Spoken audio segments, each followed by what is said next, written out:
In the third year since Roy became Whitebeard's adopted son, the strongest Navy system in his mind presented him with a difficult choice.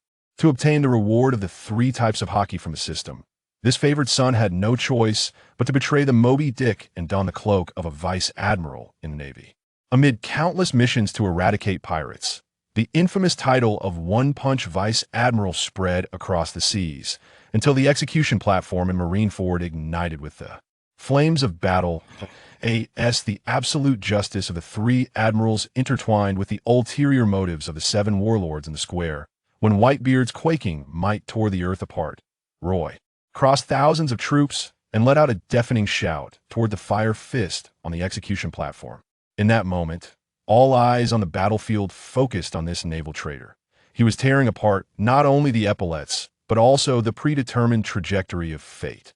Chapter 1. The War on the Summit. The War on the Summit. Marineford, the Navy's rear base. Roy's body was enveloped in a dark purple aura of armament Haki, with observation Haki swirling around him like a tangible force, while Conqueror's Haki was gathering in the air. Rhythmically pulsing with his breath, on the front lines, the deafening sounds of battle and clashing weapons intertwined. Yet Roy remained as calm as water. Top Navy system reminds you, your armament Haki, observation Haki, and Conqueror's Haki development has reached 99.999, only 0.001 away from achieving the Great Perfection Realm. Great Perfection Reward. Gaze into the ultimate secret of One Piece. Reign over the 4 seas, and obtain the right to return to your original world.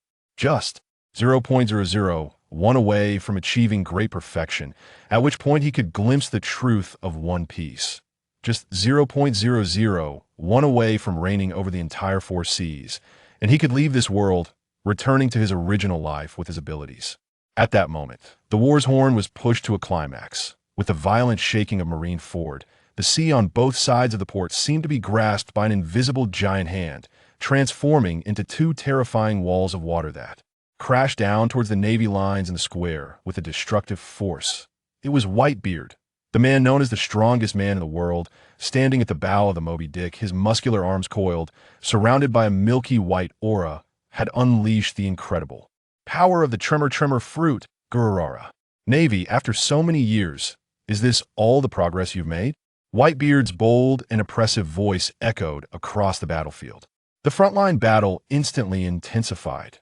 The 3 admirals, Akainu Sakazuki, Akiji Kazan, and Kizuru Borsellino, remained seated beneath the execution platform, their imposing presence steady as a rock. The warlords of the sea had a mixed lineup.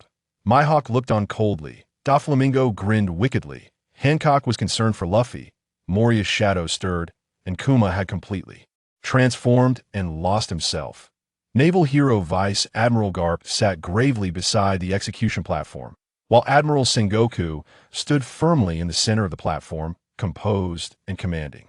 The war on the summit had begun, and the system's alert rang in Roy's mind.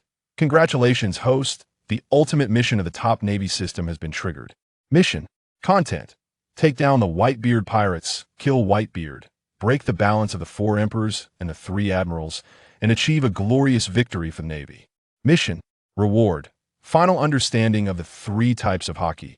Achieving 100 Great Perfection Realm in Haki. Achieve the pinnacle of the world. Hearing the mission content, Roy instinctively furrowed his brow. Haki transcends all. Achieving perfection in all 3 types is the necessary path to ultimate power, which had been his relentless pursuit since he crossed over and joined the Navy. With the help of system missions, he had continuously hunted pirates, earning the title of One Punch Vice Admiral with his ruthless and merciless approach, just a step away from the pinnacle. However, his gaze pierced through the chaotic battlefield, bolstered by his powerful observation Haki, and precisely locked onto the massive warship at the bow of the Moby Dick. Staring at the towering, yet aging figure, Whitebeard had suffered a foolish and fatal backstab from Squard, a wound piercing through his chest, still oozing blood, compounded by age-old ailments, causing his once steady breathing to become heavy and labored. Sengoku's scheme had taken effect. Roy's heart sank deeper and deeper. He came from a blue planet, fully aware of the outcome of this war. Luffy would lose his brother, Whitebeard would lose his son, Ace would lose everything done on the Moby Dick. Whitebeard actually set down the Quake Blade, using his giant arms capable of tearing the sea apart to tightly embrace his son Squard, who had betrayed him, his eyes filled with love. Why foolish son? Is this your choice? It's okay. I will forgive you. After all, I am Whitebeard. Even if my son wants to become a Navy officer, I will still forgive him. As Whitebeard spoke, his gaze seemed to unintentionally sweep over the Navy lines behind him. Then he erupted into two ambiguous laughs, charging into the enemy ranks. Watch out! That monster is going all out. The Navy's soldiers were terrified, as if facing a great enemy. But Roy, upon hearing those words, felt like he had been struck by lightning. Even if my son wants to become a Navy officer, I will still forgive him. This sentence acted like a key, instantly unlocking the floodgates of memory. Countless past scenes that had been deliberately suppressed surged forth like a torrent, overwhelming the carefully constructed barriers of his mind. The son Whitebeard spoke of, who wanted to become a Navy officer, was none other than himself. Scenes from the past unfolded before his eyes, arriving in this world, powerless and helpless against the ferocious pirates. In a moment of crisis, that massive figure descended like a god, slashing through the darkness. On the Moby Dick, shoulder to shoulder with Marco, Ace, Jozu, and other brothers, drinking heartily, joyfully calling out Dad during warm times, and after accidentally awakening the top Navy system, enduring painful struggles, ultimately choosing to leave that pirate crew, which felt like family, and resolutely joining the Navy. He seemed to see Whitebeard reaching out to that weak boy who dared to punch pirates, his booming voice echoing along the shore. Hey, brave kid, do you want to become my son? Seeing at the banquet, Diamond, Jozu grinning as he handed him a piece of meat bigger than his face and a full bowl of strong liquor.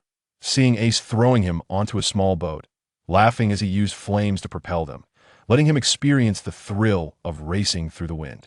Seeing Marco transform into a phoenix, soaring through the skies with him, promising to find him a devil fruit that could fly.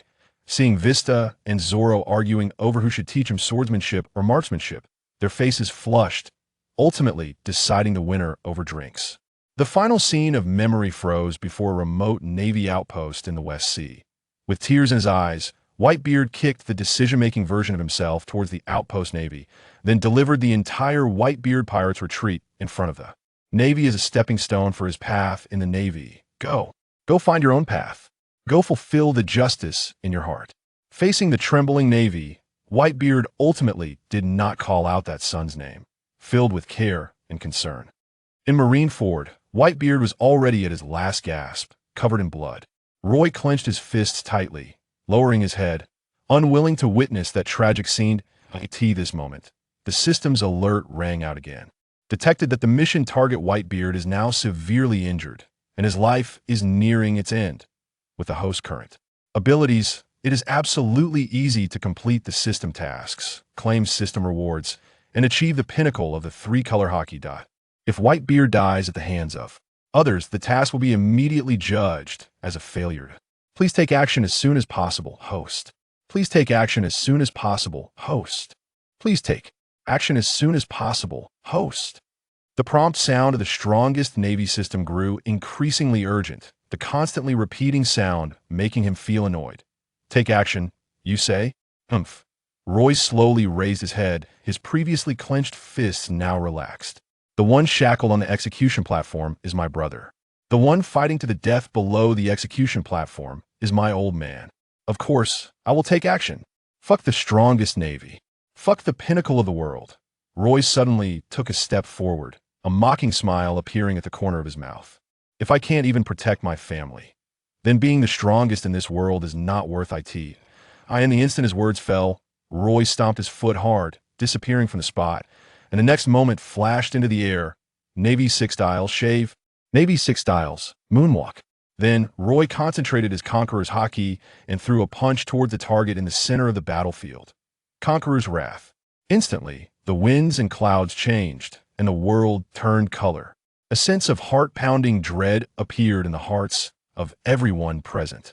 They all looked over, filled with confusion upon seeing that distant figure. But when that dark red fist shadow, crackling with lightning, appeared, everyone showed varying degrees of fear. Who is that young man? Kazan stood up, his eyes shining with joy, Such a punch was already no less than his own back in the day. When did we Navy have such a figure wearing a Vice Admiral's cloak? Sengoku also felt the might of that punch and was filled with confusion.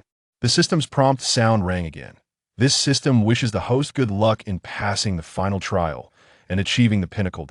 Roy's expression was as cold as iron, his fist momentum not decreasing but increasing. The target was aimed directly at the center of the battlefield, where the Navy Admiral Akainu was locked in fierce battle with Whitebeard. Warning: the system has detected that the host is attacking the Navy. Warning: detected behavior contrary to the system. Serious offenders will have their abilities revoked. Warning: if the host's understanding of the three-color Haki is revoked, the host will become a waste. Warning, warning, warning. Chapter 2 Reunion on the battlefield. Navy Admiral Akainu Sakazuki was forcefully repelling the shockwave of the Tremor fruit with his lava power, engaging in a pure clash of strength and will with Whitebeard. The air was filled with the stench of sulfur and the buzzing of space tearing apart that moment. An overwhelming, kingly oppressive force, not from Whitebeard, suddenly descended from the side. That dark red conqueror's Haki lightning-wrapped fist shadow tore through the air, carrying an unwavering resolve that pierced straight for his head. Akainu's observation Haki went wild with alarms. The strength of this attack made him feel a deadly threat. Whitebeard also noticed the terrifying power contained in this punch. Even though it was not aimed at him, he chose to retreat immediately. An attack of this level could not be easily dodged, especially for the locked target. Attempting to evade would only give the opponent a more perfect moment to unleash their long-prepared strike. Whitebeard could retreat, but Akainu knew that he could only take it head-on. He let out a furious roar and, at the critical moment, turned around, fiercely blocking with his massive lava arm wrapped in extreme heat and destructive power. Hellhound! The dark red conqueror's wrath fist shadow collided violently with the boiling red lava. Boom! A sound far surpassing all previous collisions suddenly exploded, like a meteor crashing into the earth.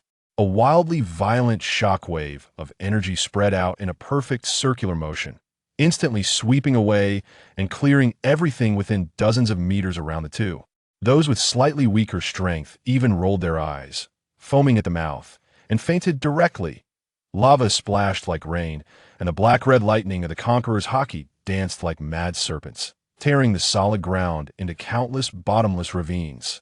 The ground beneath Akainu's feet collapsed with a thunderous roar. His blocking arm felt slightly numb, and disbelief flashed in his eyes for the first time. His hellhound was actually blocked head-on.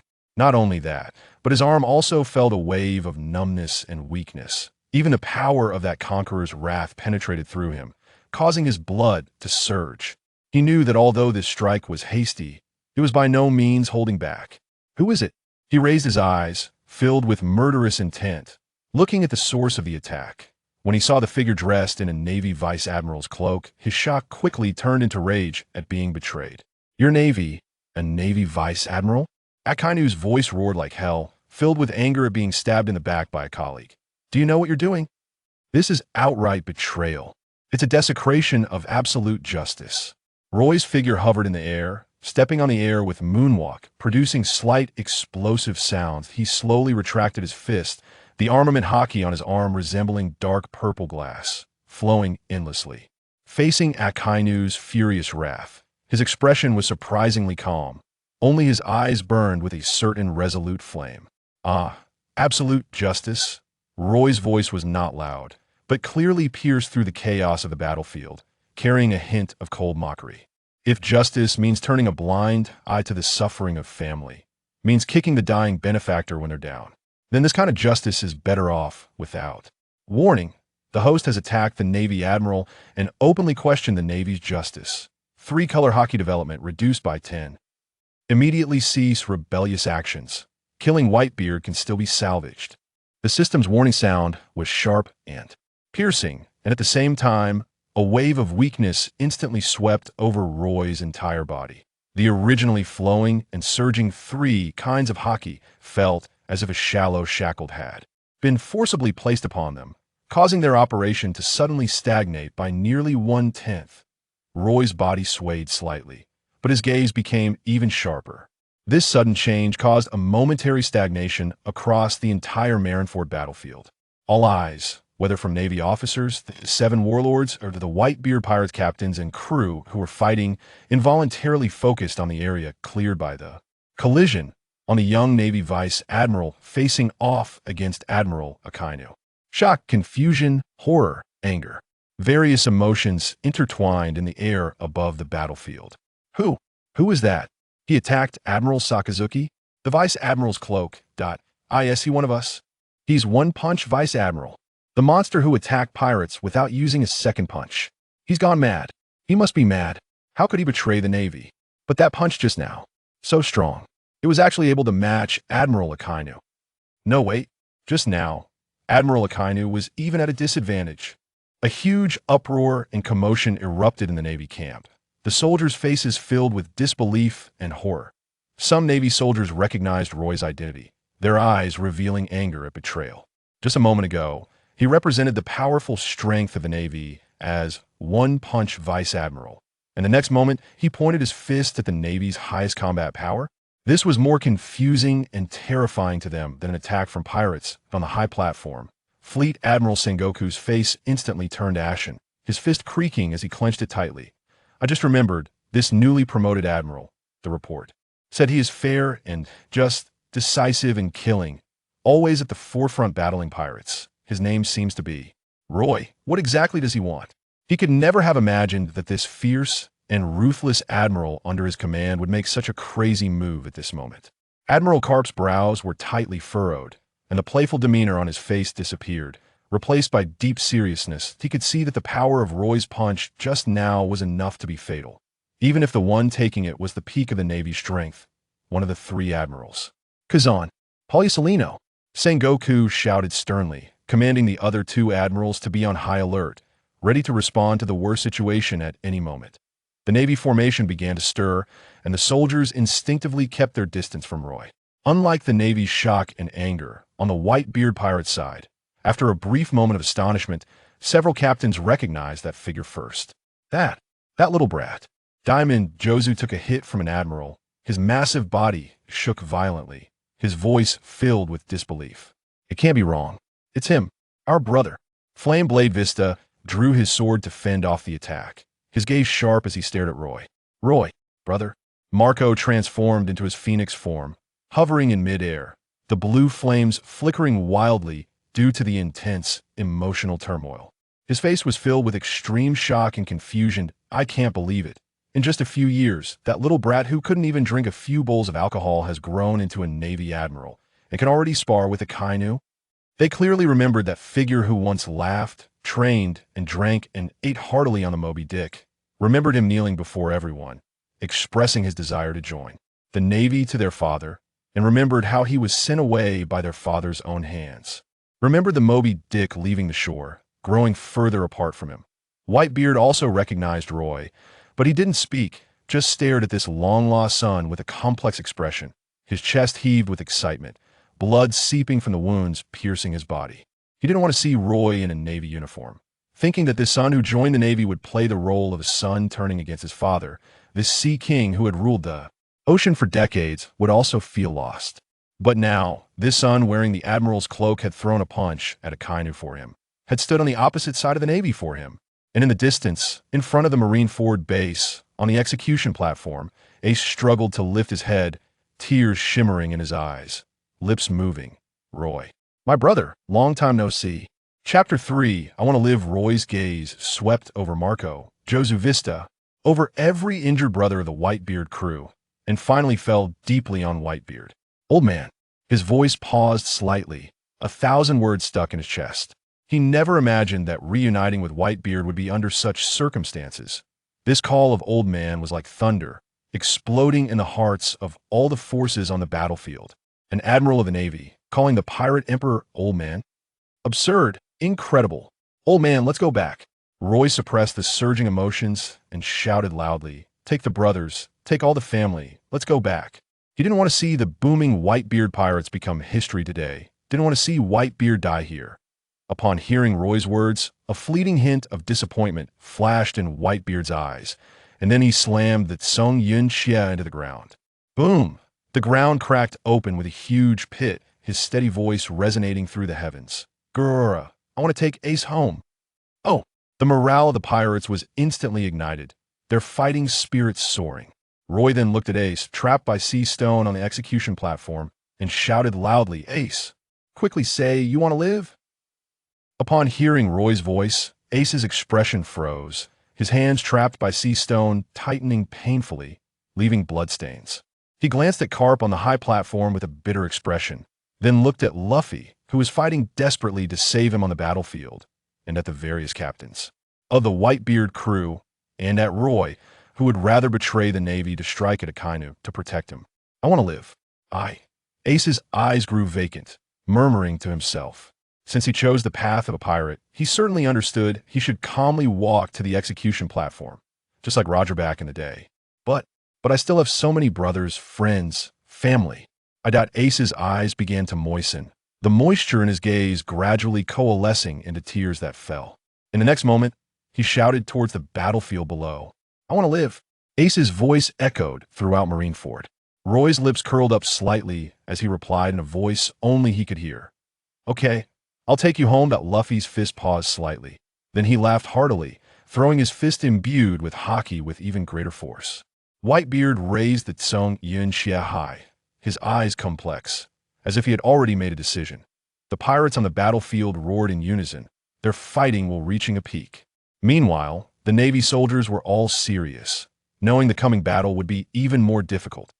Akainu listened intently to the conversation before him, his gaze fixed on Roy, his killing intent boiling even more. He could not tolerate this betrayal, and must suppress it with the most brutal means immediately, to set an example. "Were you shaken just now? A waste that betrays justice." Akainu roared, having sensed the disturbance in Roy's aura earlier. Though he didn't understand what was happening, his battle experience was rich, and he seized this tiny flaw, gathering a devastating attack once again. "Since you chose evil, then be completely evaporated along with your confusion." Inferno dog bite. Lava coalesced into a massive dog head, roaring and biting towards Roy with even greater speed and power than before. The high temperature ignited the air.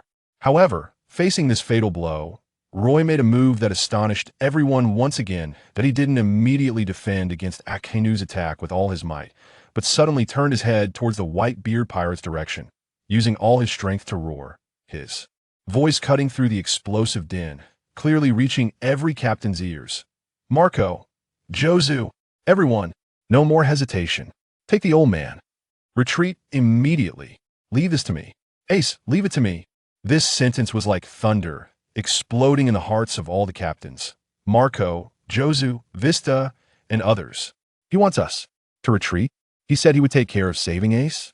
In that moment, no more words were needed. The captains instantly understood Roy's position and determination.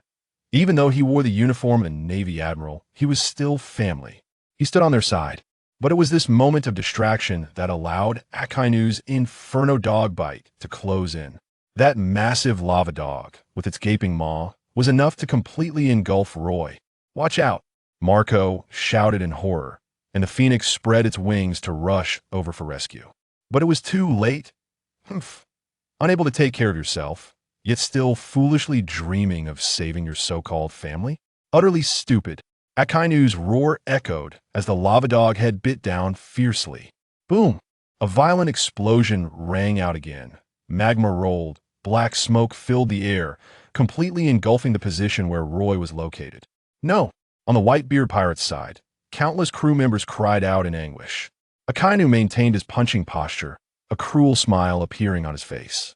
In his eyes, taking this hit head-on would either kill that traitorous Vice Admiral or at least severely injure him, rendering him incapable of fighting. However, in the next second, his cruel smile froze on his face. Amidst the rolling smoke and magma, a dark purple figure stood firm like a rock once again. Roy's crossed arms were enveloped in an unprecedented concentration of armament Haki, withstanding the bite of the dog-bite Red Lotus.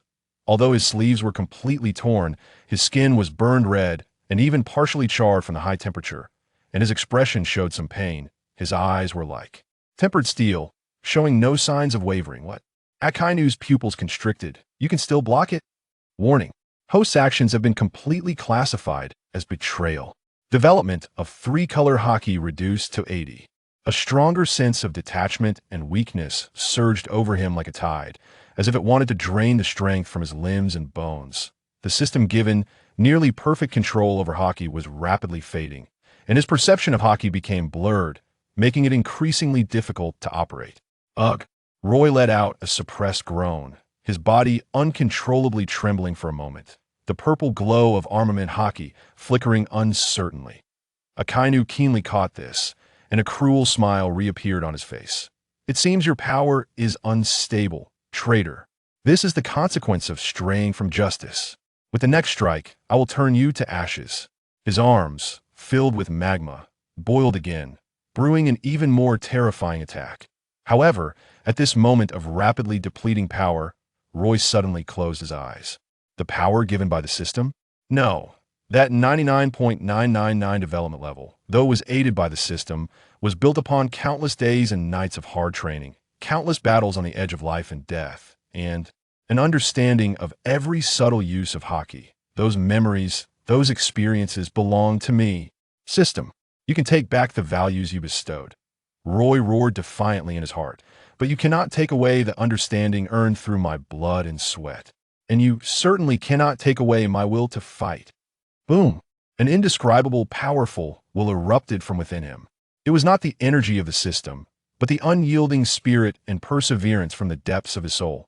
Under the forceful unification and drive of this astonishing will, the 3 types of Haki, which were originally dissipating and sluggish, seemed to be grasped and tempered tightly by an invisible hand. Buzz, the dark purple armament Haki became solid and profound again, even more restrained than before, as if it had undergone tempering. The perception of Kin Bunchaku, forcibly expanded, though its range might not match its peak, its sensitivity to predicting and capturing danger became sharper. The black-red lightning of Haoshiku no longer erupted violently, but coiled around him like docile yet dangerous thunder, pulsating with his breath.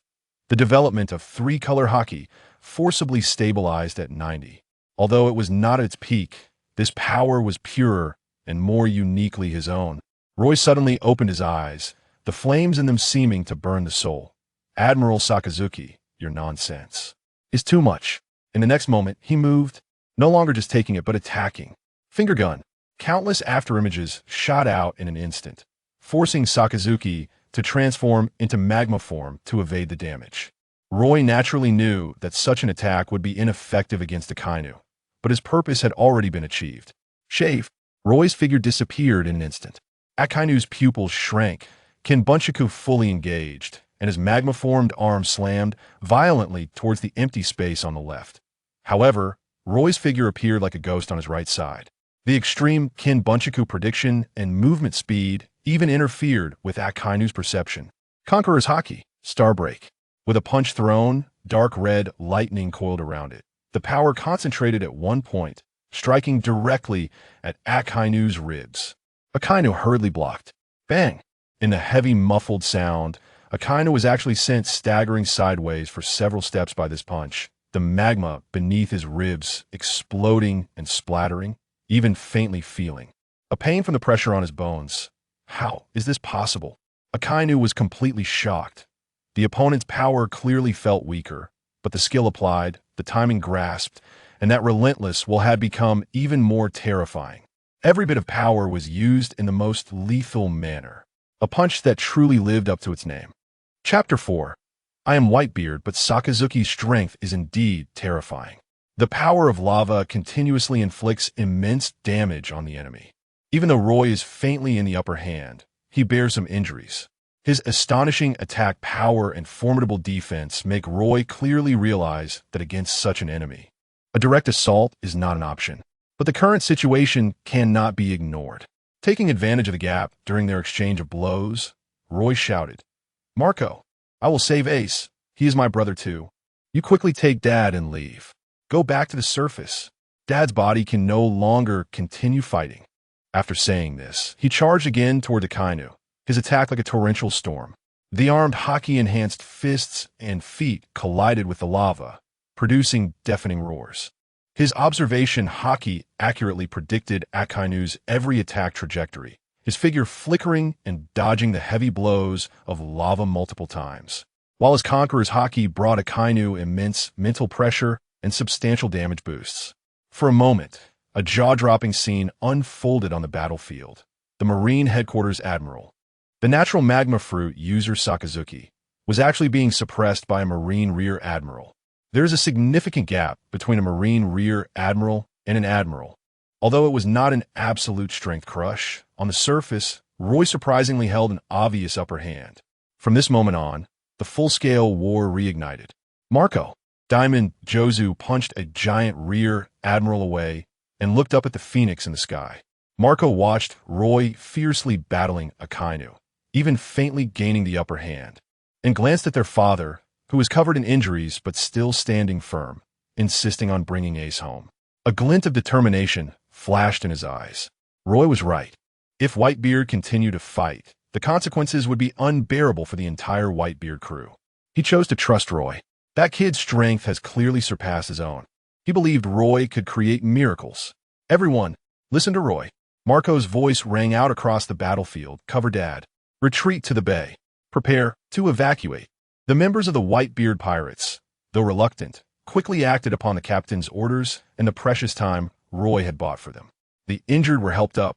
The formation began to contract, fighting while retreating, moving towards the direction of the Moby Dick. In another corner of the battlefield, Luffy looked bewildered at the changes unfolding. He couldn't understand what kind of magic this Marine Rear Admiral, who was facing Akainu one-on-one, possessed that made the pirates, who were ready to die, choose to abandon all offensive plans. But he couldn't afford to think about that. His eyes were only on Ace. He had to save Ace. Luffy ran against the tide of retreating people, rushing towards the execution platform at all costs. However, a sudden gust of wind knocked him off balance. He looked back and saw on the battlefield that imposing figure wielding a large blade, like a wall, an immovable high wall. Whitebeard, Edward Newgate, looked at Roy fiercely battling Akainu, watching his sons retreating with great difficulty, and heavily planted his staff on the ground. Fura, foolish sons, and even more foolish little son. He chuckled deeply, but there was no joy in his eyes, only undeniable resolution. I am Whitebeard. How can I let one son stay behind while I run away, without having saved the other? His massive body began to move, heading towards the battlefield to fight alongside Roy, even targeting Akainu, wanting to block the strongest enemy for him. Dad! Marco shouted anxiously, the phoenix flames diving down rapidly. Old man, don't be reckless. Your injuries are already too severe. Diamond Jozu also abandoned the front, suddenly turning around, his massive diamond arm trying to block Whitebeard. Bang!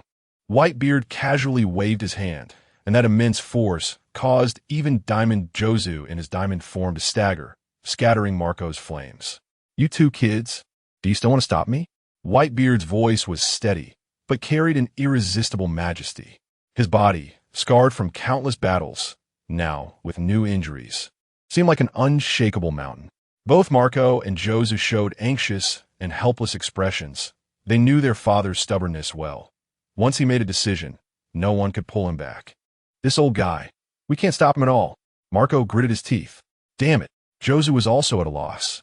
He understood they couldn't let Whitebeard continue fighting, but it seemed he couldn't change their father's decision. Seeing Whitebeard about to re-enter the battlefield, once he moved, the Marines would undoubtedly have countermeasures. If he was targeted by other admirals, even facing a siege from Marine Rear Admirals, the situation would instantly reverse, and all of Roy's efforts would be in vain.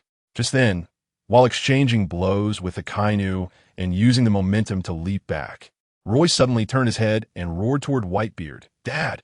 This roar even drowned out the chaos of the battlefield, filled with urgency and undeniable intensity.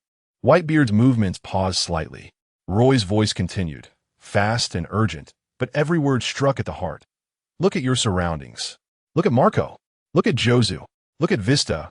Look at all the sons still standing, and those who have fallen. Do you want them all to die here with you? Do you want the Whitebeard Pirates to be completely erased in Marineford today? Do you want to end your life in this damn place? Have you forgotten what you told us? I'm your support. Now, live on.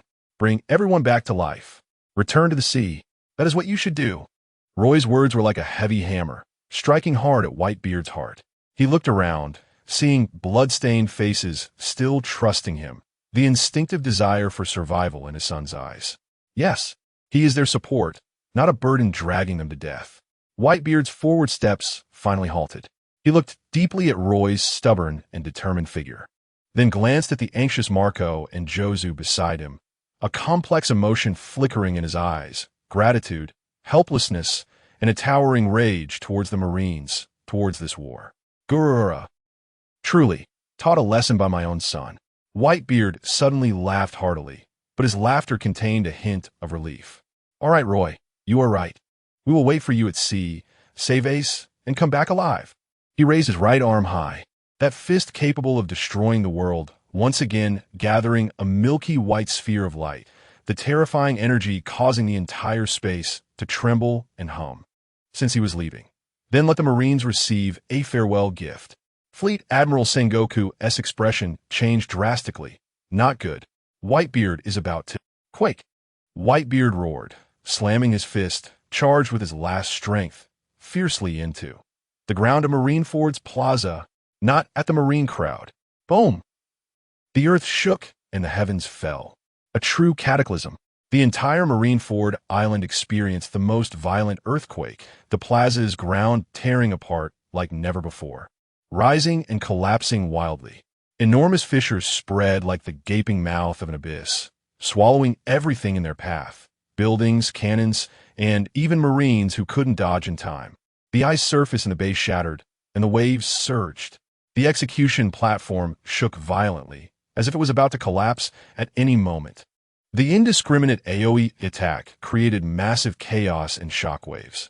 Although the primary target was to destroy the terrain, the enormous shockwaves and confusion instantly plunged the entire Navy headquarters command system and formations into great disorder. The Navy command system was on the brink of paralysis. The sounds of screams, gasps, and collapsing buildings were incessant. At the same time, it provided a precious opportunity for the pirates of the Whitebeard Pirates to escape from battle. Now is the time. Everyone, retreat, Marco shouted, seizing the chance. Chapter 5. Your opponent is me. The Whitebeard Pirates seized this excellent opportunity and accelerated towards the remaining ships.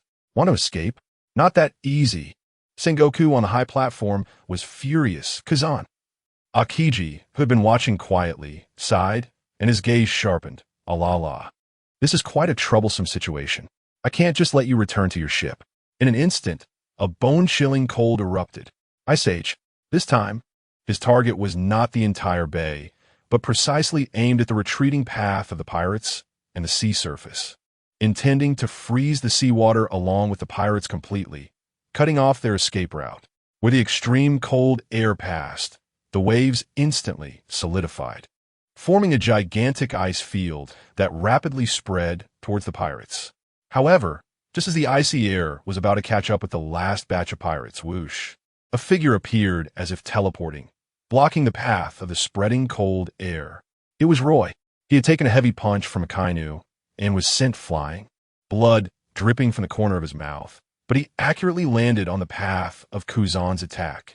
Armed Haki, violet crystal barrier, dark purple Haki enveloped his entire body, and he crossed his arms like an indestructible shield, bravely colliding with the extreme cold air that could freeze the sea. Crack, crack, a harsh freezing sound erupted, and the extreme cold ice layer rapidly spread up Roy's arms, attempting to freeze him and everything behind him into ice sculptures. Roy's body trembled violently, his teeth chattering, resisting the terrifying low-temperature erosion. The collision of ice and armed Haki produced a sound that made one's teeth ache. He raised his head, looking through the quickly solidifying frost at the expressionless Kazan in the sky, his voice trembling from the cold yet still firm. Admiral Kazan. I'm sorry. Your opponent is also me. Roy's voice, through the biting cold, carried an undeniable determination and clearly spread across the battlefield. Akiji Kazan floated in midair with the cold air swirling around him. He looked at the major who was enduring the ice age with his flesh and blood below. A flicker of complex emotion flashed in his eyes, but was quickly replaced by absolute calm. Alala.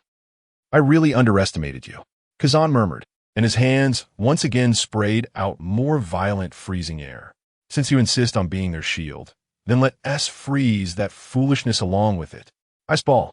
Several ice balls containing extreme low temperatures shot out in succession, accurately crashing towards Roy. At the same time, the freezing air that attempted to freeze the sea also intensified, violently attacking Roy's armed Haki defense. The ice surface beneath Roy's feet kept thickening, trying to completely imprison him in place. Crack, crack, crack. The ice layer on Roy's arms grew thicker and thicker, the terrifying low temperature eroding his body madly, and even the flowing Haki seemed to show signs of freezing. Ugh. Roy gritted his teeth, pushing his 90-developed armed Haki to the extreme, the dark purple light flickering stubbornly beneath the ice layer. Just as Roy was fully resisting Kazan's freezing power, a dazzling golden light suddenly lit up beside him. Speed is weight. Have you ever been kicked at the speed of light? The voice of Borsalino, the yellow monkey, echoed with a hint of mockery. His body transformed into countless photons and condensed. His right foot, flashing with dangerous light, was already aimed at Roy's head. Admiral Kizuru has joined the battle. Moreover, he chose the most lethal timing to attack. Roy, be careful. Marco, who was organizing the retreat, felt his pupils constrict, and with a flap of his immortal bird wings, he was about to rush over for rescue, but the distance was too far. Everyone who saw this scene felt a tightening in their hearts. Facing the siege of two admirals, Roy was temporarily restricted by Kazan's freezing air. This was almost a certain death situation. However, just at this critical moment, you shall not disturb him. A roar as hard as diamond erupted. A massive diamond figure crashed in like a war chariot, with an unmatched momentum, using its brilliant diamond shoulder to slam against Kizuru's golden light. Boom! The collision of diamond and light produced a deafening roar. Jozu, Diamond Jozu. At the most critical moment, he abandoned the enemy ahead and rushed to assist, blocking Kizuru's fatal sneak attack for Roy. The tremendous impact interrupted Kizuru's elementalization, causing him to float back in a somewhat awkward manner. Brother Jozu, Roy felt a surge of warmth in his heart. Don't get distracted. Kazan is up to you, Jozu shouted without looking back, his massive diamond body firmly blocking Kizuru. I'll handle this guy. Almost at the same time, Hellhound, Akainu's roar echoed once more, taking advantage of Roy being restricted by Kazan. The moment Jozu was distracted by Kizuru, he broke free from the entanglement with the other pirates, and his magma giant fist slammed directly at Roy's unguarded back. Extremely ruthless. Your opponent is me, Akainu. The blue-gold immortal bird flames tore through the sky as Marco dove down with astonishing speed. His phoenix claws covered in armed Haki, fiercely grasping at Akainu's magma arm. Hiss! The clash of magma and immortal flames produced a violent burning sound. Marco was knocked back by that terrifying force, his arms numb, but he successfully deflected Akainu's deadly blow. Boom!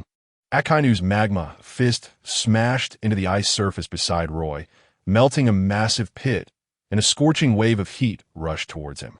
In an instant, the battlefield situation changed again. Jozu clashed with Kizaru. Marco intercepted Akainu. The two Whitebeard captains, at the most critical moment, blocked the deadly pincer attack from the Navy's highest combat power for their trusted brother, Marco. Jozu. Roy watched the selfless backs of his two brothers, his chest filled with an indescribable emotion. The bonds of family transformed into the strongest source of power. Kazan. Roy let out a thunderous roar. The three types of Haki that had been covered by ice and seemed sluggish in operation ignited like a barrel of explosives at this moment, completely erupting, no longer at 90. Under the powerful will to protect his family that surpassed system limits, his strength instantly broke through the temporary bottleneck. Buzz! The dark, purple-armed Haki exploded from his body like an explosion, instantly shattering the thick ice layer covering his arms. The black-red Conqueror's Haki lightning surged with unprecedented scale and density, forcibly pushing away and annihilating the surrounding freezing air. What? The previously expressionless Kazan finally changed his expression. His eyes filled with shock. Haki binding, collapsing star. Roy gathered all his will, all his strength, all his anger and protective heart into his right fist. That fist seemed to transform into a falling dark purple star, entwined with destructive black-red lightning, and he punched forward at Akiji Kuzan. This punch surpassed the limits of speed.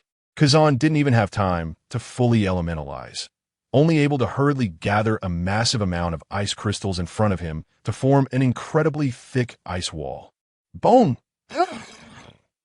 Haki surpassed everything, and where the punch wind blew, everything crumbled. That absolute ice wall, which could withstand the bombardment of a giant ship, exploded like paper at the moment it made contact with the fist, turning into a sea of sparkling ice powder. The punch's momentum showed no signs of diminishing as it slammed fiercely against Kuzan's crossed arms that were blocking his chest. A muffled grunt. Under the incredulous gazes of all the Navy and pirates, one of the highest combat powers of the Navy headquarters, Admiral Akiji Kuzan, was actually sent flying like a kite with a broken string by Roy's earth-shattering punch. He traced a long arc before crashing heavily into the sturdy wall of the distant Navy headquarters, kicking up a cloud of dust. The entire scene fell into dead silence in an instant. Whether it was the battling Navy soldiers and pirates, or Sengoku and Garp on the high platform, even the combatants Kazu, Akainu, Marco, and Jaz all paused momentarily at this moment. A punch sent an admiral flying? Although Kazan might have underestimated his opponent and didn't use his full strength, he is still an admiral, the strongest symbol of military power of the world government. To be knocked back by a Navy rear admiral with a single punch? The title of One Punch Rear Admiral now carried a new, terrifying meaning. Even beings like admirals could still be sent flying with one punch. Kuzan! Sengoku's exclamation shattered the silence. Garp's expression grew increasingly grave. Such a powerful force, if it remained in the Navy, could definitely rise to the rank of admiral. Akainu's face darkened completely, his killing intent boiling to the peak. Kizaru also wore a surprised expression, muttering, "This kid cannot be left alive." Magma. Great fire.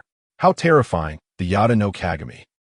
Without any hesitation, Akainu's massive lava fist and the countless dazzling light bullets emitted by Kizu simultaneously surged from two directions, carrying an aura that could destroy everything, heading towards Roy, who had just finished his earlier explosion and seemed to be in a state of having exhausted his old strength and not yet having gained new strength. The power was immense, and the range was vast, almost sealing off all his escape routes. "Roy, get out of the way." Marco and Jaz were horrified, wanting to assist, but were forced to protect themselves by the terrifying aftermath of the enemy's attacks. Facing this terrifying combined assault that could completely obliterate him, Roy took a deep breath. The sense of weakness after forcibly bursting forth was indeed present, but the flames in his eyes burned even more fiercely. "Warning, host!" The mechanical voice of the system had long since exploded in Roy's mind. And this system that once helped him grow strong had now become the garbage he wanted to discard the most. Roy completely ignored the system's prompts and stepped forward again. "I said," his voice was hoarse but carried an unprecedented authority, "Your opponent is me." Buzz! The dark purple Haki no longer merely covered him, but flowed rapidly across his body like a living creature, taking shape. Chapter 6. Fire Fist. Roy's observation Haki unfolded with unprecedented precision, bringing everything within a radius of hundreds of meters under his control. The scorching trajectory of every light bullet, the terrifying impact point of the magma giant fist, even the movement of dust in the air, the hurried breaths of the pirates behind him, all transformed into an incredibly clear stream of information flowing into his mind. Marine 6 styles, Moonwalk, Ultimate, Amethyst Martial Arts, Hollow Cicada. His figure instantly became blurry, as if it had transformed into dozens of indistinguishable phantoms. Weaving through the dense onslaught of Kizaru's devastating 8-foot-long celestial hook and Akainu's world-destroying flame attack, flashing like a bolt of lightning. Each movement accurately predicted the gaps in the attacks, narrowly avoiding the lethal heat and shock, leaving behind fading purple afterimages. For attacks that he couldn't completely evade, He precisely deflected them with highly condensed, fluid armament Haki, minimizing contact area, producing a sound like ringing iron. A figure was seen rising against the storm of combined attacks from the two admirals, tearing a path through the dire situation like a ghost. How terrifying! Can the Marine Six Styles really be developed to this extent? Both Akainu and Kizaru displayed incredulity on their faces. Their combined attack had been evaded by the other in such a nearly precognitive, completely inhuman manner. Roy broke through the deadly curtain of light and fire, landing steadily once more, his toes lightly tapping the ground, causing it to sink slightly. Although his breathing was somewhat labored, sweat trickled from his forehead, and his Navy uniform was charred and damaged in several places. His proud stance resembled a suddenly rising dark purple mountain. At this moment, even Roy himself didn't notice that this level of battle had allowed him to break through the system's 90 limitation on his three-color Haki, nearly returning to his peak. Only when he reached the execution platform did Roy come to a halt. He slowly raised both arms, his armament Haki swirling like liquid amethyst, one hand pointing at the magma-rolling Akainu, whose killing intent was almost palpable, and the other aimed at the approaching Kizaru, whose expression held a rare hint of seriousness. Sakazuki. Borsellino. His voice, hoarse from great exertion, carried an undeniable authority that cut through the chaos of the battlefield. I told you. I will take Ace away, and none of you can stop me. Before his words faded, his gaze sharpened, and he actively launched an attack once more. The target, Kazan, who had just freed himself from the rubble, a trace of blood at the corner of his mouth, his eyes cold enough to freeze souls. He aimed to completely defeat one person before the three admirals formed a perfect encirclement and locked him down, breaking this ironclad net. Arrogantly reckless, Akainu erupted in rage, more lava pouring out of him like a volcanic eruption. How utterly underestimated. How terrifying, Kizaru remarked, his words reflecting the situation. Yet his actions were unhesitant, the light of his Ama, no Murakumo sword, growing even more dazzling. But Roy's speed was even faster. The fusion of Shave and Moonwalk's ultimate technique made his movements seem like teleportation, the ground beneath him exploding as he approached Kazan like a cannonball. Ice block, pheasant beak. Kazan gritted his teeth against the soreness in his arms and instantly conjured a massive ice bird, charging at Roy with a bone-chilling coldness. Armament Haki. Smash. Roy didn't dodge or evade. His fist, wrapped in black and red lightning, smashed directly through the ice bird, shattering it from head to tail, amidst the scattering ice crystals. His other hand clawed into a dark purple flow. Finger gun, ultimate, purple star pattern, countless highly condensed, terrifyingly penetrating armament Haki shockwaves instantaneously covered all possible evasion spaces of Kuzan like a violet meteor shower. Kuzan's pupils constricted, his body elementalized in an instant, reconstituting not far away. But Roy's observation Haki had already predicted his landing point. Kazan also possessed considerable observation Haki, but he ultimately fell short of Roy's prowess. Roy followed him like a shadow, his whip-like leg unleashing a piercing scream as it struck. Bang! Kazan crossed his arms to block, but was once again knocked back by the overwhelming force, carving deep furrows into the ground. Just then, Ace, on the execution platform, Luffy seized the moment amidst the earth-shattering chaos that drew everyone's attention, finally breaking through the last line of Marine defense, easily passing even the hero Garp. Luffy's rubber arms stretched out, leaping onto the execution platform recklessly. Mr. 3, Galdino, was using the power of the wax fruit to create a key to unlock the Sea Prism stone chains, and at that moment, he threw it towards Luffy. Straw Hat Kid, I won't let you have your way. In the center of the execution platform, Admiral Sengoku transformed into a golden Buddha, his gigantic palm containing the power of a shockwave, crashing down. The air was compressed with a thunderous roar. Rubber, rubber, giant gun, Luffy shouted, pouring all his strength into his arm, the massive black fist rising like a battering ram against the heavens. Boom! The violent shockwave spread out, shaking the execution platform violently. Luffy was jolted, blood spilling from his mouth, yet he held his ground, And in the fleeting moments that Sengoku was momentarily restrained by Luffy's desperate strike, Roy's eyes lit up with a brilliant shine. Opportunity.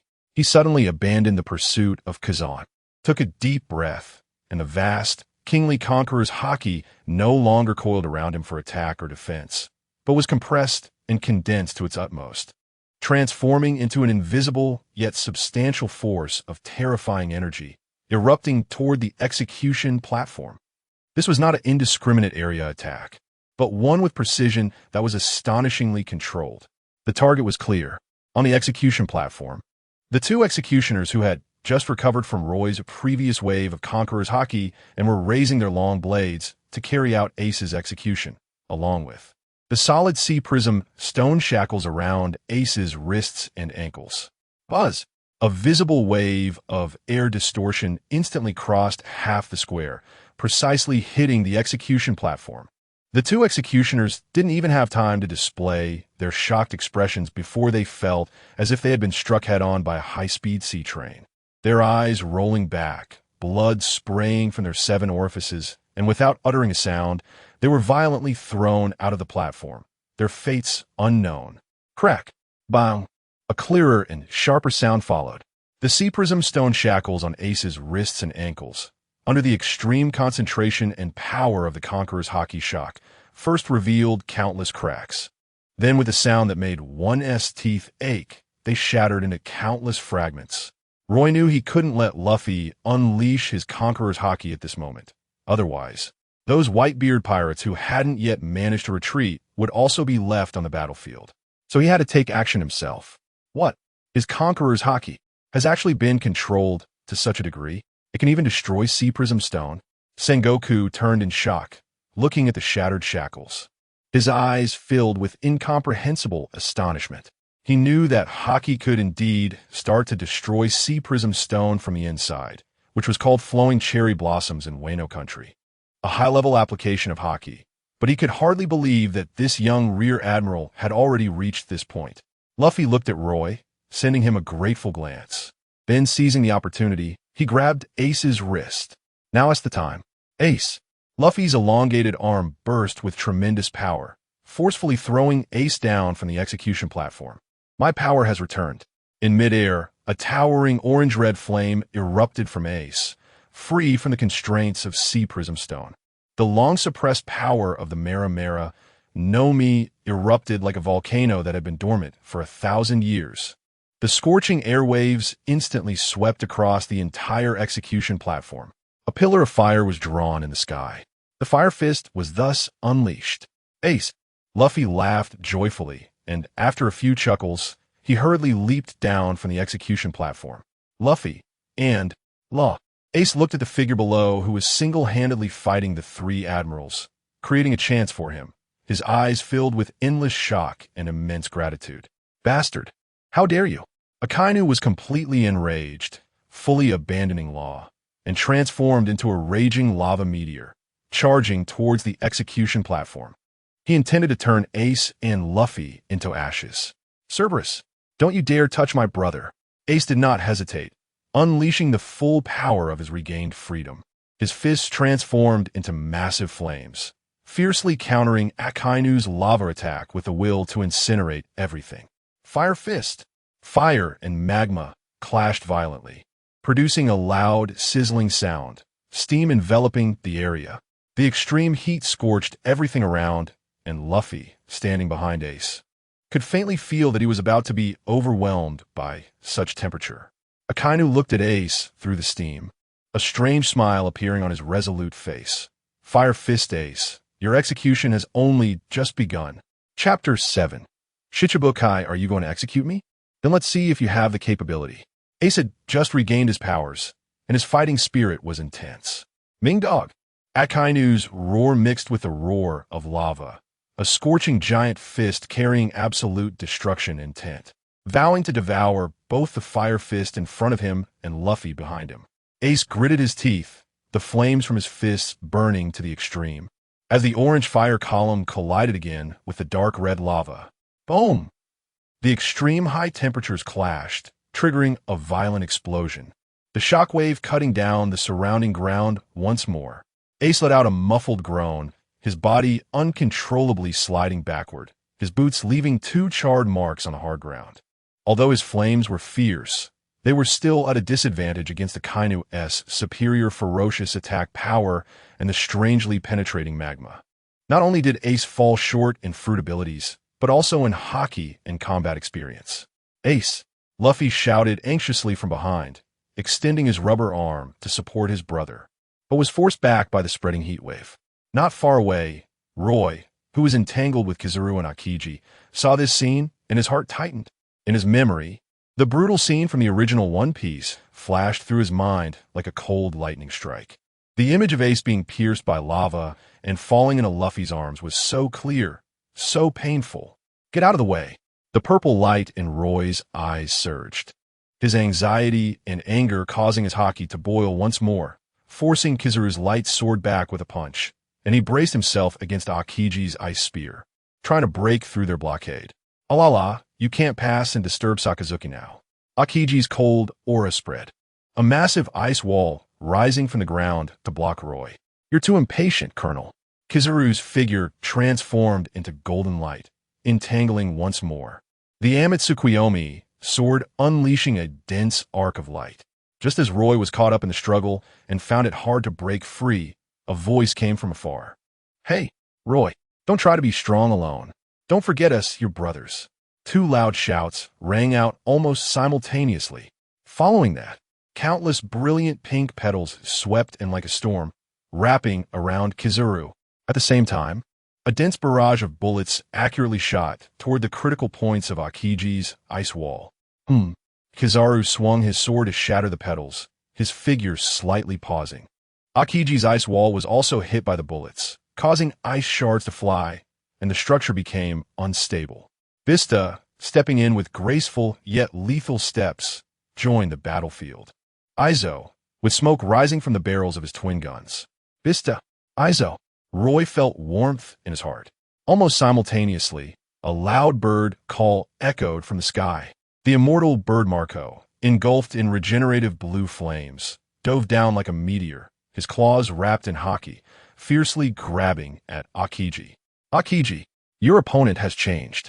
On the other side, Diamond Jozu, with his dazzling body shining like a war chariot, roared as he smashed through Akiji's already unstable ice wall, blocking between Roy and Akiji. We've got this. Roy, go do what you need to do. In the blink of an eye, the 4 commanders of the Whitebeard Pirates forcefully took Roy's place. Facing off against the 2 Marine Admirals.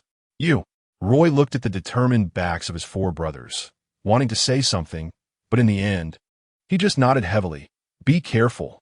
Without any hesitation, the ground beneath Roy exploded, his figure transforming into a purple lightning bolt, instantly breaking through the battlefield, shooting straight towards the direction where Akainu and Ace were fighting. Akainu, your opponent is me.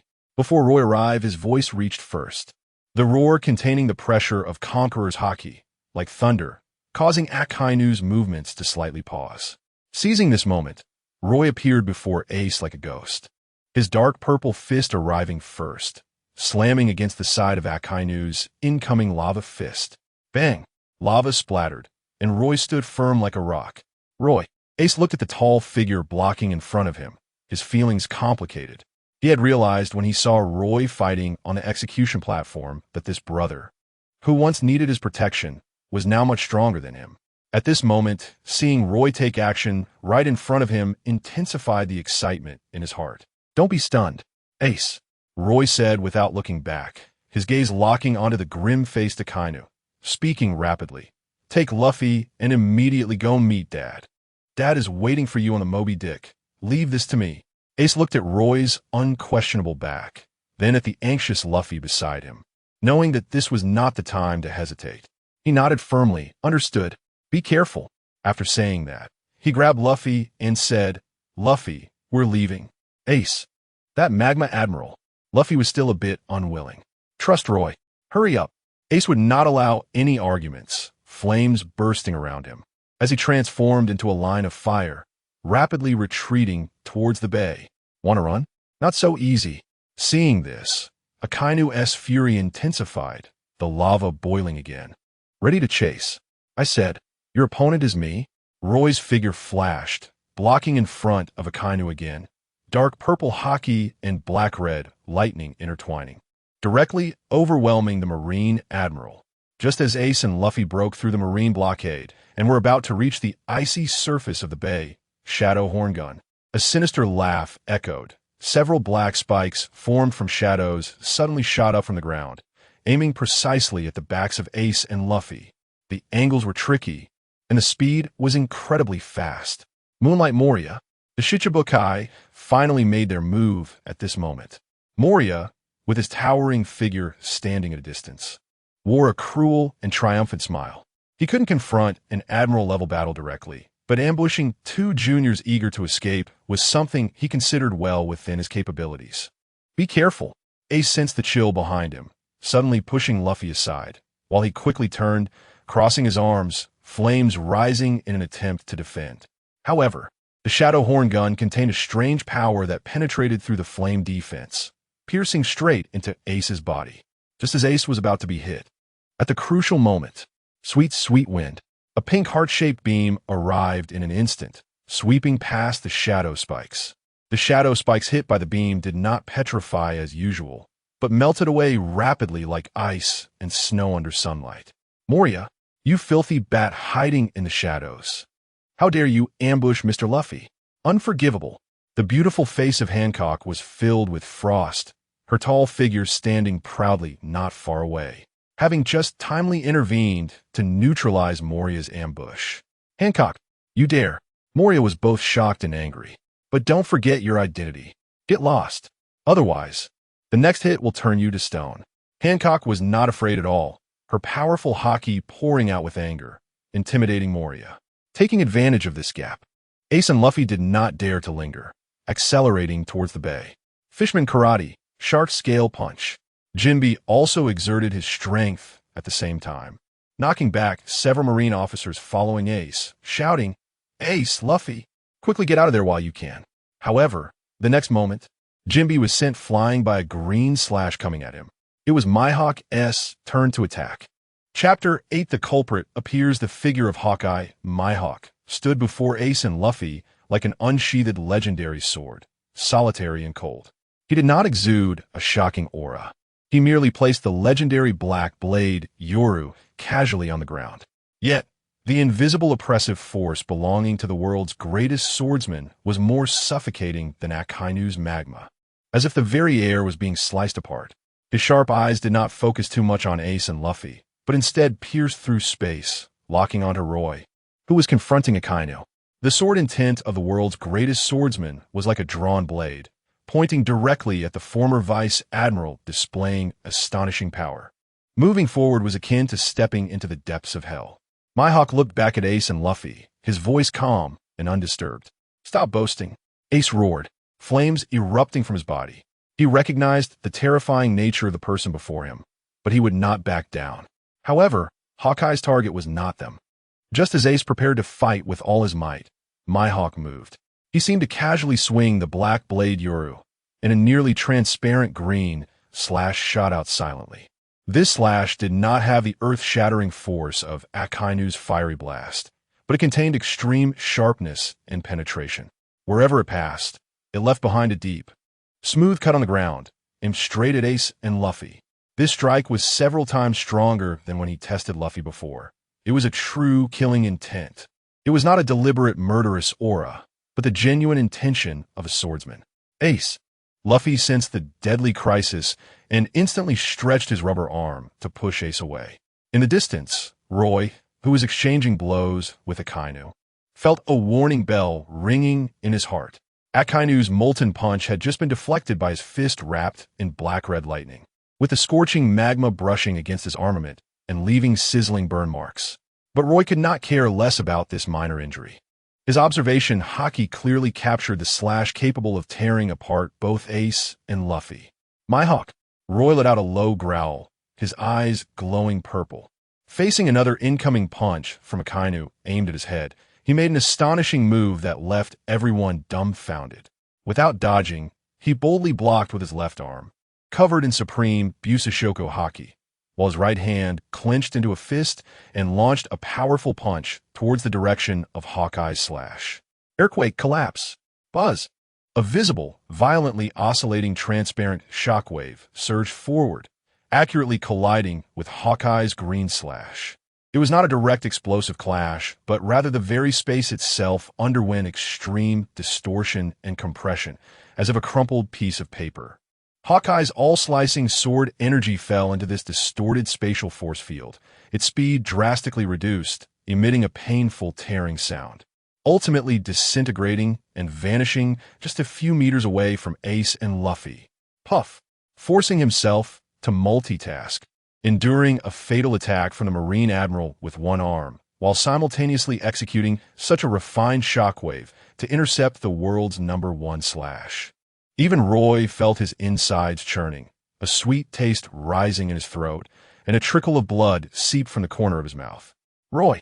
Ace and Luffy exclaimed in shock, their eyes filled with astonishment and concern. Arrogant scum, you dare to divide your focus while fighting me. Akainu felt unprecedentedly insulted, and in his rage, magma erupted into the sky, making him appear like a volcanic demon. Next strike, I will burn you to ashes. Hawkeye, my hawk, lightly said O. For the first time, his usually calm face showing clear interest and a hint of battle intent ignited by provocation. He slowly raised the black blade, Yuru, completely, pointing its tip at Roy. To be able to deflect my slash in this manner, you have earned the right for me to take you a bit more seriously. Roy took a deep breath and forcefully suppressed the metallic taste rising in his throat. Only he could feel that deep within his mind. The interface of the strongest Navy system was flashing red wildly, and a wave of weakness from the depths of his soul surged over him. As if something was being forcibly extracted, the backlash came faster than expected. Time was running out. He raised his hand to wipe away the blood at the corner of his mouth, his gaze sharp, first glancing impatiently at the furious Akainu, then locking firmly onto Hawkeye, his face showing not fear, but a wild smile mixed with arrogance and urgency. Dracula, my hawk. I've experienced the world's #1 slash. However, I have no time to engage in any elegant one-on-one duel between swordsmen. His voice suddenly rose, filled with undeniable dominance, echoing throughout Marineford. Sakazuki, my hawk, if you want to fight, then come at me together. Today, Iroh will take you both on. 1 against 2. Is he crazy? Facing both an admiral and the world's greatest swordsman at the same time? On the battlefield, both Marines and pirates were momentarily stunned, halting their actions in disbelief as they stared at the proud young figure. You fool, you're seeking your own death. Akainu's fury reached its peak, the air around him distorting from the heat. He represented the absolute justice of the Navy. How could a traitor be so contemptuous? Hawkeye's gaze became even sharper as he carefully examined Roy. From that arrogant posture, he keenly detected an unusual urgency. This intensified his battle intent. Young man, excessive confidence is often a precursor to destruction. Enough talk. Roy suddenly turned around and shouted at the still-dazed Ace and Luffy. Ace, take Luffy and go. Now, trust me. Ace looked at Roy's back, which stood tall yet seemed to bear the weight of the entire battlefield, his teeth nearly grinding to dust. He saw the blood that had yet to dry at the corner of Roy's mouth, noticed his slightly trembling left arm, and saw the undeniable determination in his eyes. He knew he was not strong enough. Staying here would only be a burden to Roy. We're leaving. Luffy. Ace grabbed Luffy's arm, flames enveloping his body once more. Don't look back. But, Ace, Brother Roy is being too reckless. Luffy was being dragged away, looking back at Roy, who faced 2 formidable powerhouses alone. His eyes filled with complex emotions, shock at Hawkeye's strength, deep concern, and an indescribable yearning, but he really is strong. Shut up. Run. Ace roared, pushing his speed to the limit. Unbelievable. Shichibukai, what are you all doing standing there? We must not let them escape. On the platform, Fleet Admiral Sengoku could no longer maintain his composure, his eyes wide with fury as he issued the order for a full-scale assault, disregarding life and death. Sengoku had never lost his composure like this before. However, compared to the furious Sengoku, Garp beside him seemed to have returned to his initial nonchalant attitude, casually munching on a bag of senbei. He. This is getting more interesting. The climax of the drama between the traitor and the savior. Doflamingo grinned, but his fingers cruelly danced, sending several transparent lines tougher than steel silently shooting towards Roy's joints, who is entangled with Kizaru and Kuzan. But the stage cannot be monopolized by you alone. With a flick of his fingers, a sharp whip made of fine lines, capable of cutting through steel, lashed out towards Ace and Luffy's backs. Infernal healing bullet. The Tyrant Bear's palm meatball fruit ability condensed, preparing to unleash an impact. Shadow Box.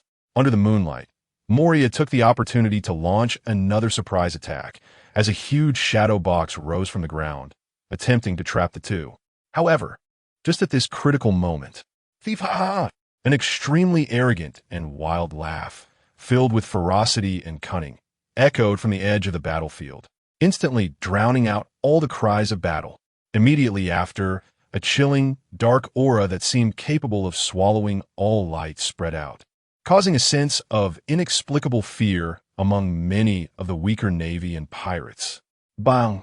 Bang! Bang! Several powerful figures violently broke through the navy's outer defenses, brazenly charging into this core battlefield.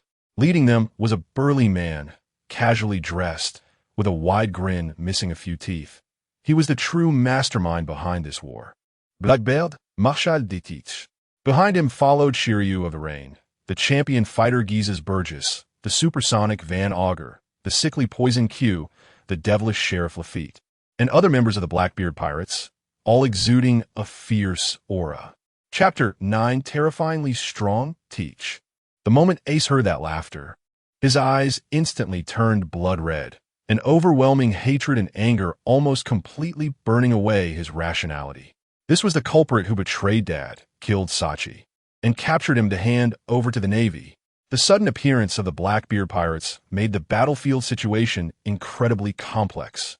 The White Team Pirates, who had originally retreated to their ship, felt their anger surge once again. Although many brothers had already died, although they had witnessed the brutality of war, and although they had only managed to find a chance to escape the battlefield, seeing Blackbeard, seeing his extremely arrogant face, they could hardly wait to rush forward and fight. In one corner of the battlefield, Doflamingo's whip was blocked by Shiryu's blood-colored slash, and the shockwave from barges was wildly dissipated by a single punch. Moria's shadow box was directly devoured and disintegrated by the dark water that Blackbeard casually released. Ha ha ha, Navy, you bunch of useless trash, making such a big fuss and still can't deal with two little brats. Blackbeard spread his arms, mocking with delight, his greedy gaze locked onto Ace. Fire Fist, Captain Ace. Long time no see. It seems the Navy can't be relied upon, so why not? Why not hand over your precious Mera Nomi ability to me? Ha ha ha. His target was actually Ace's Devil Fruit ability. Stealing devil fruits from their users was Blackbeard's secret, and his greatest secret was that his unique body structure allowed him to wield multiple devil fruits. Handing over the defeated Ace to the Navy only served as a facade. His true aim was to seize Whitebeard's Gura no Mi. Unfortunately, Roy's appearance disrupted all his plans. Whitebeard was persuaded to retreat to the Moby Dick. He was strong, proud, but not foolish. He understood his own physical condition better than anyone. Ace was successfully rescued, and without the restrictions of Seastone, his strength had recovered significantly. Blackbeard stood in front of Ace, determined not to let him leave the Navy's stronghold alive. If he allowed Ace to escape, he would surely suffer Ace's relentless pursuit. Even with Whitebeard standing on the Moby Dick behind him, he had to take this risk. With the bitter enemy Blackbeard in front and the relentless Navy elite behind, Ace and Luffy found themselves in an unprecedented dire situation. Teach. Ace completely went berserk, the flames burning around him, changing from orange-red to a near-pale color. An embodiment of extreme anger and murderous intent. I will use your blood to honor Sachi. Old grudges and new hatred exploded at this moment. Atone. Ace's roar seemed to tear his throat apart, the flames around him turning yellowish-white, signifying that his anger and murderous intent had reached their peak. In his fury, he no longer considered retreat, no longer cared about the Navy behind him. At this moment, all he could see was that Blackbeard who had caused Sachi's death, betrayed the White Team, and destroyed everything. Dark water.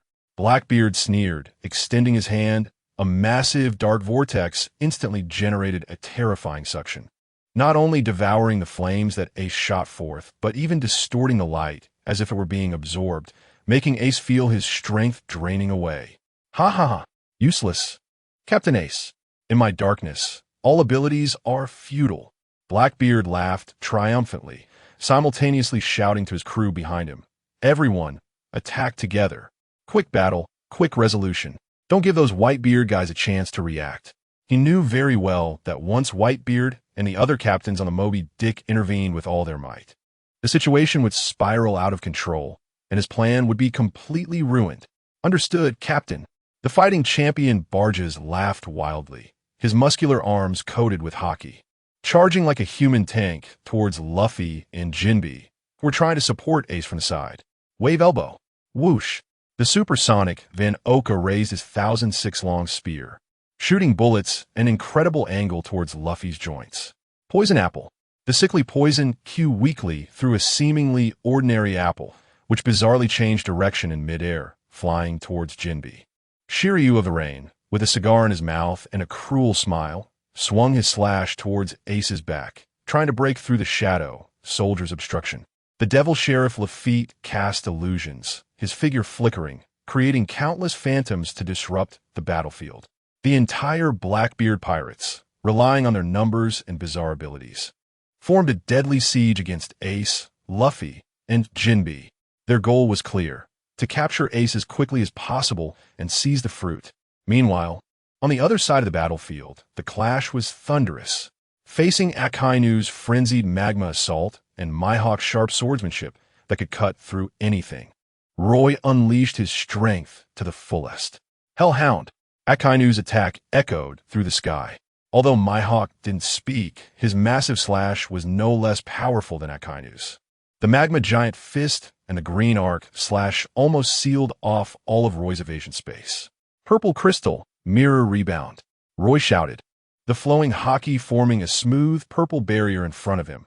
Akainu's magma fist slammed into it and strangely slid slightly to the side. This was a high-level use of Haki, which could not only attach to oneself, but also leave the body to attach to weapons, and even appear directly in the air for 1S use. At the same time, Roy's footwork shifted mysteriously, a perfect combination of the Navy's 6 forms and observation Haki. His body twisted like it had no bones, narrowly avoiding the sharpest part of Mihawk's slash, only having the edge of the sword graze his Vice Admiral cloak. Moonstep, air instant. In the moment he dodged the joint attack, Roy's figure vanished, reappearing above Akainu's side, his leg chopping down like a battle axe. Entwined with black-red lightning. Storm leg, Haki bind, falling purple thunder. Akainu hurriedly blocked with his magma arm, and with a deafening crash, he was knocked downward. Mihawk's black sword silently lunged towards Roy's back, moving at the speed of light. Finger gun, ultimate. Purple rain returns to heaven, as if he had eyes on his back. Roy spun rapidly, countless finger gun blasts condensed with Haki sprayed out like a purple rain, not only blocking Mihawk's thrust, but also forcing back the other Navy officers trying to get close. Akainu and Mihawk grew increasingly alarmed as they fought. Initially, they had indeed looked down on teaming up, but Roy's displayed strength far exceeded their expectations.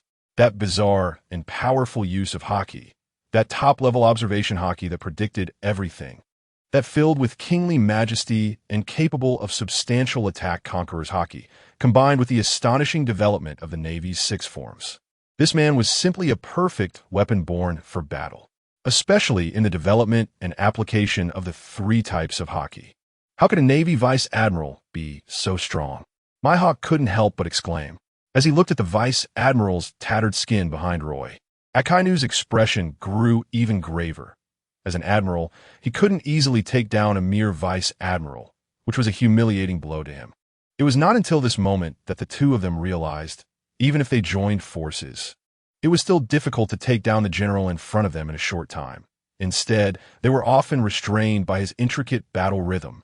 Chapter 10, the warm-up, is over. However, how powerful are the opponents, Hawkeye and Akainu? After experiencing battles with these 2 strong figures, Roy's breathing became heavy, and he bore numerous wounds. The burns from the lava, the cuts from the sword energy, simultaneously facing two of the world's top-tier powerhouses took a tremendous toll on his stamina, haki, and spirit. Even more deadly was the system's warning sound that rang out again. Warning: host continues to attack Marine Admirals and members of the world government-affiliated forces, Warlords of the Sea, seriously violating the core principles of the system. Warning: after multiple reminders to the host with no change, the system will forcibly retract all Haki comprehension points granted to the host in 10 seconds. The host will permanently lose the current level of Haki. 10, 9, 8. In his mind, the system's cold countdown felt like the death knell, striking at Roy's nerves. The feeling of being stripped of power became clearer, as if his foundation was shaking. Is it coming to an end? Roy was terrified to find that he seemed unable to change the system's actions. It wasn't that he couldn't at all, but he always fell just short. Retract? Then go ahead and retract. Roy roared in his heart, his fighting spirit unwavering. Since there's only 10 seconds. Let the world listen to my final song. Just as Roy was preparing to unleash his ultimate move with all his might, and as the system's countdown was about to reach 0, his observation Haki sharply sensed a critical situation on the other side of the battlefield. Ace was restrained by Blackbeard's dark water, his pale flames flickering uncertainly. Luffy and Jinbei were caught in the siege of Burgess, Oka, and Poison Q, struggling perilously, while Shiryu's blade was almost touching Ace's back. If this continued, Luffy might emerge unscathed under the protagonist's halo, and Jinbei could perhaps survive with his strong vitality. But Ace, could it be that Ace ultimately cannot escape the fate of death? Would all these efforts be in vain? Blackbeard laughed wildly as Ace struggled in the dark water created by Blackbeard's devil fruit.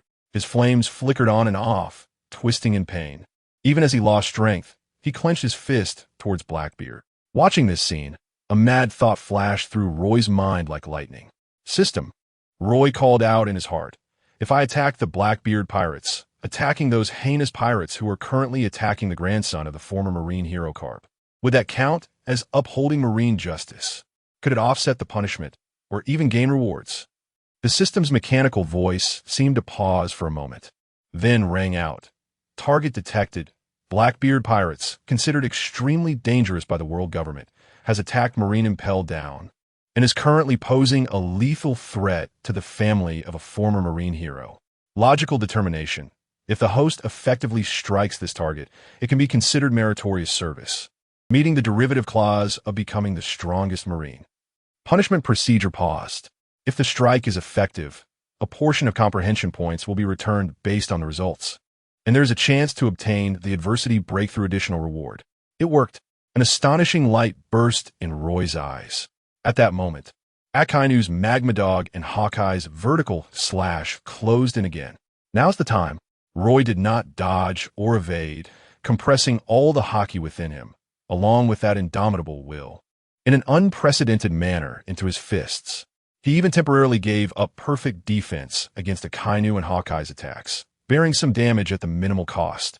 He suddenly turned, facing the direction of the Whitebeard Pirates, and unleashed his fists, which contained his peak power and the justice recognized by the system, into the air. Ultimate technique Haki binding twin star collapse. Boom, boom. No longer a shockwave, but two massive energy bodies, resembling purple comets, trailing black-red lightning tails, at a speed beyond visual perception, instantly smashed into the center of the Whitebeard Pirates formation. What? Blackbeard's sinister grin froze instantly. He sensed a deadly threat. In a hurry, he activated Dark Water again, trying to swallow these two comets. However, this was not a devil fruit ability. This attack contained the power of Roy's Conqueror's Haki, intertwined with the temporarily recognized justice attribute by the system, far exceeding ordinary energy attacks. Although Dark Water was indeed strange and terrifying against these two comets, the black hole formed by Dark Water twisted violently and could not fully absorb them. Boom! A world-shattering explosion erupted in the midst of the Whitebeard Pirates.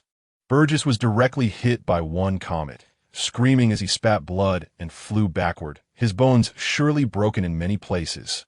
Van Oka's sniping position was swept away by the explosion's aftermath, his spear slipping from his hands, and he was thrown into the air. The strange devices thrown by Poison Q were reduced to ashes in the explosion, and he himself was tossed around by the shockwave. Even Shiryu was forced to retreat to defend, shaken back by the explosion, and his slash at Jinbei naturally missed. At the forefront, Blackbeard, although he used dark water and armament Haki to withstand part of the power, was hurt the most. His eyes were already turning white, blood gushing from the corners of his mouth, and his massive body lay in the center of the huge pit like a rag, completely losing combat capability. This sudden, terrifying strike that crossed half the battlefield severely injured multiple cadres of the Whitebeard Pirates, shattering their siege on Ace and Luffy. The entire scene was stunned. Everyone looked in disbelief at the figure that, despite being under attack from Akainu and Hawkeye, could still muster such power to remotely support another battlefield. A monster. Some Marines gasped in shock.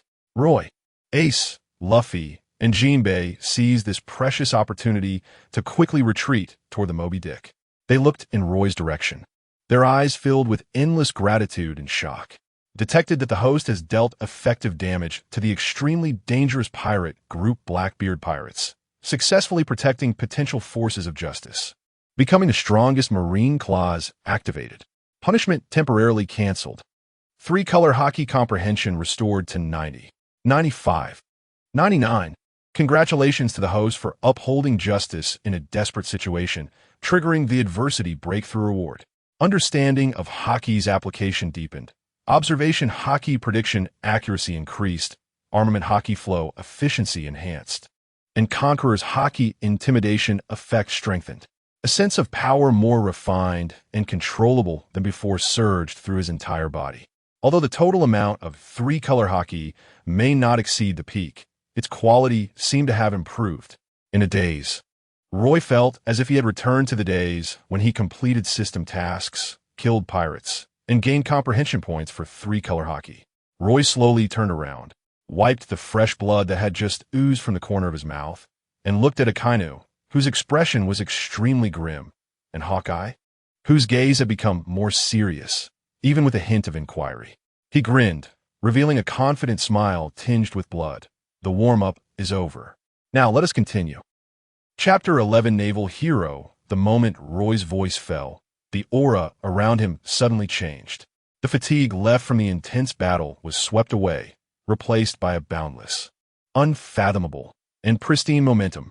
The dark purple-armed color halo flowed like a living being, synchronizing with his life force, as if it had become a natural extension of his body.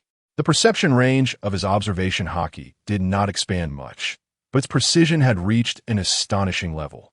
The trajectories of dust in the air, the slightest tremors of his opponent's muscles, and even the sound of blood flowing under Akainu's magma were all clearly discernible. The black and red Conqueror's Haki lightning no longer surged outward but wrapped around him like a docile thunder dragon. Each flicker caused the surrounding space to tremble slightly, exuding a kingly majesty that struck fear into the heart. A comprehension level of 99 seemed numerically close to the previous 99. 999 even less. But the essence was entirely different. This was completely free of system impurities, entirely controlled by his own will, as if it truly belonged to him without any system interference. Akainu and Mihawk, though unsure of what had happened, attacked one after another. Roy snorted coldly, facing Akainu's molten heavy punch and Mihawk's sharp slash. He did not make any significant movements. Roy simply took a step forward. Buzz! An invisible force field expanded from him as the center. Akainu's molten fist, capable of melting steel, seemed to hit an invisible and incredibly tough wall when still several meters away from Roy, its speed drastically reduced, magma splashing, and unable to advance an inch. Mihawk's green slash, capable of cutting through mountains, also seemed to sink into a quagmire upon entering this force field. Its sharpness rapidly worn away, ultimately dissipating quietly half a meter in front of Roy. What? This is impossible. Akainu and Mihawk exclaimed in shock almost simultaneously. They sensed that this was not a mere Haki defense, but a higher level of suppression, nearly at the level of rules. The quality of the opponent's Haki had completely and utterly surpassed theirs. Your attacks are too slow, and there are too many flaws. Roy's voice was calm, but filled with absolute confidence. His figure flickered, as if appearing in two places at once.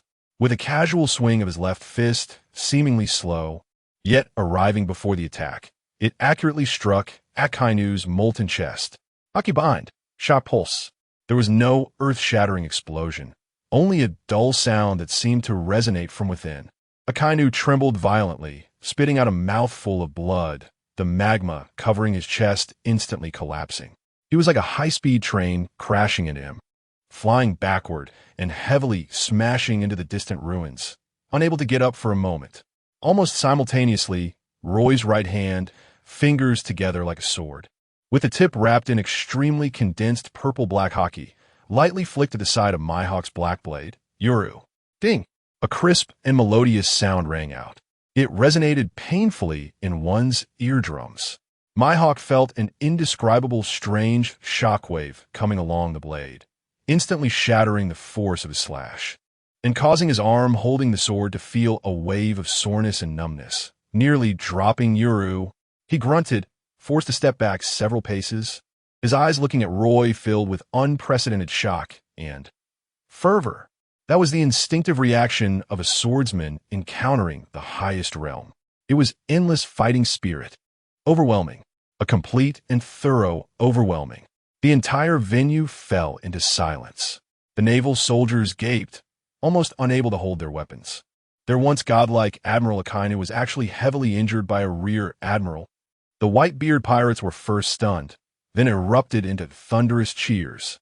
Roy, so strong. This is our brother.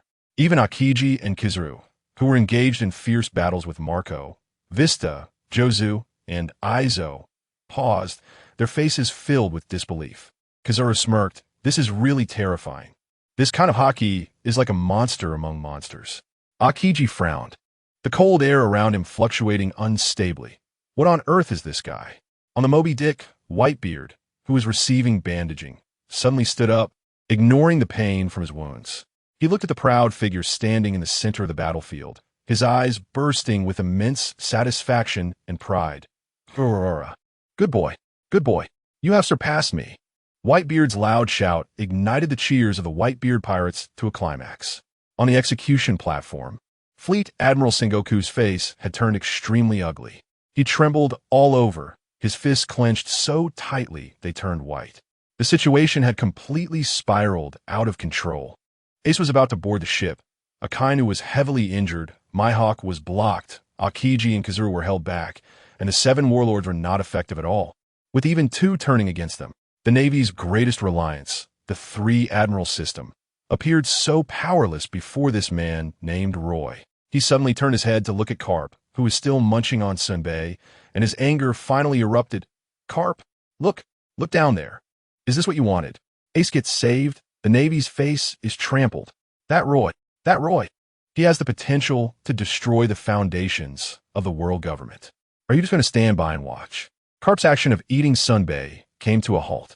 The nonchalant expression on his face gradually faded, replaced by an extremely complex emotion, embarrassment from being seen through. A hint of heartbreak and even helplessness. Seeing Ace saved was indeed what he wanted, for although he was a Navy man, he was also Ace's grandfather. But also precisely because he was a Navy man, a Navy hero, so at this critical moment, he had to do something. Garp slowly set down the Senbei bag, his gaze like lightning, piercing through the battlefield, firmly locking onto Roy. His low voice was not loud, yet it rolled over the entire Marineford like muffled thunder, suppressing all the noise. Roy, your strength reminds me of a name that should not be mentioned in that nearly forgotten place, God Valley.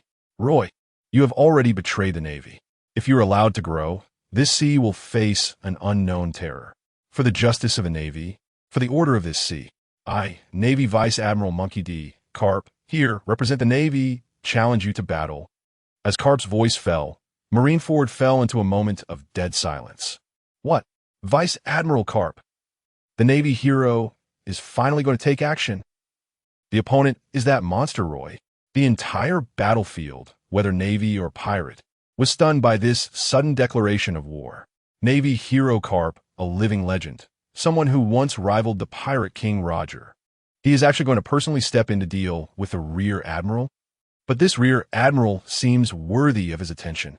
At the end of the battlefield, upon hearing Garp's challenge to Roy, Luffy and Ace's movements almost simultaneously froze.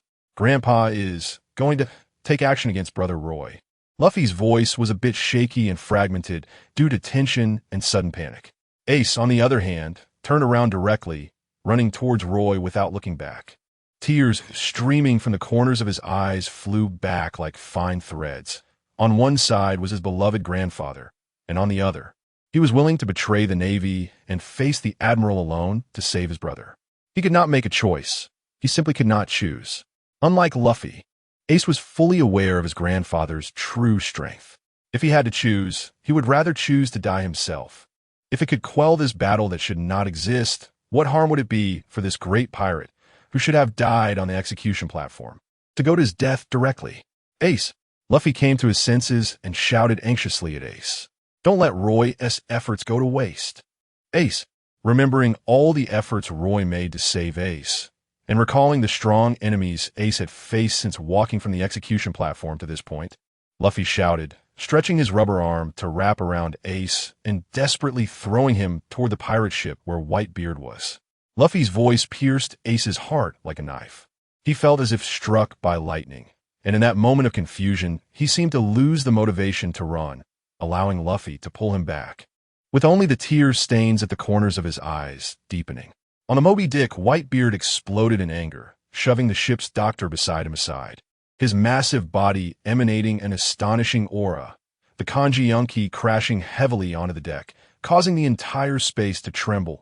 Garp, you old man, after so many years, have you really become this pathetic? The remnants of the old era should have the awareness of being remnants. The tide of the new era cannot be blocked by you. If you want to touch my son, first ask the Kanji in my hand. Whitebeard roared, ready to personally face Garp. Just as a legendary duel was about to unfold, Roy suddenly spoke up, his voice clearly spreading across the battlefield. Marco, Vista, Yush, Aizu, stop Dad. His body can't fight anymore. Hearing this, Marco and the others immediately understood. Blue flames flashed, and the four quickly broke away from their engagement with Akiji and Kizaru, unhesitatingly flying in front of Whitebeard to block him. Dad, let Roy go, Marco said firmly. Old man, leave it to him. Jaws used his diamond body to block Whitebeard's path, glancing towards Roy with a serious expression.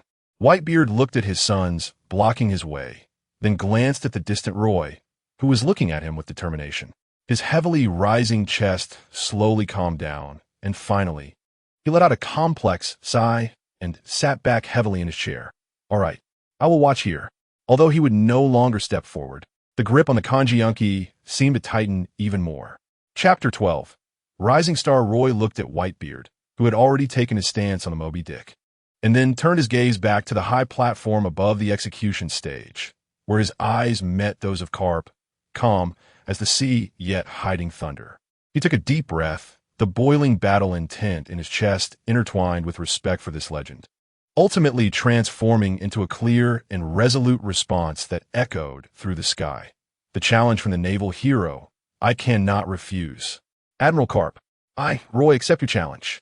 As Roy's voice spread, the Whitebeard Pirates erupted with a roar like a tsunami. Oh. Their brother is going to face that legendary naval hero head-on. What a grand sentiment and spirit. The pirates' blood was completely ignited, as if they had forgotten they were on the battlefield, leaving only the infinite anticipation for this peak duel. Gurara la la la la. Good boy. Whitebeard slammed his hand on the armrest of his chair, the fatherly urge overwhelming him. Unable to contain his laughter, his eyes filled with pride. Upon hearing this, Garp's complex emotions vanished, replaced by a pure, bold, and even slightly ecstatic laugh. Ha ha, what an interesting young man. Roy, let me see just how much storm you can stir up, you monster of this new era. Before his words fell, Garp's seemingly aged body erupted with astonishing power.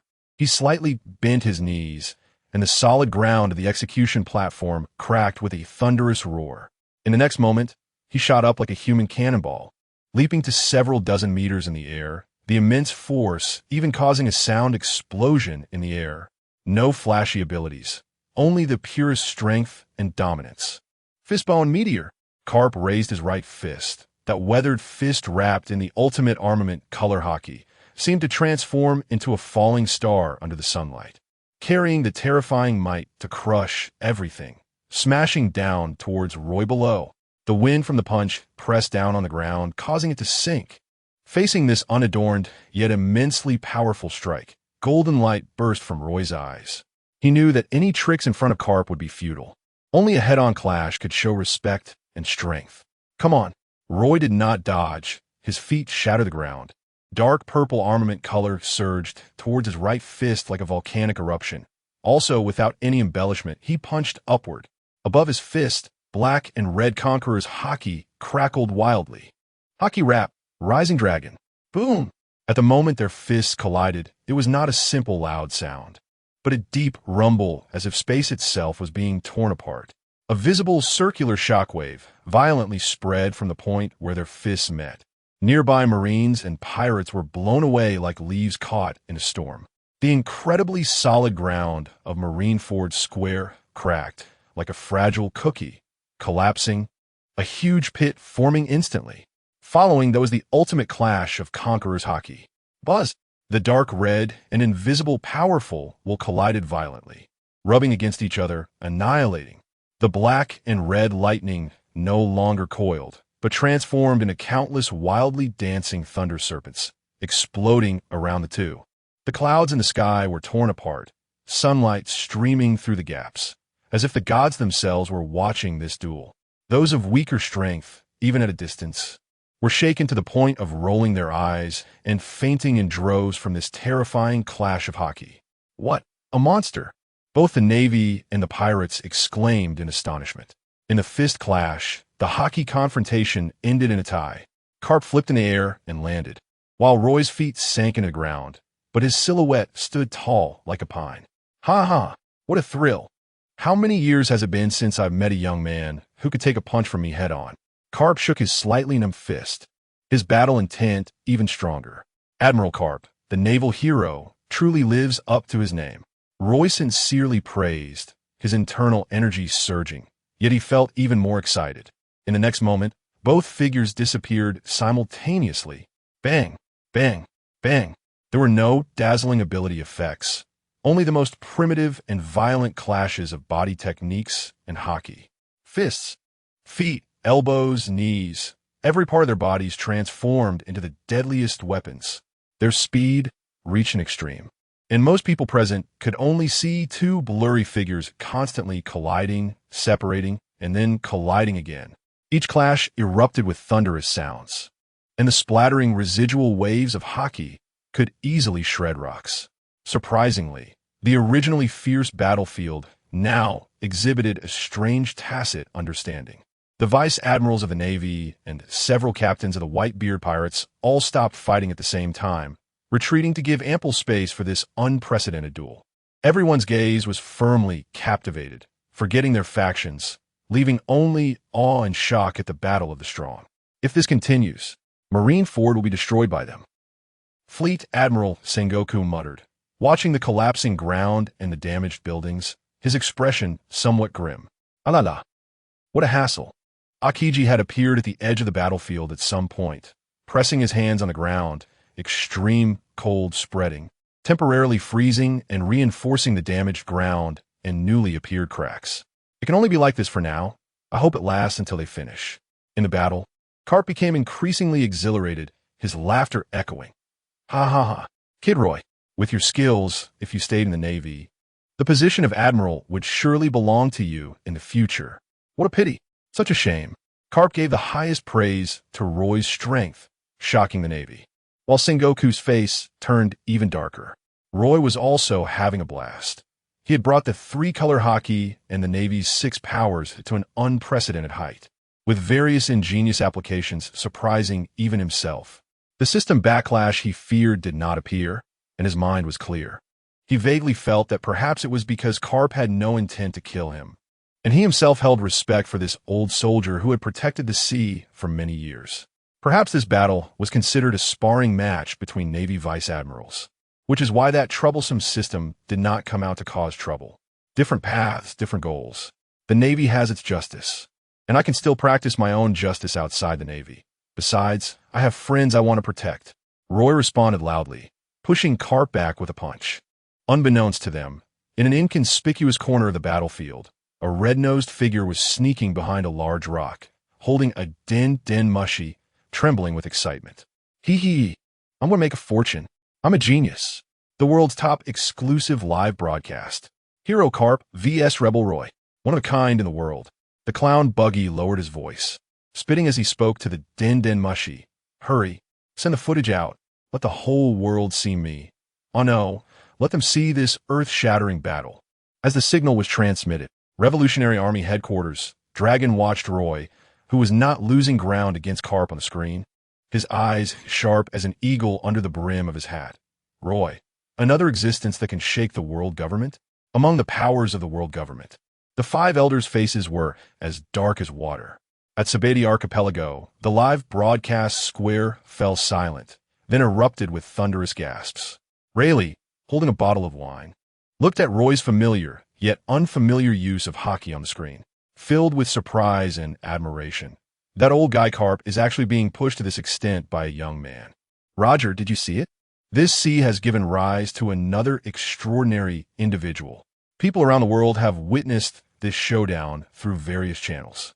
Roy's name, along with the shocking images of him evenly matched against the naval hero Garp, spread like a storm to every corner of the globe. A powerful figure who can stand shoulder to shoulder with legends seems to have officially stepped onto the world stage only at this moment. Chapter 13. The War of Strategy in the Warring States. Boom. Boom. Boom. The battle between Roy and Garp had reached a fever pitch, with every punch and kick causing the heavens to tremble. Garp, hailed as the strongest weapon of the Navy, had erupted with power.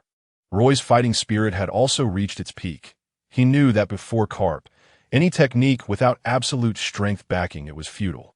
Therefore, he abandoned technique and chose to clash with pure strength. The moment their fists collided, time seemed to freeze momentarily. Pure physical power compressed the air, producing a thunderous sound that made the eardrums of those below ache. Monster, monster, a Navy rear admiral murmured in a daze, unaware when the sword in his hand had fallen. On the Whitebeard Pirates' side, after a brief silence, a fervent cheer erupted that could overturn the sky. Roy, do you see that? That's our brother. He has trading blows with the Navy hero Garp. A new era. This is our new era. Many pirates were moved to tears, as if witnessing the birth of a legend. Diamond Jozu pounded his chest forcefully, creating a booming sound. Haha, what a guy. I knew it. I knew this kid could do it. Bista, the flower sword, elegantly wiped his dual blades, but his eyes were filled with amazement. What a magnificent aura. Yes, just like the legendary god of war. Marco transformed into his phoenix form, seizing the moment to bring Ace, Luffy, and Jinbei onto the ship. At this moment, he hovered in the air, the blue flames flickering violently. This guy has already reached such heights?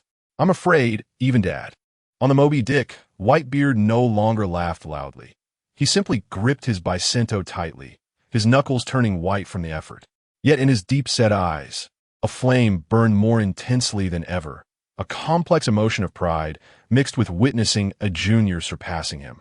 On the high platform, Sengoku's expression had darkened to the point of dripping water. Beside him, a group of Navy generals fell silent.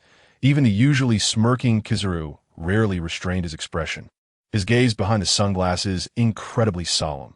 This is truly terrifying, a complete monster. Mr. Garp actually blocked it head-on. Akiji sighed, continuing to silently reinforce the ice surface, but his gaze toward the center of the battlefield was filled with complexity. On the high platform, Fleet Admiral Sengoku's face had turned as dark as possible. Having known Garp for so many years, he could clearly sense that Garp's offensive, though fierce, lacked the killer determination he usually showed when facing truly vicious foes. That hearty laughter, the glint of appreciation in his eyes, all indicated that Garp viewed this battle more as a test for his juniors and a form of alternative release, rather than a cleansing of Navy justice. "What time is it now, Garp? Just because he saved your grandson? You old bastard." Sengoku cursed inwardly. He knew that Garp felt a sense of relief because Ace was saved, but that was absolutely not a reason to let Roy, the biggest variable, go free. The potential Roy displayed and the subversive threat to the Navy's order had already surpassed the remaining Whitebeard in Sengoku's mind. It even surpassed the entire Whitebeard Pirates. As Garp and Roy both retreated after another heavy punch clash, the waves of energy swirling, a glimmer of determination flashed in Sengoku's eyes. Some matters could allow Garp to hesitate due to personal feelings, but as Fleet Admiral of the Navy, he absolutely could not. Enough.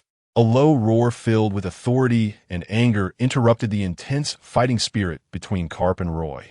Sengoku erupted with dazzling golden light, his body rapidly expanding, transforming into a majestic golden giant Buddha, radiating a terrifying sense of oppression. The Buddha fruit, mythical type, Buddha form. Fleet Admiral Sengoku made his move. Buddha's impact. The massive golden Buddha palm, carrying a purifying shockwave, did not attack Roy's vital points, but accurately struck the ground between the two, forcibly separating the fiercely battling Garp and Roy. Boom! The ground was struck into a massive palm print pit, and the shockwave forced both Roy and Garp to pause their attacks. Akiji, who was using the Hi-Hi No-Mi to repair the ground and maintain the Navy fortress from collapsing, was slightly taken aback. "Hey, Fleet Admiral Sengoku, this is really troublesome." In the center of the battlefield, Garp frowned. Sengoku, he was clearly displeased with his old friend's interference. Roy steadied himself, focusing on the golden giant Buddha, a warning sign rising in his heart. Sengoku's aura, unlike Garp's pure ferocity, added a layer of unfathomable wisdom and majesty. His instincts told him that Sengoku's strength was definitely not beneath Garp's, and that Sengoku possessed a powerful devil fruit, posing an even greater threat than Vice Admiral Garp. "Roy." Sengoku's grand voice resonated across the entire battlefield like the sound of a bell. "You truly are a rare talent in 1,000 years, but unfortunately, you've taken the wrong path." Roy took a deep breath, calming the surging blood in his veins, and replied loudly, "Fleet Admiral Sengoku, I must take action for my family and friends. The road lies before me, so what is right or wrong? Family? Pirates' family? Friends? Friends who bring calamity to the world?" Sengoku's voice turned cold. "Do you think you've won? Look at this sea." His massive Buddha hand pointed to the surroundings of Marineford. From the moment the news of Ace's execution was announced, a net has already been cast here. The Whitebeard Pirates are nothing but turtles in a jar. You are also a Vice Admiral of the Navy. You should know the strength of the Navy well, right? Vice Admiral Roy? With Sengoku's words, as if to validate them, nearly 100 massive Navy warships slowly emerged on the surface of the sea surrounding Marineford. On the decks of the warships stood formidable figures: Mongoose, Fire Mountain, Doberman, Ghost Spider, Stirabelly. The elite Vice Admirals of the Navy headquarters had almost all come out. They had been hiding in the periphery, sealing off the waters, and now revealed their fangs. Vice Admiral Tsuru commanded from the central flagship, calmly directing the entire situation. Roy's pupils contracted slightly. He finally understood why he had felt something was off since the beginning of the battle. The Navy's true elite forces had quietly set up a siege, using the 3 admirals and the 7 warlords as the spearhead to stab the Whitebeard Pirates, and the Navy's elite vice admirals as the axemen to cut off the Whitebeard's retreat. How could the Whitebeard Pirates not come to save Ace after the execution was publicly announced, and to welcome the wrath of one of the 4 emperors, Whitebeard? How could the Navy not be fully prepared? Sengoku's strategy was indeed profound. So, Fleet Admiral Sengoku, do you want to annihilate the entire Whitebeard Pirates in one fell swoop? Roy was shocked by this sudden information, his fists clenched tightly, anger rising. Executing Ace was to maintain the absolute authority of the Navy and the world government, to intimidate the 4 seas. Sengoku continued, his voice carrying an undeniable coldness. As for Whitebeard, this scene needs balance. A Whitebeard who is alive, but has lost Ace, whose prestige is damaged and is old, is more valuable than a dead four emperor. Of course. Sengoku's gaze swept over the towering figure on the Moby Dick, his tone slightly pausing. If he insists on seeking death, the Navy wouldn't mind ending this remnant of the old era here. Hearing this, Roy's mind flashed with the tragic ending of Whitebeard from the original work. He couldn't help but ask in a deep voice, does an adventurer who has just entered the sea, an old man on the verge of death, really have to be completely exterminated? The scale of justice is written by the victors. Sengoku did not back down. The stability of the world requires a price. Helping the Navy deter the pirates of the world and maintaining the Navy's dignity is Ace's greatest value. Sengoku paused slightly. Moreover, Whitebeard knew it was a trap, but still brought his entire crew here. That was his own choice. As the Emperor of the Sea, does he not have this awareness? Roy fell silent.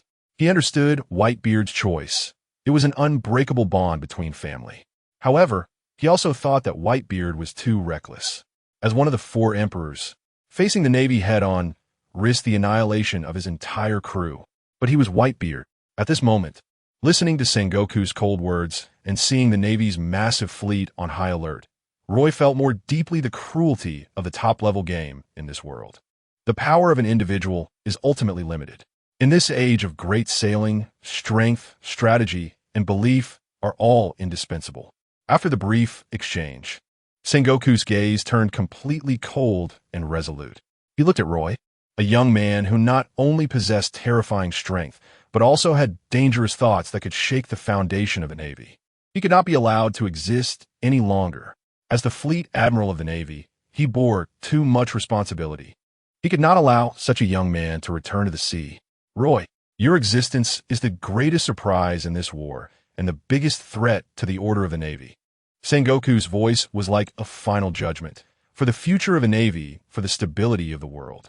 Today you must stay here. As his words fell, Sengoku transformed into a giant Buddha, an unprecedented, terrifying energy gathering between his enormous palms.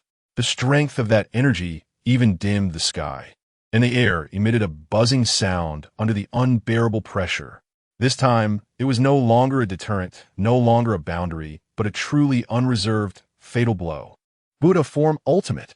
My heart is like Buddha, all laws perish. The enormous golden Buddha palm seemed to block out the sky, carrying the ultimate will to purify, destroy, and suppress everything, pressing down towards Roy. The power of this strike surpassed any previous attack, and even Garp beside him showed a serious expression.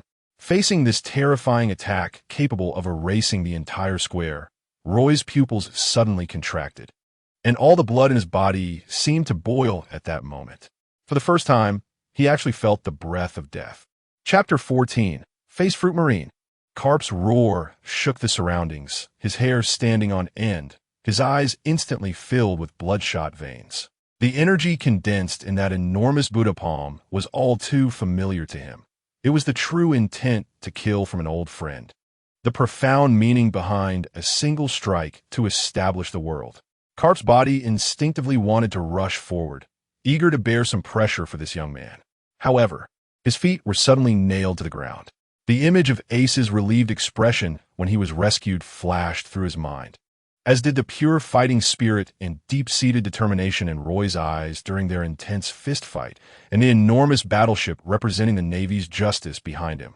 On one side was the lifelong commitment to Navy justice and decades of camaraderie, and on the other was the young man who had saved Ace, showcasing incredible spirit and potential. The immense pain and conflict nearly tore this Marine hero apart. In the end, the half-step he had taken was heavily retracted, his tightly clenched fists cracking with tension. He closed his eyes and let out a near-whimpering roar, choosing silence. At this moment, he was first and foremost Marine Vice Admiral Monkey D. Garp. Marine, stop! On the other side, Whitebeard witnessed Sengoku's sudden outburst, his eyes bloodshot with rage. He roared, the clouds cutting sharply, shaking the entire sea surface. He could not allow anyone to kill the family that had protected his sons in such a manner before his very eyes. A powerful shock wave instantly condensed in his fist, and he was about to leap up, using his world-destroying power to block this lethal strike for Roy. "Old man, no!" Diamond Jozu was in tears, but his massive diamond body suddenly blocked in front of Whitebeard with incredible speed, along with several other team captains who had reacted, firmly holding onto their captain. "Let go of me, Jozu, Vista." Whitebeard struggled fiercely, the force nearly throwing the captains away. But Jozu and the others gritted their teeth, blood oozing from the corners of their mouths, yet they would not let go. They clearly saw that Sengoku's strike had an enormous range and devastating power. If the old man forcibly blocked it, his already frail body would surely suffer severe injury, or even, they could not lose the old man. Roy. In the sky, Marco transformed into the phoenix, letting out a mournful cry as blue flames burned to their peak, shooting towards Roy like a meteor. On the ground, the recently rescued Ace's eyes were wide with fury, his entire body erupting with scorching flames as he dashed towards Roy without hesitation. And Luffy, staring blankly at the sky-blocking golden palm, looked at Roy, who was in a desperate situation, the immense shock leaving him speechless, tears uncontrollably streaming down his face. It's too late. The golden Buddha palm was about to descend, completely engulfing Roy's small figure, just as Roy prepared to resist this strike with all his might. A cold warning from the strongest Navy system sharply rang out in his mind. Warning. The system has detected the host gathering all power, intending to launch a lethal attack on Fleet Admiral Sengoku. Severe violation of core system principles. System punishment activated. 10-second countdown. Depriving the host of all comprehension of the 3 types of Haki. 10, 9, 8, 7. Damn, here it comes again. Roy's heart sank. Losing Haki at this critical moment was akin to severing his own arms. Taking a head-on, with his flesh and blood, he would undoubtedly die. Fighting back, Haki would be stripped away, leading to the same dead end. In the blink of an eye, Roy's gaze swept over the densely packed Navy fleet surrounding them, over Jozu and the others desperately trying to stop Whitebeard, over Marco and Ace charging towards him, and over Whitebeard's anxious, angry, and unwilling face on the Moby Dick. A crazy thought exploded in his mind. All these efforts could not be in vain. He did not choose to defend, nor did he direct his power at Sengoku. At the moment the system's countdown reached 3, Roy poured all the boiling power within him, the physical strength he had sublimated from battling Garp, the surging conqueror's Haki, and the ultimate application of armament and observation Haki into his fists, and then Roy suddenly changed direction, aiming towards the outer edge of Marineford, where nearly 100 Navy ships stood ready. "Old man, go. Marco, it's up to you." Roy used his last ounce of strength to let out a thunderous roar, a shock wave that could not be described in words, carrying dark red, lightning, and destructive energy. Did not directly attack the ships, but slammed violently against the sea surface right in front of the fleet. Boom! The world lost its color. The sea wailed. The hit sea surface first formed a gigantic, bottomless depression, followed by an unparalleled force erupting upwards and outwards. Towering waves were raised, reaching heights even greater than the Navy headquarters building. Nearly 100 massive warships were tossed up like toys in the face of this combination of natural and human power. Scattered and torn apart, the carefully arranged encirclement was instantly torn open, creating a massive gap leading to the outer sea. Even more shocking was that the lifted seawater seemed to be restrained by an invisible force, forming 2 gigantic walls of water reaching from the sky to the sea on either side of the gap, leaving a relatively calm passage in between. This scene resembled a miraculous split in the sea from a myth. However, just as Roy unleashed all his power towards the sea, Sengoku's palm firmly struck his back. Puff! Having lost all Haki protection, Roy could only endure the Fleet Admiral's profound technique with his physical body. His body was sent flying like a kite with a broken string, blood spraying into the air in a tragic arc, his clothes instantly shredded, and the sound of bones cracking could be distinctly heard. He did not even manage to emit a sound of pain before completely losing consciousness, crashing heavily to the ground. Roy, Marco, and Ace rushed forward just in time, but were violently thrown back by the terrifying aftermath of Sengoku's technique, both spitting blood, caught by other crew members who followed closely behind. Roy, foolish son. Whitebeard watched the falling figure, gazing at the path carved out by life on the sea surface, his entire being plunged into an extreme silence. But this silence was more terrifying than any roar. He slowly pushed away his sons who were desperately trying to stop him. His eyes no longer held anger, but a bottomless, mixed despair and resolute silence. He did not look at Roy, who was uncertain of his fate, nor at the injured Marco and Ace, but instead looked up to the sky and let out a low sound that seemed to come from the depths of hell. Navy, world government, you. Very well. In the next moment, he leaped high, gathering an unprecedented white light sphere atop his tornado of clouds. The size and energy fluctuations of the sphere far surpassing any previous attack. This sea no longer needs so-called holy lands and fortresses. Let them all sink. Ultimate technique, heaven and earth overturning. Tornado of clouds smashed down hard. Its target was not any one person, but the entire Marineford island. Crack. Boom. An indescribable roar erupted, no longer a localized earthquake, but the entire Marineford island began to completely and thoroughly shatter from the bottom up. A massive crack swallowed buildings, squares, debris, and countless horrified Marines. The fortress collapsed like a sandcastle, the ground shattered, and gigantic waves surged in from all directions, instantly transforming this once sacred place, symbolizing the absolute justice of a navy, into a doomsday ocean. After releasing this ultimate strike, Whitebeard's enormous body shook violently, his breath visibly fading, the wrinkles on his face deepening, as if all his vitality had been instantly drained away. Old man, Marco, enduring his injuries, transformed into the Phoenix and immediately caught the falling Whitebeard, along with the other captains, tearfully protecting him at the center. All hands. Marco's eyes were filled with tears, but his voice was incredibly firm. In accordance with the path Roy opened for us with his life. Following the old man's orders, retreat, immediately retreat. The remnants of the Whitebeard Pirates, filled with endless sorrow and anger, surged like a flood towards the sea passage created by Roy. Meanwhile, on the shattered ruins of Marineford, Admiral Kazan reacted swiftly, slapping the water surface with both arms. Ice Age.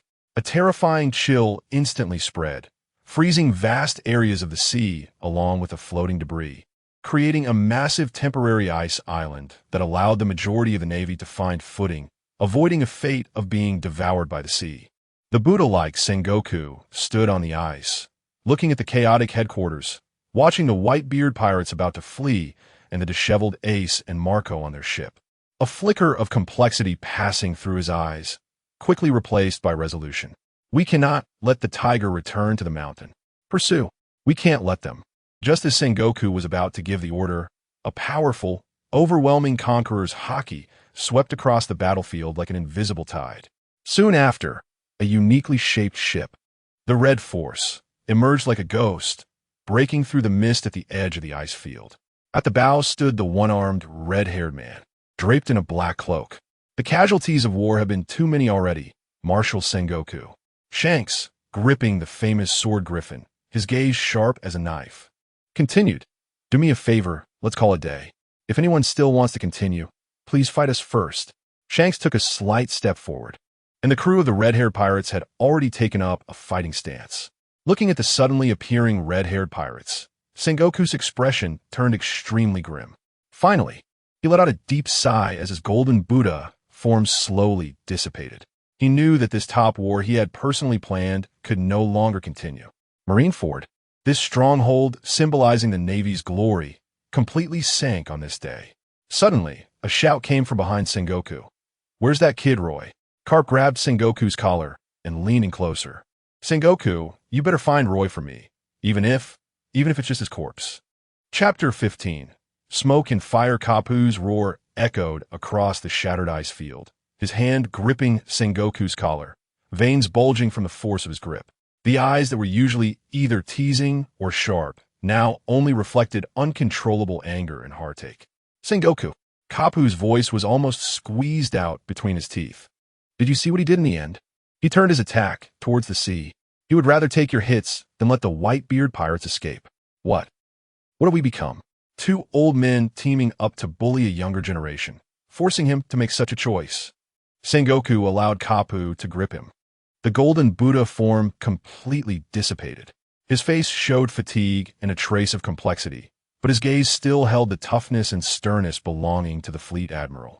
He looked directly into Kapu's eyes, which were almost spitting fire, his voice somewhat low. Kapu, I am the fleet admiral now, Kapu. Sengoku forcefully pushed Kapu's hand away, straightening his disheveled admiral's coat. I saw it. I saw it very clearly. Precisely because I saw it clearly, I cannot allow him to leave. He surveyed the ruins of Marineford, now a desolate ice field, watching the wailing soldiers and the shattered gate of justice. His voice carrying a heavy weight. Ace has been rescued. The main force of the Whitebeard Pirates still exists, and the Navy headquarters has sunk.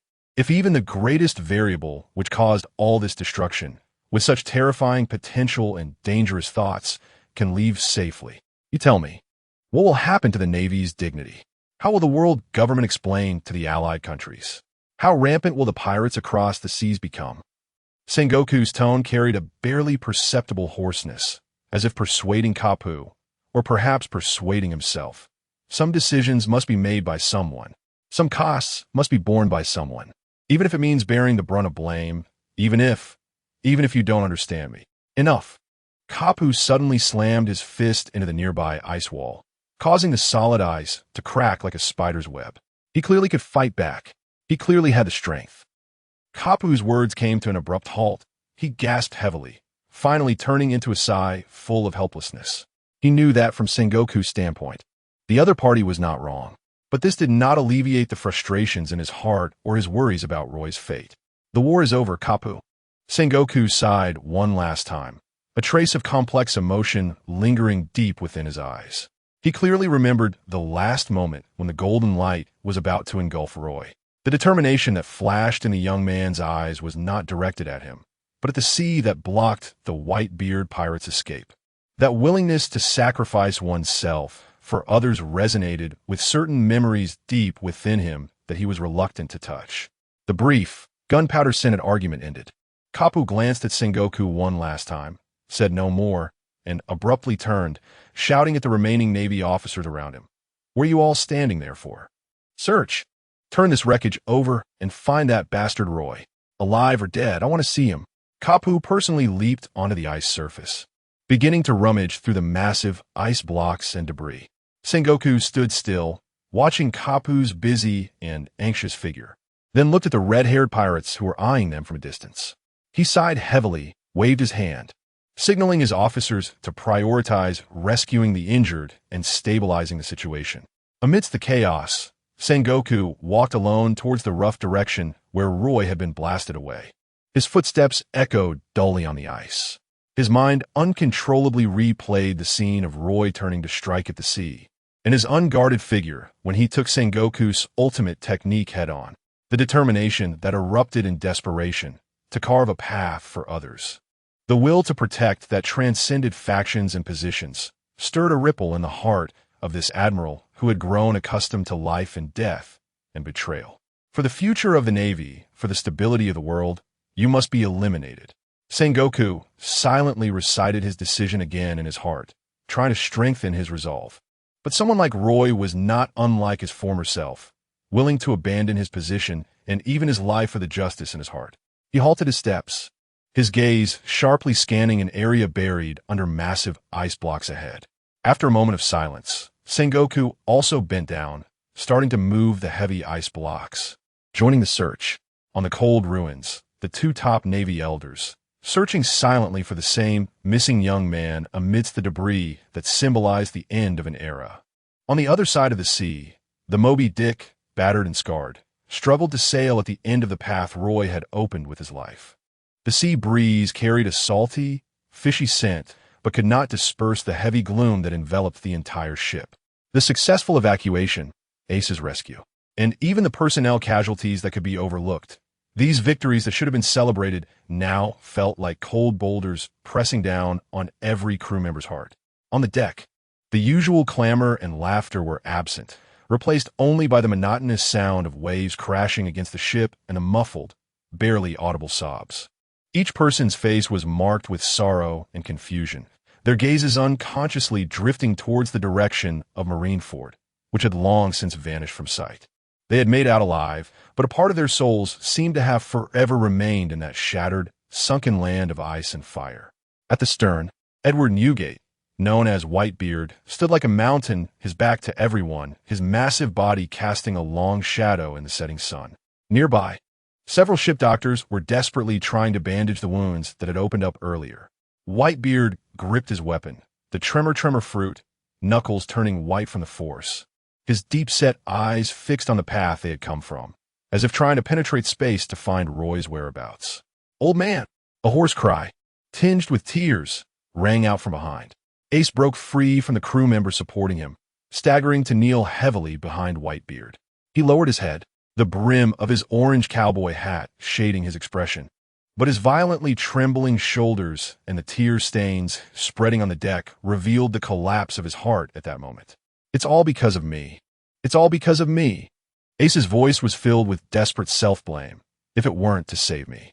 Roy, he should have stayed behind. He was so strong. He could have left. He could have stayed with the Navy. He was a Vice Admiral. He gave up all hope for me. It's my fault. I caused him harm." His final words almost turned into a blood-curdling scream. The image of Roy's determined turn, attacking the sea while taking Sengoku's Buddha palm head-on, burned into his soul like the most brutal brand.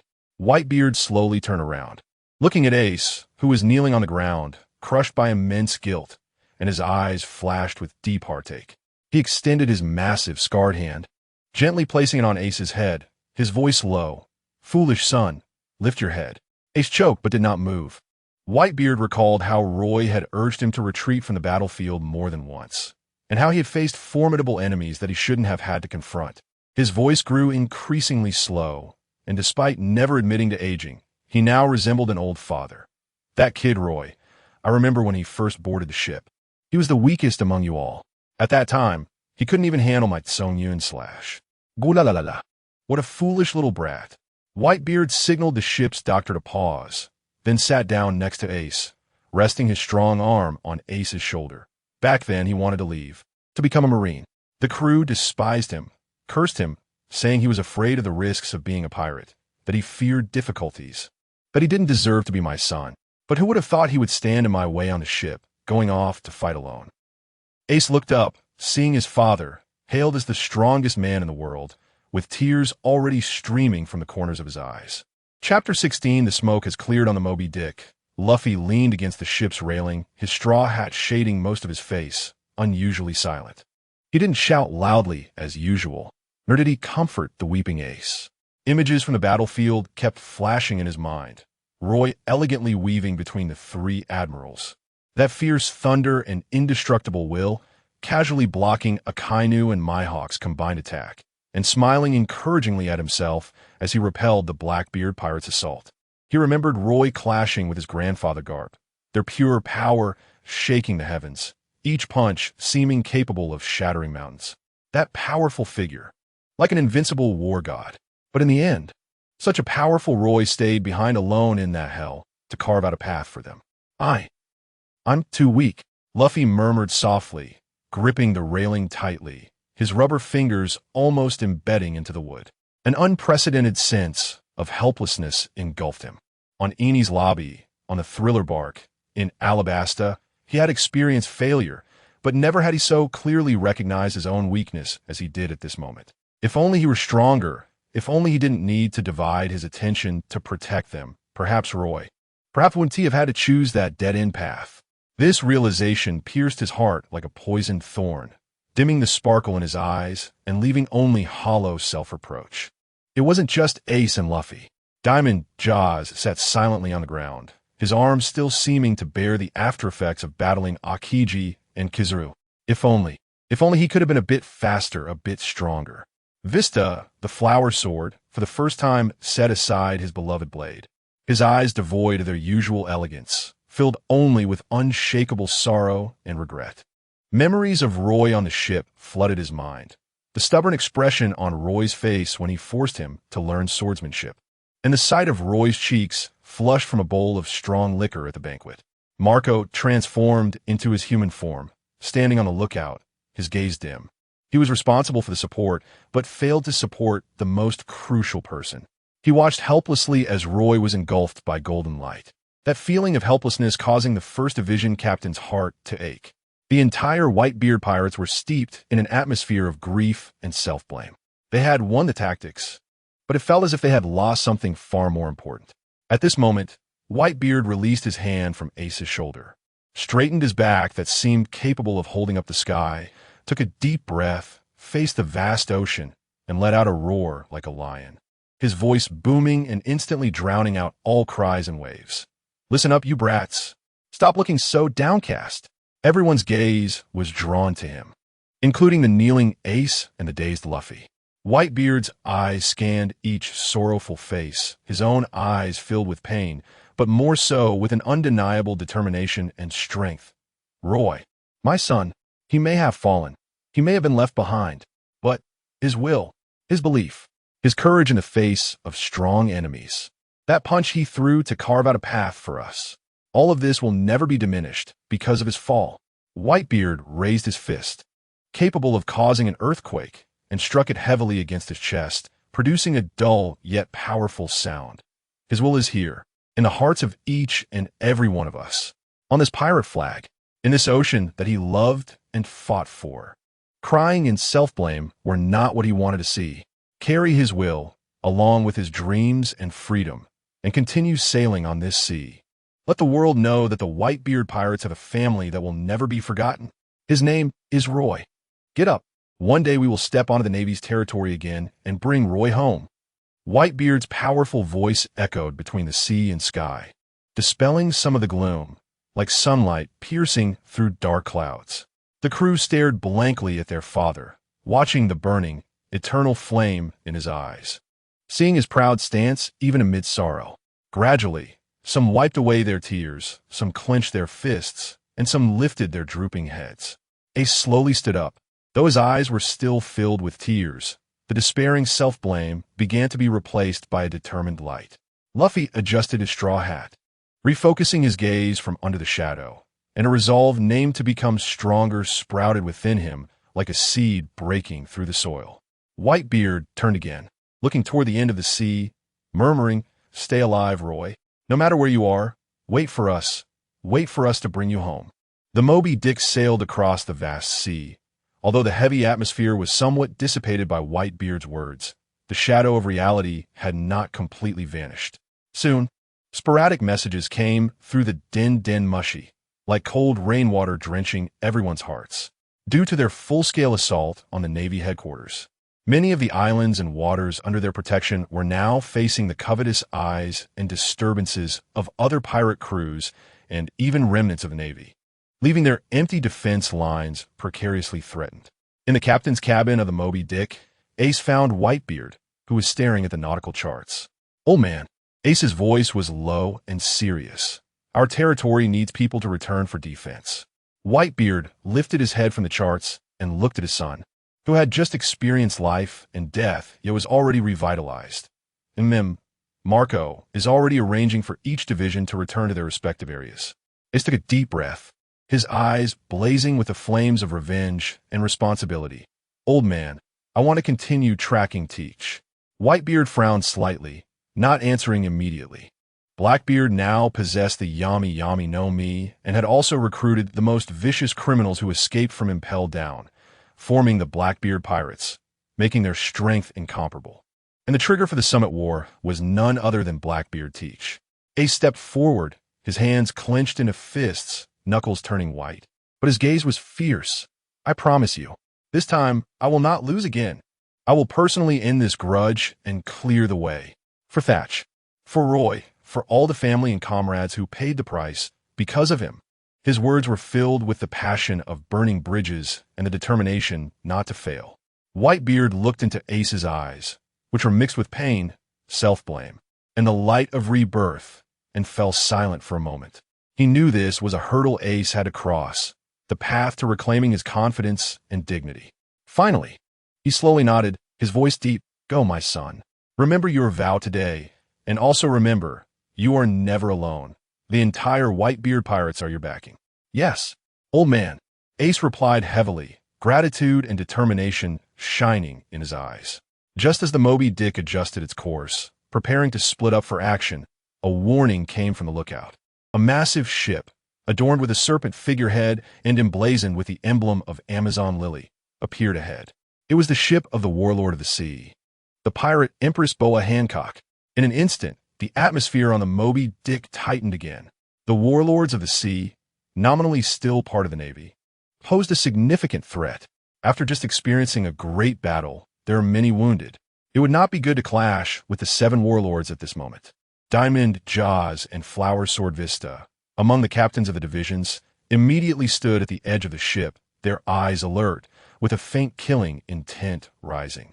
On the side of the Snake Princess pirates, the female warriors also drew their bows, aiming their serpentine weapons at this side, with both sides on the brink of battle. Impertinent fools, dare to block the path of the Empress. Hancock's proud and icy voice came, standing at the bow of the ship, her stunningly beautiful face filled with disdain, about to give the order to attack. Hancock! At that moment, a voice full of surprise and familiarity broke the deadlock. Luffy leaned out from the deck of the Moby Dick, vigorously waving his arms, his face showing a long-lost, pure smile. The frost on Hancock's face instantly melted away, replaced by incredulous surprise and cheeks that flushed red. Luffy, what are you doing here? Her charm, which could petrify thousands, was now only blooming for one person. With Luffy's simple explanation, the tense atmosphere eased. So, Empress, Whitebeard's grand voice, even when deliberately slowed down, carried an undeniable sense of pressure. What is the current situation at the Marine headquarters? Any concrete news about Roy? Mentioning Roy, Hancock's brows furrowed slightly. She glanced at Luffy, who had suddenly become downcast, and her tone became somewhat serious. The Marine headquarters is now in ruins. Sengoku is cleaning up the aftermath. As for that Roy, she slowly shook her head. The Navy has mobilized all available personnel, nearly turning over that ice field and sea area, but they found no trace of him, nor any sign that he survived and left. Chapter 17, Major News, after receiving the answer from the Empress. Whitebeard's gaze grew dim as he stood at the edge of the ship, silent for a long time. Next to him, Luffy clenched his fists tightly, his head lowered, the shadow of his straw hat obscuring his expression. The news of the Navy's fruitless search pierced his heart like a needle. The image of Roy's final moments echoed in his mind, reminding him of his own helplessness on the battlefield. I'm still too weak. Luffy muttered to himself.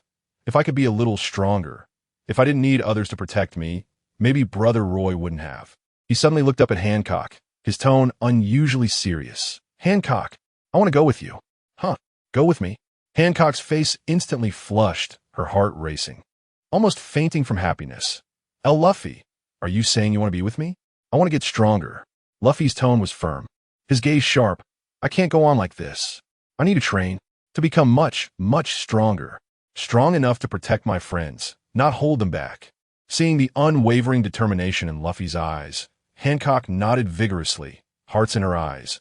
As long as it's your wish, Luffy, I will make it come true. The calm belt near Amazon Lily and the jungles on the island are perfect training grounds. With the decision made, Luffy turned to Ace and the others, showing a somewhat forced but resolute smile. Ace, everyone, I'm leaving for now. When I become stronger, I'll come find you. Ace looked at his brother and patted his shoulder heavily. Okay, be careful on the way, Luffy. Get stronger. Luffy and Hancock boarded the ship to Amazon Lily, and shortly after, the Whitebeard Pirates also began to disperse. At Navy headquarters, Sengoku looked at the final report on the fruitless search for Admiral Roy, his brow furrowed, and ultimately had no choice but to close it with a sigh. Roy's name was temporarily placed on the missing, presumed dead list.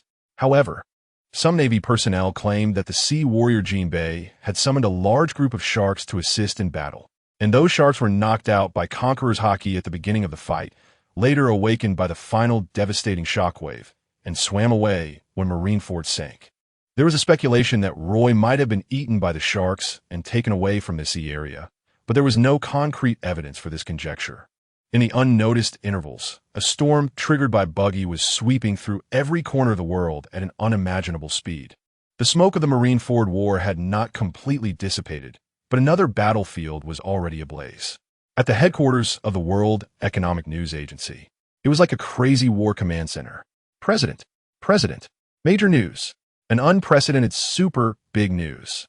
A bespectacled reporter rushed into the president's office, almost rolling, waving several unclear but dynamic photos and a scrawled report in his hand. This was a summary of the shocking live broadcast content about the clown Buggy, circulated through various channels, even from some within the Navy. Behind the wide desk, the president of the World Economic News Agency, Morgans, suddenly looked up, his sharp bird-like eyes bursting with the light of discovering a gold mine. Morgans snatched the materials, quickly flipping through them, his feathers slightly ruffled with excitement. Resisting the Navy hero Garp, confronting Sengoku head-on, parting the sea at the last moment, saving the Whitebeard Pirates from destruction. Presumed dead. Gaga. Morgans let out his trademark, slightly manic laughter. Wonderful. So wonderful. This is the news that can ignite an entire era. That Buggy, well done. This time he has done us a great service.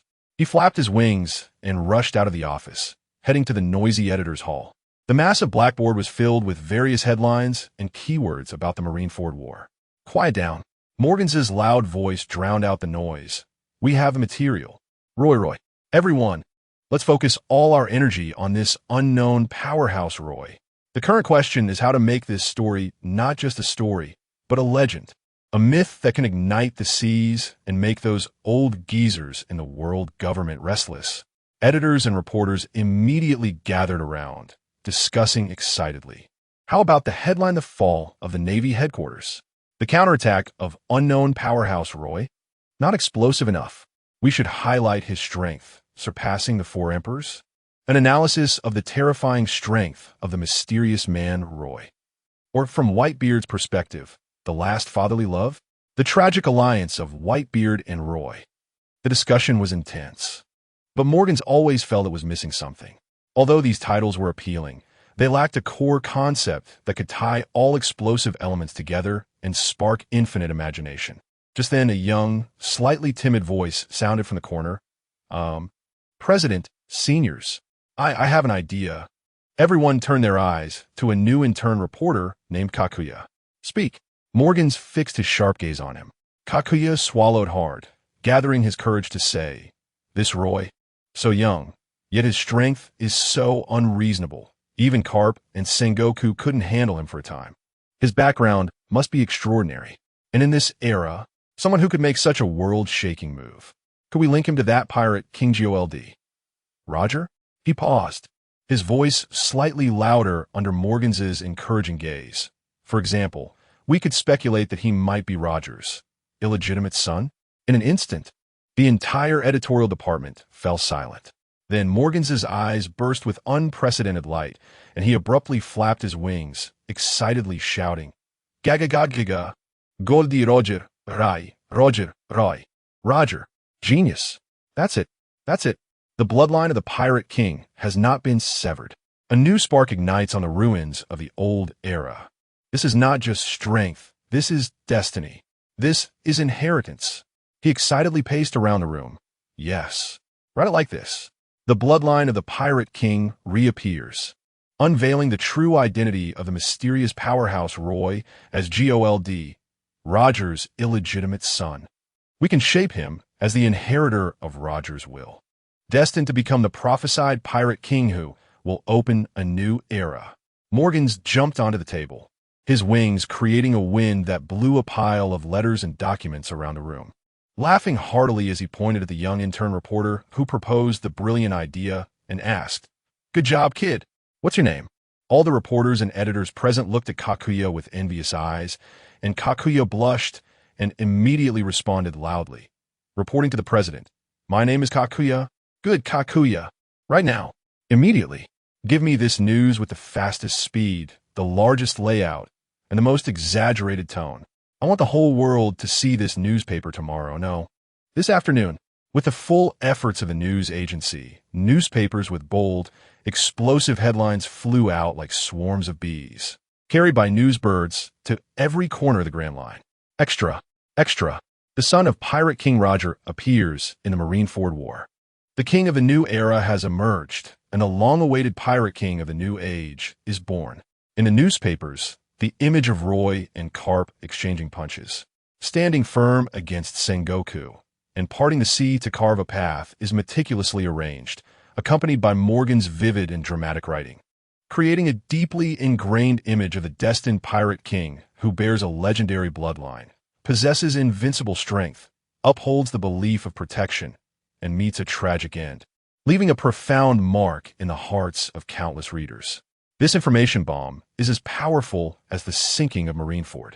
The world's reaction is intense, especially in the world of pirates. Countless previously dormant pirates, as if injected with a stimulant, have awakened.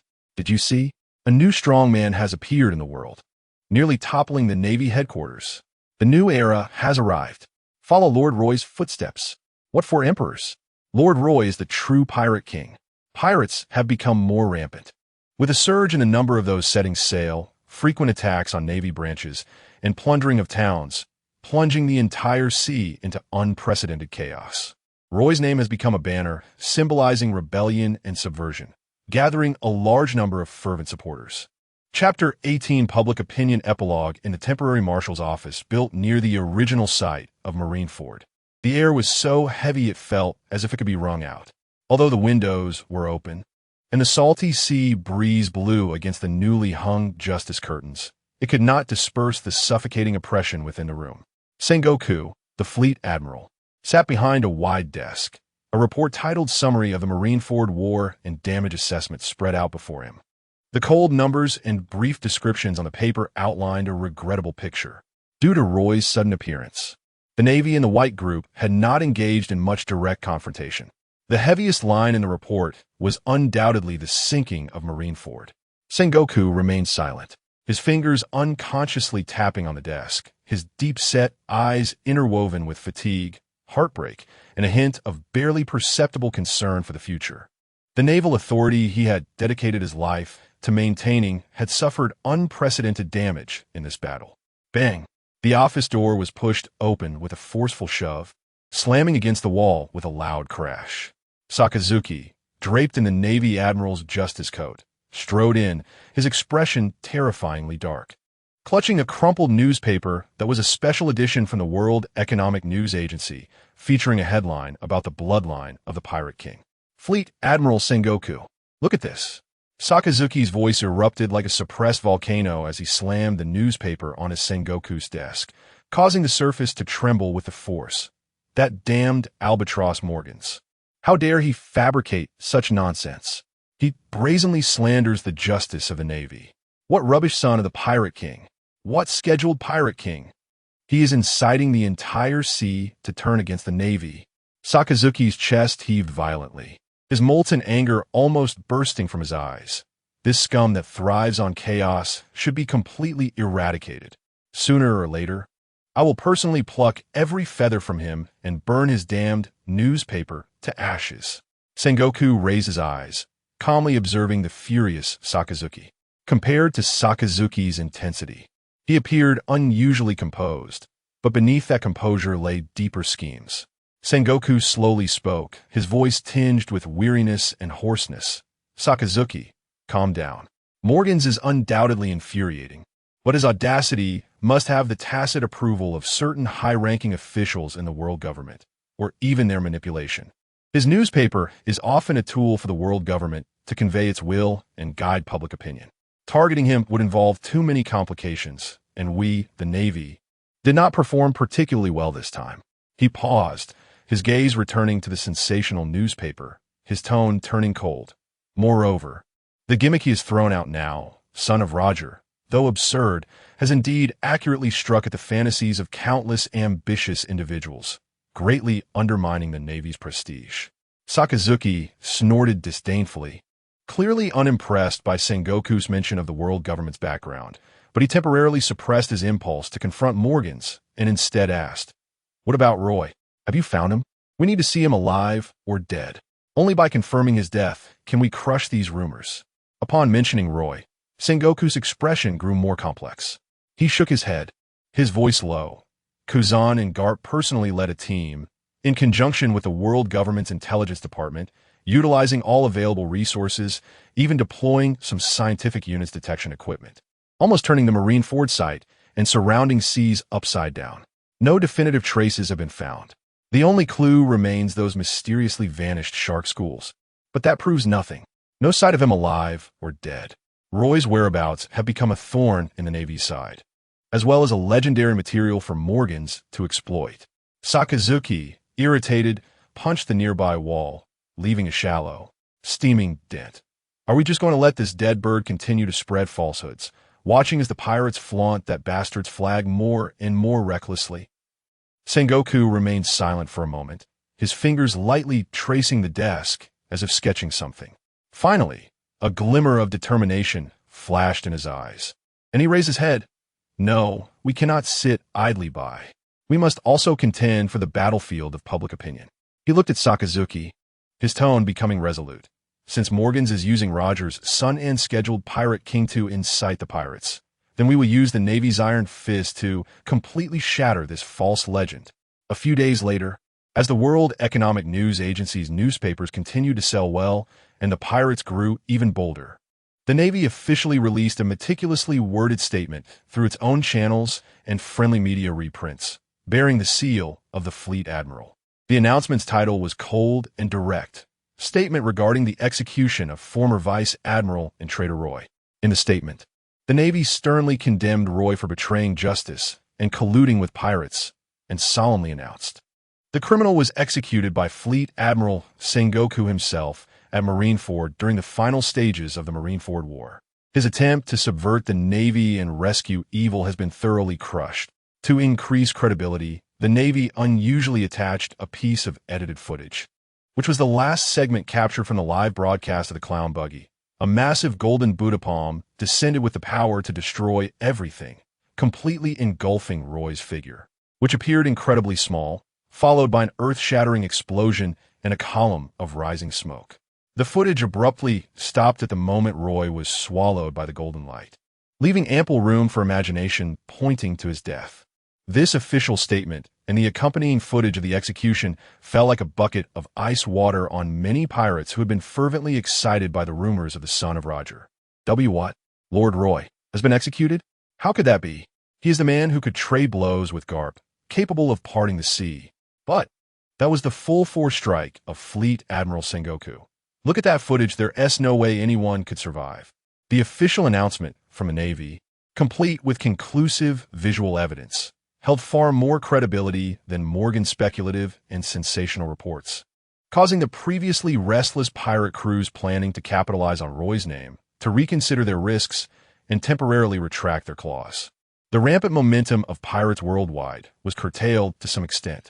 Meanwhile, at the World Economic News Agency, Morgans looked at the Navy's statement and footage, and instead of being angry, he was excitedly flapping his wings. "Execution? Officially certified death? Fantastic! This is simply the most perfect, tragically heroic ending to this story." He immediately summoned his subordinates. "Hurry, quickly, print more special editions. Title it The Fall of a Legend. Navy officially confirms scheduled Pirate King Roy perished in Marineford." Combine the Navy statement with our previous reports, highlighting his glory, his betrayal, his rescue, and his tragic ending. This is the last wave of heat. We must squeeze every bit out of it. For Morgans, the truth was unimportant. What mattered was the news's heat and drama. Roy's life or death made no difference to him.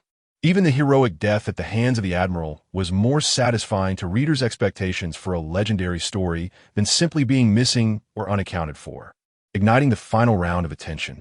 Thus, with Morgan's instigation, the news of Roy's death in battle, along with his identity as Roger's illegitimate son and the destined Pirate King, spread across every corner of the world like a final elegy, in the hearts of countless pirates and the public. Roy's image was solidified as a meteor that shone with extreme brilliance before suddenly extinguishing. A tragic hero who challenged the old order, but ultimately fell. The sea seemed to calm temporarily because of this. But beneath this calm, dark currents surged. The revenge fire of the Whitebeard Pirates had not been extinguished, and new stars like Luffy were sharpening their claws. Sengoku watched as the world gradually restored its former balance and submitted his resignation letter to the world government. Also submitting their resignation was the naval hero, Vice Admiral Garp. Chapter 19 South China Sea. Roy stood bare-chested on the back of a gigantic gray reef shark, riding the waves in a certain area of the South China Sea. He had no reins or support, relying solely on his feet to sense the muscle movements of the shark as it swam, like the most skilled rider commanding the most unruly steed. The sea breeze tousled his slightly messy black hair, and the sunlight cast a golden glow on his bronze skin. This man was Roy, who had been missing for several days.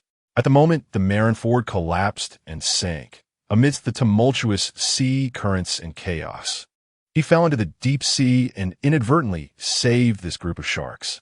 The battlefield was thrown into complete disarray, and taking advantage of the chaos, Roy sat on a shark's back and left that place. After several days, he had entered the relatively calm waters of the South China Sea. The three types of Haki that once surged within him, obedient to his will, had vanished without a trace after taking the hit from the Wano country's Buddha palm. Along with the strongest navy system that had granted him all of this, completely silenced and dissipated as if they had never existed. Without Haki, Roy felt an unprecedented sense of ease, as if he had shed heavy shackles and broken free from invisible constraints. He now just wanted to enjoy the vastness and tranquility of the sea as a pure tourist, under the guidance of the lead shark beneath his feet.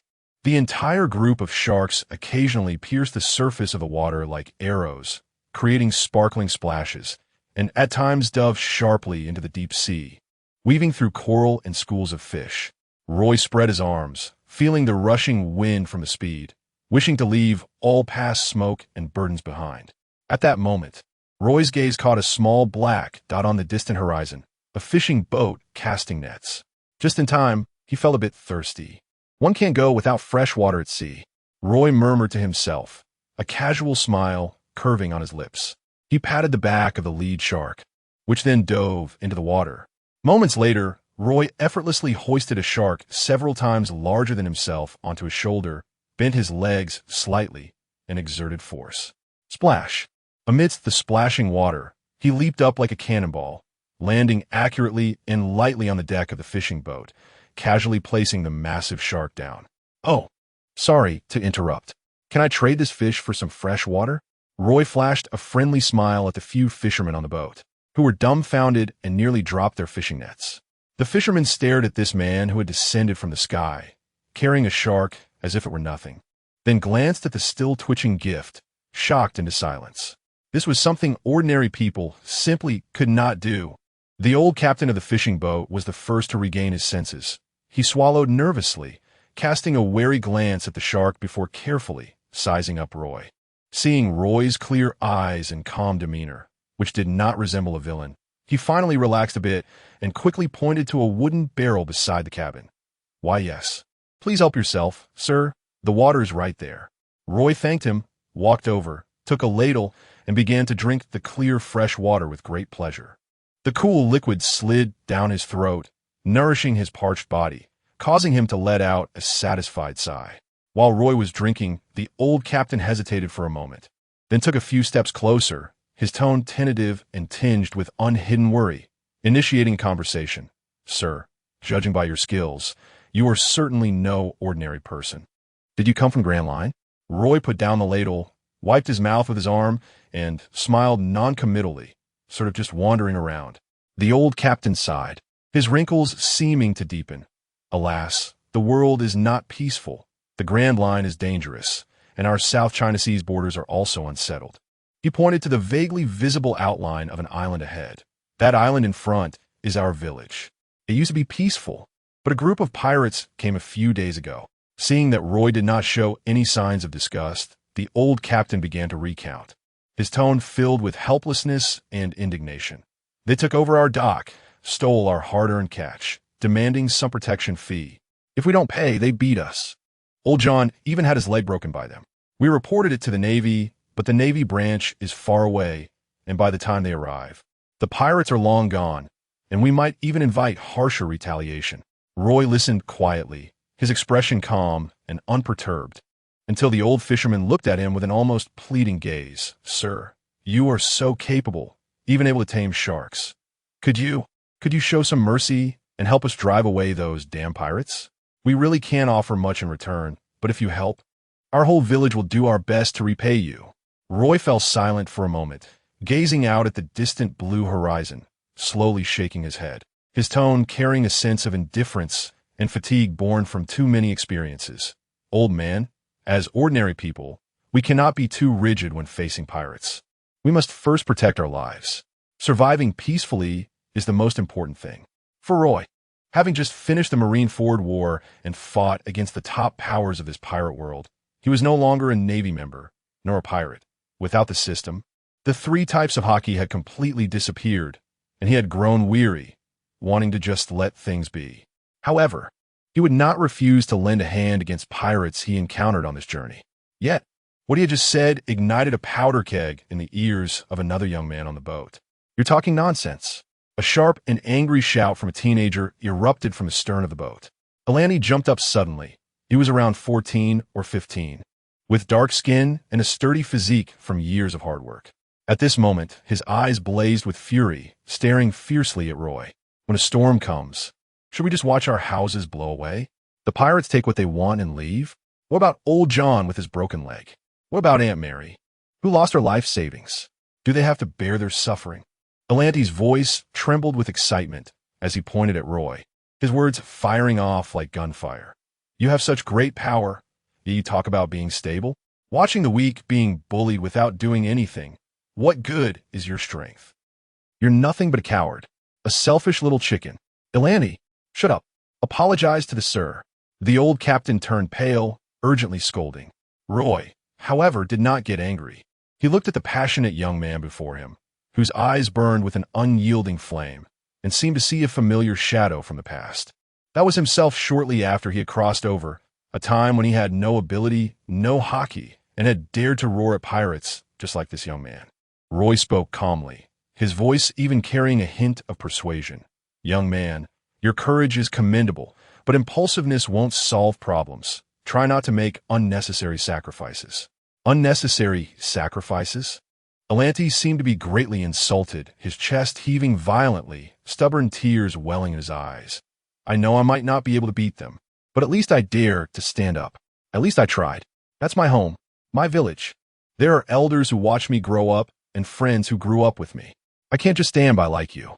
He became increasingly agitated, suddenly turning around, grabbing a harpoon and rushing to the edge of the boat, turning back for one last fierce glare at Roy. Watch closely. I'll show you what it means to have something worth protecting, even when weak. Even if it's like a mantis trying to stop a chariot, I will raise my voice. Before the words fell, amidst the terrified shouts of the fishermen and Roy's slightly furrowed brow, Alante leaped into the cold sea with a splash, swimming vigorously towards the island village. Then go ahead. In a daze, Roy recalled his former self. Foolish, but brave enough to be impossible to ignore. Roy murmured softly. He turned around and casually waved his hand at the panicking fishermen as if nothing had happened. The fresh water is gone. In the fishermen's astonished gaze, Roy waved his hand nonchalantly at them, then jumped back into the sea, landing precisely on the back of the waiting shark. Go, kid, I wish you success. Roy shouted to the fishing boat, then patted the shark, directing it to swim in the opposite direction of the fishing boat. However, after rounding a cape and confirming that he was out of sight from the fishing boat, Roy gently tugged on the shark's dorsal fin. The enormous shark gracefully flicked its tail and silently submerged, like an invisible guardian, trailing far behind Alante, who was desperately paddling towards the fishing village. Sitting upright on the shark's back, Roy's gaze pierced through the clear water, landing on that persistent figure, and the indifference in his eyes seemed to fade. This young man's character, I bet his old man would really like it. Chapter 20. Moon Wolf Pirate Crew, Fishing Village Entrance. Alante's heart was pounding wildly in his chest. adrenaline surging through his veins, fear dissipating, leaving only a determination to fight to the death. He gripped the rough fish spear tightly, his gaze locked onto the pirate lieutenant on the dock, who was flaunting his power in front of the villagers. The pirate had clearly noticed the reckless boy charging towards him. He was momentarily stunned, then a blatant sneer and cruel smile emerged on his face. The pirate lieutenant didn't even draw his sword immediately, instead crossing his arms and laughing at the other pirates around him. Hey, look, this little brat wants to be a hero? With a broken fish spear, does he plan to serve us up a little fish? Go home and drink your milk, you little brat. His filthy words mixed with harsh laughter lashed at Atlanti and all the villagers like a whip. Atlanti's face flushed red with anger and humiliation. He roared and recklessly charged forward, pouring all his strength into his arms. The spear's tip aimed directly at the pirate's chest. Looking for death, the pirate lieutenant's smile vanished, his eyes revealing a fierce glint. The pirate moved his speed so fast that Atlanti could barely see. He effortlessly sidestepped the clumsy thrust, and with a clang, his gleaming curved sword was drawn, slicing toward Atlanti's unprotected neck with a chilling whistle. The blade reflected cold light, stinging Atlanti's eyes, the shadow of death instantly enveloping him. He could even feel the chilling aura cutting through the air. It was over. In an instant, Atlanti's mind went blank, and he instinctively closed his eyes, bracing for the impending pain. However, the anticipated pain did not come. Ding! A crisp, short sound erupted, sharp as the clash of metal, yet even more piercing. Just as the curved sword was about to kiss Atlanti's skin, an invisible, concentrated force struck first, precisely hitting the weakest part of the sword's blade. Navy 6 style. Finger gun. The pirate felt an irresistible force come from the sword. His hand instantly ruptured, blood gushing forth. He was horrified to see that his finely crafted steel sword had shattered like fragile glass at the point of impact. This sudden turn of events left everyone stunned, including the pirate wielding the sword and Atlanti, who had been waiting for death with closed eyes. Time seemed to freeze for a moment. Yet Atlanti's forward momentum did not stop. Taking advantage of the pirate's shock, he thrust the spear, infused with all his faith and strength, straight into the pirate lieutenant's abdomen. The sneer and mockery on the pirate's face froze completely, morphing into extreme pain and disbelief. He looked down at the spear embedded in his body, then back up at the boy he had regarded as an ant, making strange gasping sound from his throat, blood spilling from the corners of his mouth. Before his body slumped down, Atlanti panted heavily, staring at the fallen pirate, then at his blood-stained hands and spear, momentarily at a loss. But he was quickly overwhelmed by a surge of anger. He pulled out the spear, disregarding the splattering blood, and directed all his strength towards the other pirates, shouting with a youthful yet incredibly firm voice, "Get out, you despicable pirates! Get out of our village!" The commotion had already alerted the other pirates inside who were drinking and having fun. A cacophony of footsteps and curses erupted, and the door was kicked open forcefully, revealing 7 or 8 more pirates, clearly more ferocious and larger in stature. Leading them was a burly man with a vicious scar across his face, wielding a massive axe. His gaze sweeping the scene like a venomous snake, quickly spotting his fallen comrade in Atlanti, who was holding a bloodied spear. The fierce gaze felt like a tangible pressure, instantly enveloping Atlanti. The boy felt his breath catch, as if bound by invisible shackles, and a wave of fear gripped his heart once more. But he gritted his teeth, positioning the spear across his chest. Despite the fear in his eyes, he stubbornly refused to retreat, even trembling on his legs, ready to charge again, even if it meant flying into the fire. Just as Atlanti summoned his last courage, preparing to fight to the death, a warm and powerful hand gently pressed on his head. That hand seemed to carry a strange magic, instantly dispelling the coldness and fear surrounding him. A sense of indescribable safety spreading from his head to his entire body. Atlanti turned around sharply. He saw the man from the fishing boat, who had exchanged shark for water, silently standing behind him. He still had his bare upper body and a carefree demeanor, but his eyes were no longer indifferent. They resembled the deep, calm sea, like a pure passerby. Roy looked at the few ferocious pirates ahead, his gaze calm and unruffled. as if he were looking at a few bothersome rocks. He kept his hand on Alante's head, not meeting the boy's shocked and questioning eyes, but instead, with his unique voice, slightly lazy yet incredibly clear, he slowly said, "Not bad, kid, commendable courage." A faint smile seemed to curve at the corner of Roy's mouth, expressing approval for Alante's bravery.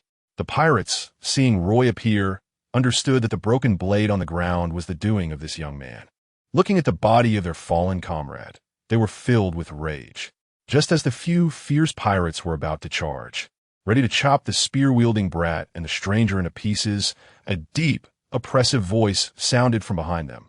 "All of you, step back." The pirates immediately silenced, respectfully making way. A remarkably burly man, draped in a filthy fur coat, with a scar running across his left eye, slowly stepped forward. He was the leader of this pirate crew, Hak. Hak's gaze was fixed intently on Roy, filled with scrutiny and a hint of unnoticeable gravity. Roy's calm eyes and the earlier instant move that shattered the blade made him realize that this man was no ordinary fisherman, and perhaps not even an average bounty hunter. "Interesting." Hak grinned, revealing a set of yellowed teeth stained by tobacco, his smile sinister. "Looks like you brought a real expert to your poor village. State your name." "I, Hak. Do not kill nameless people." Roy remained nonchalant, not even bothering to take a stance, simply replying, "Just a passerby, came by to kill you." "Arrogant." Hak laughed in anger, suddenly tearing off his fur coat, revealing a torso covered in scars and bulging muscles. "Let me see what capital you have to be so arrogant."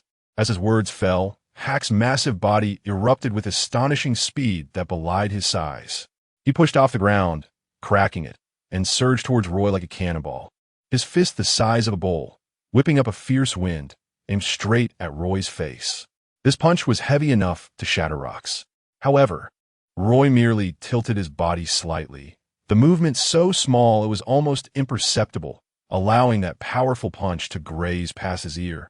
The strong wind from the punch ruffled his black hair, and he didn't even blink. Hak was taken aback, but with his rich battle experience, he immediately changed tactics, unleashing a flurry of punches, elbows, knees, and legs like a storm upon Roy. His attacks were wide and fierce, embodying the wildness and brutality characteristic of pirates. Each strike aimed at vital points, capable of being lethal. Korwa's figure darted through the dense attacks like a ghost. He had lost the foresight granted by the system's observation Haki, but his battle instinct honed through countless life and death experiences and the intuition forged through relentless training remained.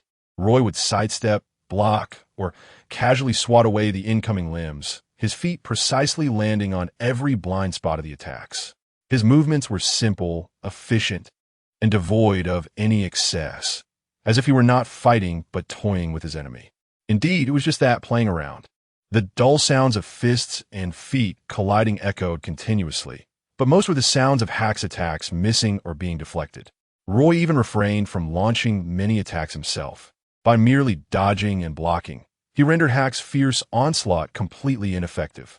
Elon was left dumbfounded at the side, his heart nearly leaping out of his throat. He had only known Roy was strong, capable of taming sharks, but at this moment, witnessing Hak's terrifying power that could shatter rocks, and Roy's effortless response, as if he were strolling in a park, he truly realized the chasm-like difference between the two. Cold sweat instantly soaked his back, and he finally understood how reckless and foolish his earlier brave rush towards that pirate lieutenant had been. If it weren't for Roy, he would have long become a cold corpse. He might even have dragged the entire fishing village down with him. Chapter 21: Absurdity at the Village Entrance. Hak was becoming increasingly frustrated after a prolonged attack, his face growing darker. He suddenly felt he had lost face in front of his subordinates, and the combination of anger and humiliation made him completely lose his patience. "Bastard, can you only hide?" Hak roared, his muscles bulging even more, veins writhing like worms as his assault grew more frenzied. Roy's eyes flickered. He knew the warm-up was over, when Hak launched a powerful side kick. He no longer dodged, but seemingly casually raised his left arm to block. Bang!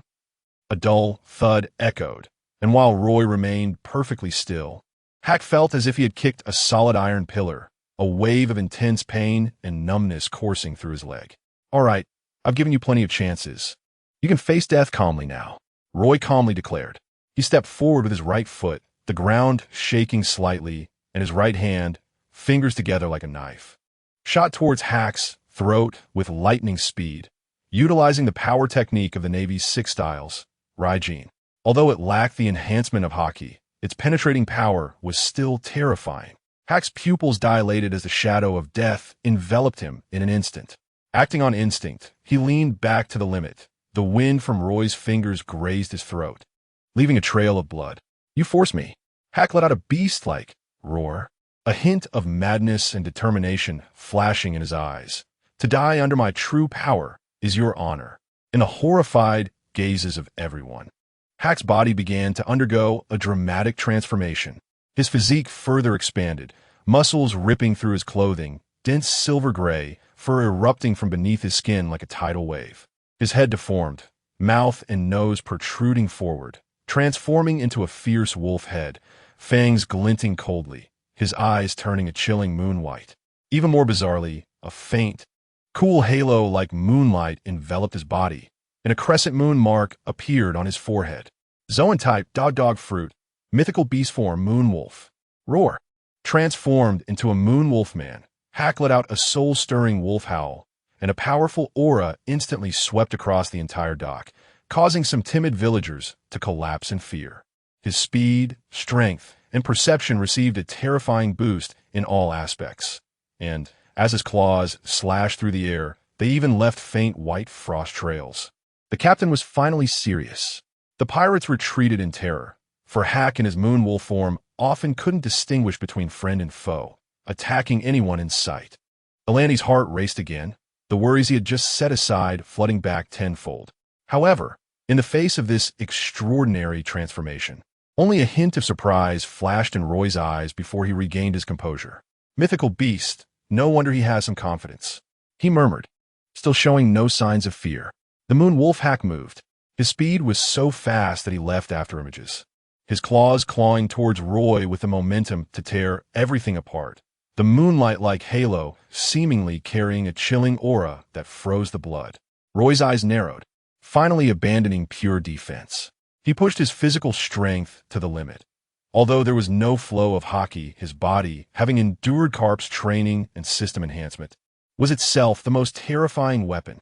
Roy utilized the 6 styles technique, his muscles instantly tensing like steel, absorbing the claw's tearing force with a sound of clashing metal, while simultaneously redirecting its power. Immediately afterward, he burst forth from his feet, his speed not much slower than that of the moonwolf Hak, easily dodging the follow-up attack. Then, he rapidly struck with his fingers like a sudden storm, accurately hitting Hak's joints and other vulnerable areas. Even with fur and muscle for cushioning, Hak let out continuous pained howls. Raijin, White Thunder. Roy delivered a fierce vacuum/kick.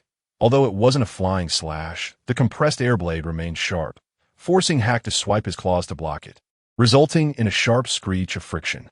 Moonlight and shadow of fists intertwined, wolf howls, and the sound of air piercing rang out together. In the next moment, Roy seized on Hak's brief moment of stiffness and delivered a plain but powerfully concentrated straight punch, like a cannonball, smashing hard into Hak's chest. Crack! A clear sound of bones fracturing echoed. Ugh! Hak let out a wretched scream, his massive moon wolf body flying backward like a kite with a severed string, blood spraying from his mouth and creating a dazzling crimson arc in the air.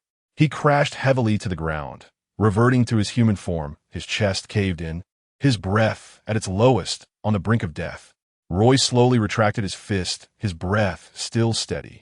He glanced at the terrified villagers around him and the trembling pirates, then looked down at the dying Hak. Zoan-type fruit must finish him off. Roy walked over to Hak, looking into his fearful and unwilling eyes, and said flatly, "Eating a Zoan-type fruit and still being this weak, perhaps the sea is the best place for scum like you." With that, he lifted his foot and seemingly casually kicked. This kick contained clever force, directly sending Hak's heavy body flying like a ball, tracing a long parabolic arc toward the vast sea beyond the dock. Just as Hak's body was about to plunge into the water, splash! A massive gray shadow suddenly breached the surface, opening a gaping maw lined with sharp teeth. It was the head shark that had been waiting nearby, responding to Roy's summon. In the stunned gaze of everyone, the head shark accurately swallowed the falling hack red as whole. Then with a splash, it sank back into the sea, leaving only a ring of gradually expanding ripples and a few bubbling air pockets. The sea breeze blew, carrying a salty odor, and the dock fell into a deep silence. The remaining pirates watched as their seemingly invincible captain, who possessed demonic powers, was defeated and then eaten by a fish. An overwhelming fear instantly shattered their psychological defenses. They didn't know who screamed first, but everyone, like lost dogs, scrambled back to their pirate ship. They wished they could grow more legs to escape this place filled with devils and monstrous sharks. Roy glanced sideways, then raised his hand, firing a few finger guns. There was no sound, and the pirates fell one after another. Alandi watched all of this, glancing at Roy, who stood there quietly, as if he had merely accomplished a trivial task, his heart overwhelmed with shock. Roy paid no mind to the grateful and awed gazes of the nearby villagers. He walked over to the fallen pirates and instructed the approaching fishing boat's captain, "Find some sturdy ropes and tie these people up. They should have some bounty. Send them to the nearest naval branch. The money received can be considered compensation for the village's losses." His tone was calm, as if dealing with a very ordinary household matter. He truly had no interest in personally killing these low-level lackeys. Leaving them for the Navy to handle was more beneficial for the village. The fishermen immediately took action upon hearing this, finding coarse hemp ropes and hurriedly tying up the few pale-faced pirates like Zongzi. Just then, one of the younger-looking pirates, with freckles on his face, slowly came to. He first looked around in confusion, feeling the bindings on his body and the despairing eyes of his companions, then saw Roy standing not far away, a figure that filled him with fear like a demon. The instinct for survival overwhelmed everything. He suddenly struggled, shouting desperately, "No, don't hand us over to the Navy. And Master, spare us. We only want to see because we heard the call." Roy had already prepared to turn and leave, but upon hearing this, he paused slightly, glanced at him, his eyes indifferent, and did not respond. The pirate, seeing that Roy did not immediately act, as if seizing his last straw, continued to shout incoherently, "It's true. It's a new era. It's Master Roy. The will of the destined pirate king, Lord Roy, is calling us. We set sail to follow in his footsteps. You are so strong. You must also be a man of the sea who yearns for freedom, right? You should be able to understand us, shouldn't you? Lord Roy, the destined pirate king?" These words hit Roy like a surprise attack, leaving him momentarily stunned. He abruptly turned around, and for the first time, his usually calm face showed clear shock and disbelief. Roy took a few steps closer to the pirate, crouched down, his gaze sharp as a knife, and stared intently at the distorted face of the other person, twisted with fear. "Who did you just mention? Roy? Which Roy? Speak clearly." Chapter 22. Dog Fruit the pirate was trembling all over, scared by Roy's sudden burst of momentum, stuttering as he explained. It's that. During the Marineford War, he fought against Marine Admirals and the hero Garp alone, and in the end, saved the Whitebeard Pirates from the hands of Admiral Sengoku. That, Lord Roy. The World Economic News even reported it. He is the son of Pirate King Joel D. Roger. He is destined to be the Pirate King who leads the new era, as if trying to add more persuasion, or perhaps driven by fanatic belief. He continued shouting. The newspaper said that Lord Roy possesses invincible power and free will. He has issued a silent call to all of us who long for the sea, break the old order, and pursue our dreams. That's why we set sail. Although we haven't done anything significant yet, we believe in Lord Roy. You can't kill us, or else you'll be against all the pirates who believe in Lord Roy. These absurd yet fervent words hit Roy like a bucket of cold water, making him instantly understand something. Morgans, that stupid bird who loves chaos. He actually fabricated such an outrageous lie and elevated himself to the status of the son of the Pirate King, the destined Pirate King. What about the Marines? The Marines have no response to this? Roy suppressed the absurdity in his heart and asked, needing to know the movements of the Marines. The Marines? The pirate paused for a moment, then seemed to remember something and hurriedly said, "Oh, The Marines later issued an announcement saying that Lord Roy was personally executed by Admiral Sengoku, right there in Marineford. And there's footage. But we don't believe it. Someone like Lord Roy could never die so easily. He must still be alive, guiding us from somewhere. Execution? Roy immediately understood the Marine strategy, using an official announcement of his death to quell the public opinion storm stirred up by Morgans. Roy slowly stood up, no longer paying attention to the pirate at his feet who was still babbling about his fervent belief in Lord Roy. He walked to the edge of the dock, facing the vast and boundless sea, the sea breeze blowing through his black hair, seemingly rippling his originally calm state of mind. Absurd. It was simply too absurd.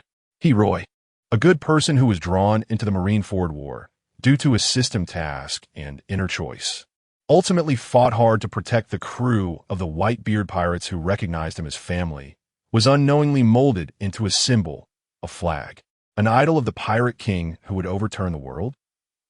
Roy could even imagine how Morgans used his eloquent pen to embellish his battle with Garp and Sengoku into a legend, depicting the escape of the Whitebeard Pirates as the prologue to a new era. And all of this stemmed from his choice at Marineford. Saving Ace, changing the fate of the Whitebeard Pirates' downfall, was an action he took from the heart. He never expected that this would tear such a huge gap in the fragile and sensitive balance of this world like a butterfly effect. Roy looked at the calm sea in front of him, but his gaze seemed to penetrate time and space. Seeing the turbulent waves of the era that surged even more because of him, he murmured bitterly to himself, "Morgans, you bastard, I'll pluck all your feathers sooner or later." And the Marines executed me? Fine, that'd save a lot of trouble. Roy closed his eyes, taking a deep breath of the salty air, feeling he was a little closer to freedom.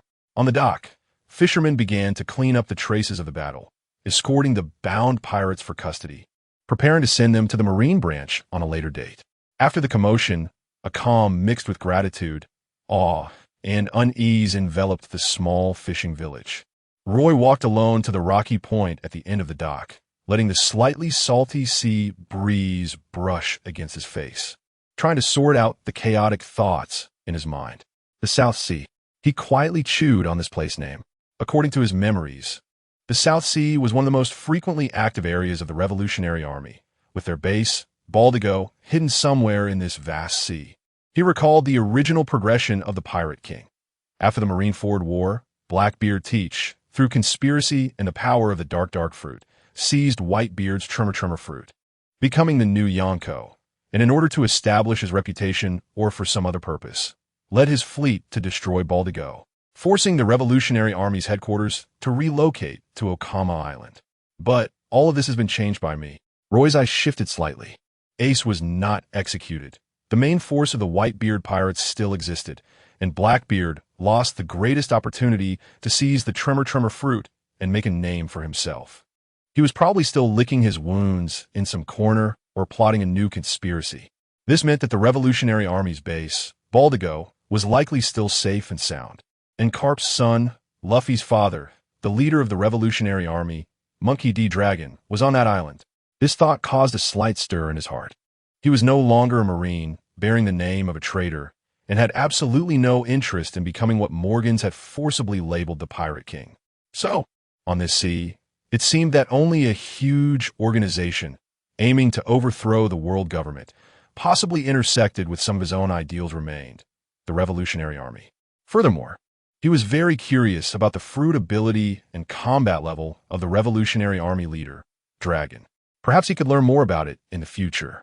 Roy pondered to himself, but that was not an urgent matter. What he craved most now was to completely rid himself of past troubles, to rest well and spend a truly leisurely and carefree period of time that belonged to him. Having lost his Haki, he needed time to reevaluate himself and this world. Although the 3 types of Haki disappeared with the system, his understanding of Haki still remained in his mind. He felt as if, like a seasoned driver whose license had been revoked, as long as he wished, the 3 types of Haki could return at any time. Having experienced battles with various strong opponents during the Marineford War, one question had been troubling Roy. Why could his Haki, which had reached a comprehension value of 99, not crush the 3 Admirals and Garp? That was somewhat ridiculous. This also indicated that relying solely on the system's endowment, his abilities could not reach true strength. Therefore, Roy decided to start from scratch, genuinely understanding the true 3 types of Haki. However, thinking of Blackbeard, a related thought flashed through his mind like lightning. Blackbeard teaches peculiar method of stealing others' devil fruit abilities. This thought instantly connected to the battle that had just ended. Hark read as Dog Fruit, mythical Zoan, Moon Wolf form. Roy's gaze is suddenly sharpened. That powerful, mythical Zoan devil fruit. If the user dies, its power would attach to a nearby fruit, being reborn as a new devil fruit. And Hark had just been defeated by him, and he kicked him into the sea, feeding him to the sharks. Not good. Roy suddenly realized something. He quickly turned around and walked briskly towards the busy fishermen, his tone carrying a hint of urgency. Everyone, please gather all the fruits in the village, whether they are picked from the trees or stored at home, and bring them here. Hurry. The villagers, although confused, regarded Roy's words almost as divine and immediately took action. Soon, a small pile of various fruits was stacked up on the dock. Bananas, apples, oranges, and some unique melons from the South China Sea. A dazzling array.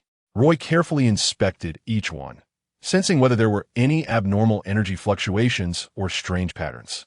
However, he was disappointed. All the fruits were ordinary, exuding a natural fruity aroma, with none displaying the characteristic spiral patterns and unique aura of a devil fruit. How could this be? Did the transfer require time? Or was the distance too far? Roy furrowed his brow, puzzled. According to common sense, when a user dies, the fruit should regenerate nearby. Just then, a scene flashed through his mind like lightning. This morning, when he arrived in this sea area riding a shark and feeling hungry, he had landed on a deserted island and picked some wild fruits to satisfy his hunger. At that time, he was relaxed and even tossed a few uneaten, unattractive wild fruits to the sharks that had been following nearby. A terrible premonition washed over him like icy water. He suddenly looked up, his gaze searching the surface of the sea outside the dock for the shadow of the shark that had just swallowed Hak. Roy's heart sank. Without hesitation, he leaped into the sea. He didn't find any fish, but he did find a dog at the bottom of the sea. A shark dog, soaked in seawater and in a deep coma. Chapter 23 Departure. Roy had a strange expression as he dragged the large, heavy, and twitching shark dog from a shallow sea onto the sandy beach. The seawater mixed with the newly sprouted, damp, silver-gray fur of the shark dog, dripping onto the ground.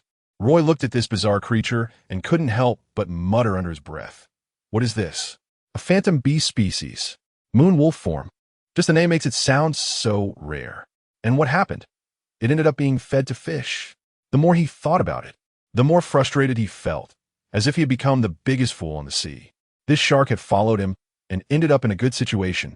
The shark dog was dragged to the open space at the entrance of the fishing village, its strange form fully revealed to the crowd.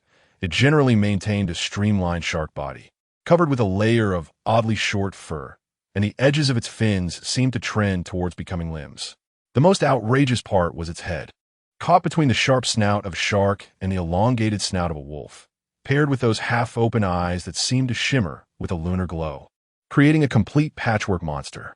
The villagers had never seen such a grotesque sight, and they all stepped back in fear, pointing and whispering, their faces filled with terror, as if they had seen some ominous creature. Only Alanti, although his face was slightly pale and his small hands tightly clutched the hem of his clothes, forced himself to suppress his inner fear. His eyes were filled with curiosity as he cautiously approached step by step, wanting to see it more clearly.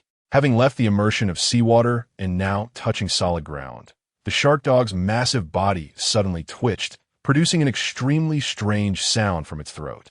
It was a deep, hissing noise reminiscent of a shark from the abyss, mixed with a dull and loud sound similar to a dog's woof. This sudden, bizarre bark startled the onlooking villagers, causing gasps of surprise. After waking up, the shark dog's body continued to change, beginning to develop limbs, and its overall form began to resemble that of a wolf more closely. The shark dog started to wobble unsteadily, using its still somewhat uncoordinated and soft limbs to stagger to its feet. It seemed to still be in a daze, its massive head swaying as its crimson eyes scanned the surroundings, eventually locking onto Alanti, who was closest to it, and whose presence was relatively familiar. Perhaps it was the residual predatory instinct of the shark, or perhaps the chaos brought by the power of the devil fruit. The shark dog instinctively opened its mouth filled with sharp teeth, shaped oddly, and lunged toward Alanti with a whiff of fishy breath. "Be careful of the monster," a villager exclaimed. Alanti froze in place, terrified, as he was about to be devoured by that giant mouth. At that moment, Roy delivered a heavy punch to the massive furry dog head. Bang! The dull sound echoed, as if striking solid rubber. The shark dog let out a painful whimper. Its enormous head was knocked to the side, and its massive body swayed. But this punch seemed to have shattered the chaos in its mind, as its once fierce and confused eyes instantly became clear. They even revealed a hint of grievance and a desire to please. The shark dog shook its head, no longer paying attention to Alanti, but instead lowered its strange head, cautiously rubbing its short-haired forehead against Roy's leg, making a whimpering sound similar to a puppy's affectionate plea. Its large body even attempted to circle around Roy, but the movements were still clumsy, appearing silly and out of place compared to its fierce appearance. Roy looked at this creature that had gone from wanting to bite him one moment to being obsequious the next, feeling a loss for words. He examined the shark dog and then glanced at the nearby pile of unresponsive fruits, and an idea suddenly popped into his mind. If I take care of this guy now, will that devil fruit immediately be reborn among those fruits? This thought was incredibly tempting. A phantom beast-type devil fruit was priceless. Just as Roy's gaze shifted, seeming to weigh his options, the shark dog appeared to have finally adapted to land and realized the changes in its body. It excitedly hopped in place on its four still, somewhat uncoordinated legs, then approached Roy again, nudging Roy's back with its massive head, then turned to look at its broad back, making urgent whimpering sounds, clearly indicating it wanted Roy to ride it, just like before in the sea. Watching this big guy's excitement and its unguarded closeness to him, the flicker of thought that had just arisen in Roy's mind eventually dissipated. He sighed helplessly and reached out to rub the shark dog's furry head that had the unique texture of shark skin. "All right, it seems this fruit is destined to have some connection with you. Can't force it. Let's consider it your fate. From now on, you'll be called Silly Dog. Sounds good and fits the occasion." Roy patted Silly Dog's head. He no longer hesitated and turned to walk toward the small harbor of the fishing village. There, a pirate ship left behind by the pirate crew was docked, its hull bearing several large gashes, as if it had been struck by swords, looking quite shabby. But it was enough for him to take shelter and sail temporarily. Seeing this, Silly Dog immediately excitedly followed, running with its four legs in a rather awkward manner, but surprisingly fast. It kept pace with Roy until they reached the dock, and then, under the astonished gaze of Roy and all the villagers, it leaped into the sea with a perfect shark dive, splashing in with remarkable skill and joy. Roy! The next second, Silly Dog's massive body immediately sank like a stone, its four legs flailing futilely in the water, but its eyes had already begun to glaze over. The sea rejected those with devil fruit abilities, even if you once were a fish. Roy facepalmed, feeling like he had never been this speechless in his life. He had no choice but to jump back into the sea, dragging this silly dog, who had forgotten it was now a dog and not a fish, back up and tossing it onto the pirate ship. Back on the pirate ship, Roy looked at Silly Dog, who was lying on the deck, shivering like a drowned rat and shaking off the water droplets. Annoyed, he directly punched its head. "You're really a silly dog." He gazed at the sea, letting out a sigh. "Sigh, you're a dog now, not a fish. If you jump into the sea again, next time, I won't save you." Silly Dog shrank its neck from the hit, its big wet eyes filled with grievance and a hint of understanding, but it still affectionately licked Roy's hand. Roy shook his head helplessly and began to organize the sails, preparing to set sail. He was now only thinking about exploring and seeing this mysterious pirate world as a tourist. Just as the sails were about to rise, on the dock, Alanti, who had been clenching his fists and staring intently at Roy, seemed to summon all his strength and shouted loudly, "Sir, please take me with you to sea." Roy paused and turned to look at the young boy on the shore. Alanti's face still held a hint of childishness, but his eyes were incredibly determined. Facing Roy's gaze, he loudly expressed his desire. "I want to become strong. Strong like you. I don't want to watch my village being bullied and be powerless to resist. I want the power to protect my home. Please, take me with you. I am willing to pay any price.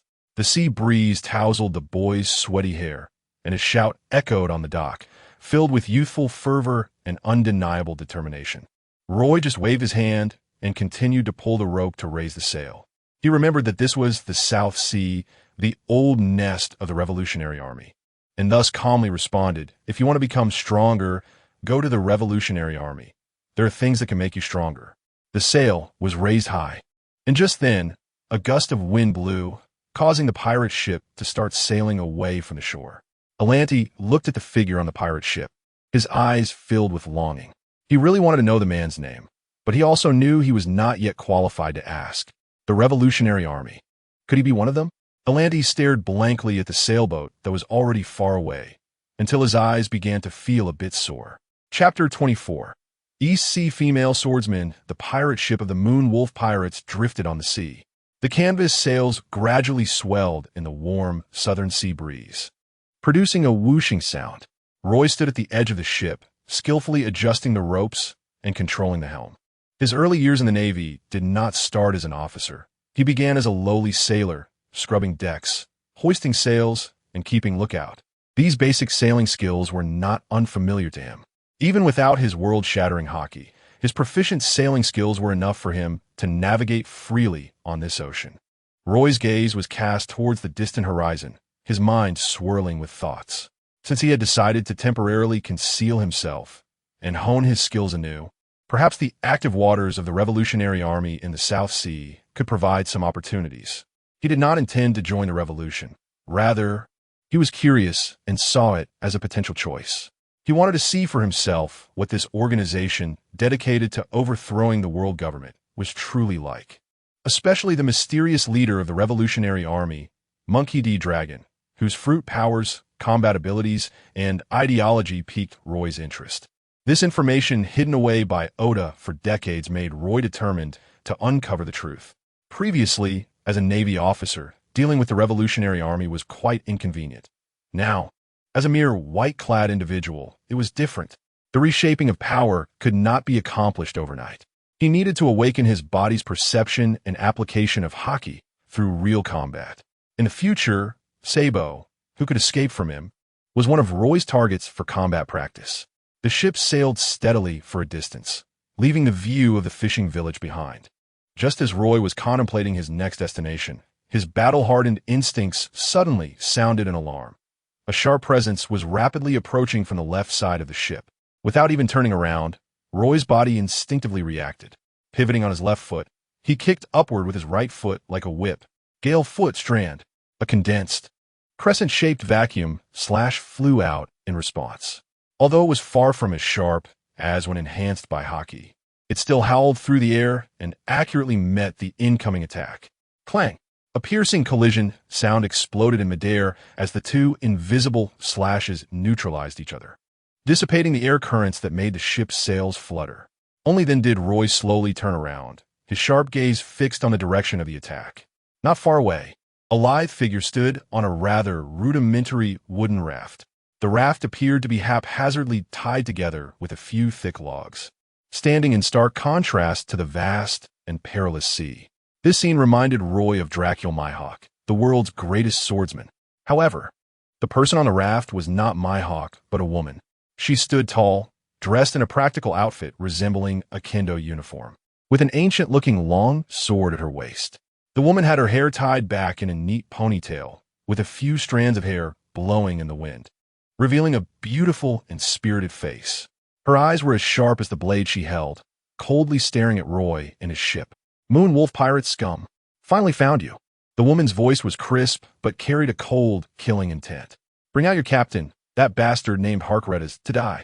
Roy raised an eyebrow upon hearing this. So, she was someone hunting Hark. It seemed to be a misunderstanding. No wonder the Moon Wolf Pirates had visited such a poor fishing village. They were being pursued. The knife marks on the ship were also reasonably explained.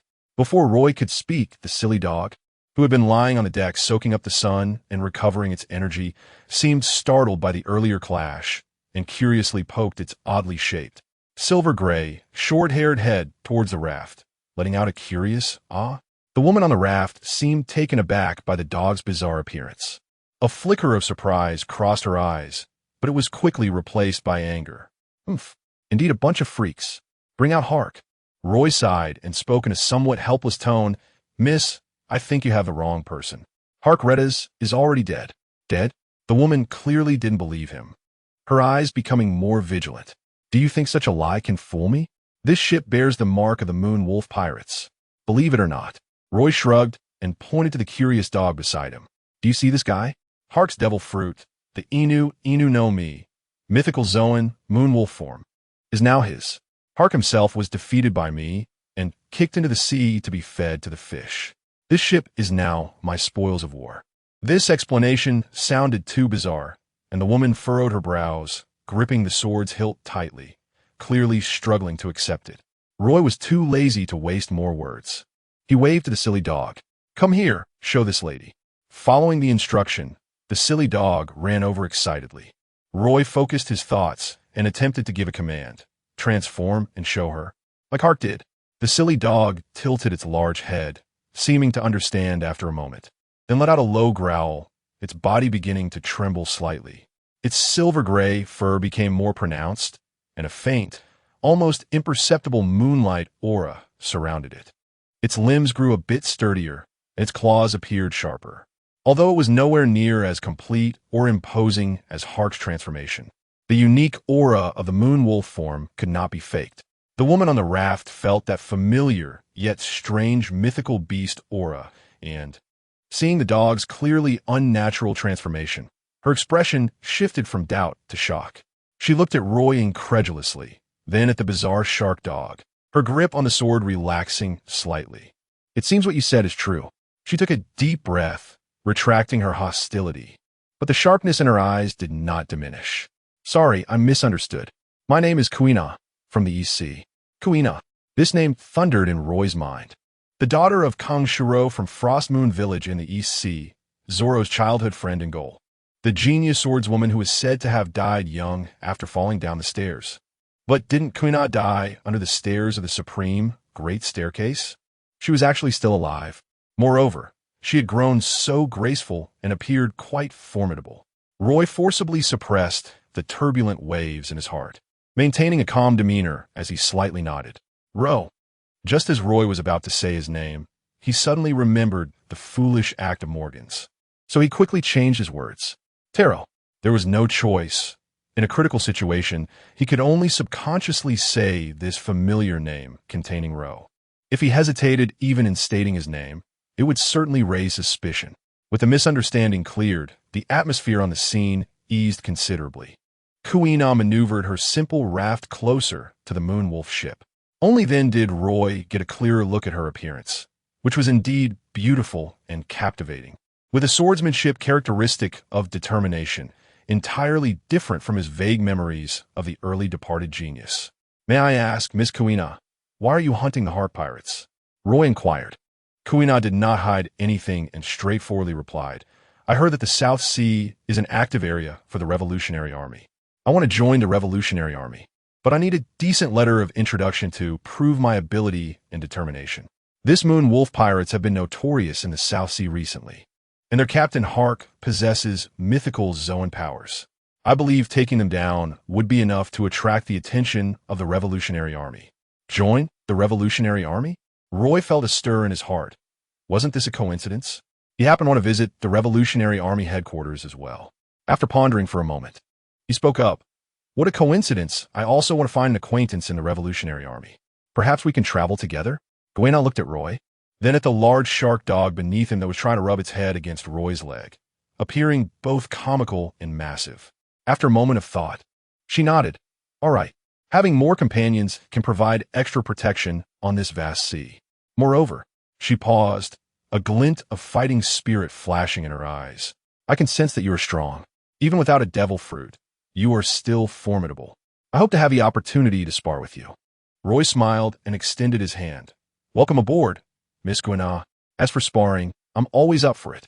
Gwenna lightly leaped onto the deck and sheathed her sword, casually discarding the makeshift wooden raft into the sea. Chapter 25. Mostly hungry, Gana lightly landed on the deck, appearing calm and composed. She seemed relaxed, but Roy could clearly sense the tension in her body, like a sword drawn from its sheath.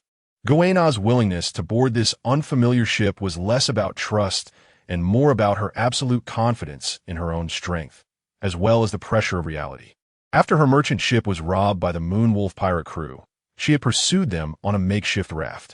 Even sailing on that rudimentary raft in the relatively calm South Sea was not a long-term solution, let alone finding the Revolutionary Army. "Did you single-handedly defeat the entire Moonwolf pirate crew?" Goena asked casually, her gaze scanning every corner of the deck like the finest probe, alert for any hidden movements. Roy leaned against the helm, arms crossed, a playful smile on his face, and did not reveal the truth, merely saying, "Just one person and a dog." As you can see, Goena did not fully believe him. She walked around the deck seemingly casually, but her purpose was clear, her sharp gaze sweeping over the cargo hold entrance, the pile of ropes, even deliberately making some noise to listen for any other breaths or movements. Her fingers never strayed more than 3 inches from the hilt of her sword. Roy observed her little actions without intervening, his smile deepening. He even kindly pointed to the stairs leading to the cabin. According to the structure of typical pirate ships, there should be a lounge and a storage room below. "Would you like to check? Perhaps Hark has hidden some treasures." Goena glanced at him, not being polite, and actually walked down the stairs. "Moments latte." She returned to the deck.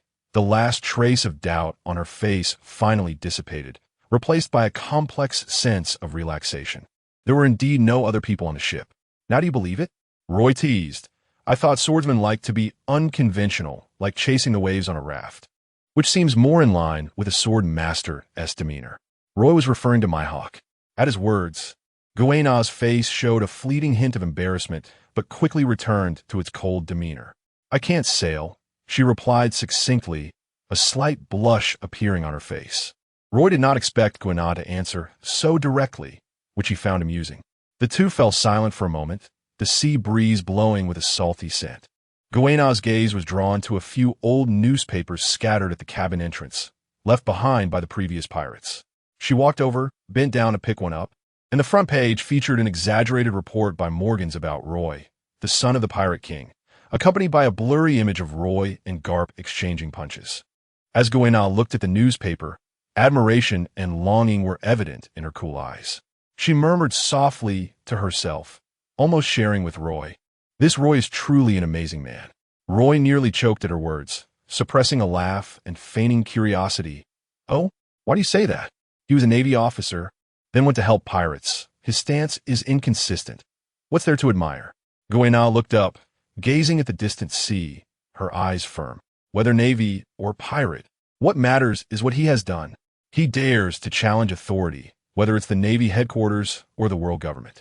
He possesses the strength and determination to protect what he wants to protect, and he can make choices that follow his heart at the most critical moments, even if it means going against the entire world. This breaking of shackles in pursuit of one's own beliefs, the freedom and strength. Is not that what we swordsmen strive for? She paused, her tone carrying a hint of emotion. Moreover, he looks about my age. Yet he can confront Navy hero Garp and Fleet Admiral Sengoku at the same time. His strength is truly worthy of my admiration.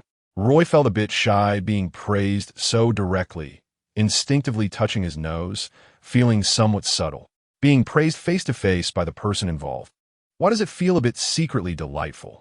Roy coughed lightly, pretending to be indifferent. "Tsh, he is not as great as you say." He was still slapped dead by Admiral Sengoku. At those words, Goena's expression suddenly turned cold. "I hope you won't say such things again. I don't want to hear them. And my sword doesn't want to hear them either." As she spoke, Goena had already placed her hand on the hilt of her sword. Roy did not expect Goena to react so strongly and hurriedly waved his hands in apology. All right, don't get excited. Seeing this, Goena huffed and turned away. Someone of Roy's caliber shouldn't be disparaged so lightly. Before we find the Revolutionary Army, I hope nothing happens between us. Goena's words carried a heavy warning, and the atmosphere on the ship seemed to chill a few degrees, causing the silly dog nearby to inch closer to Roy. Roy almost couldn't hold back his laughter, his face turning red. The only thing he could be sure of was that in this situation, he must not laugh out loud. Keep a straight face, absolutely must hold it in. Roy gritted his teeth to maintain his composure. The two fell silent again, and the silly dog, seeing nothing happening, returned to its original position, lying down but still looking out at the sea. Roy looked at Guena, who had turned her back, and asked again, "So, Miss Guena, since you think that Roy is strong, why do you want to join the Revolutionary Army?" Guena was silent for a moment, seemingly organizing her thoughts. Her fingers unconsciously rubbed the edge of the newspaper, her gaze becoming profound. "I have traveled through the East Sea and South Sea, and I have seen too many ordinary people displaced, their families destroyed because of the rotten rule of the world government and the privileges of the nobility. This so-called justice is just a cover in many places. The Revolutionary Army may be radical, but at least they're trying to change all this. I want to use the sword in my hand to cut through some shackles that shouldn't exist, not just for my own pursuit of the pinnacle of swordsmanship." Her reasoning was clear and firm, carrying a sense of mission that had been thought out. At this point, Guena turned to look at Roy. "Do you want to join the Revolutionary Army too?" Roy quickly shook his head. No, don't misunderstand. I'm just looking for an acquaintance. I'm not interested in revolutions or liberation." You don't seem like someone with great ambitions either." Guena huffed again, then turned her head away. "Roy."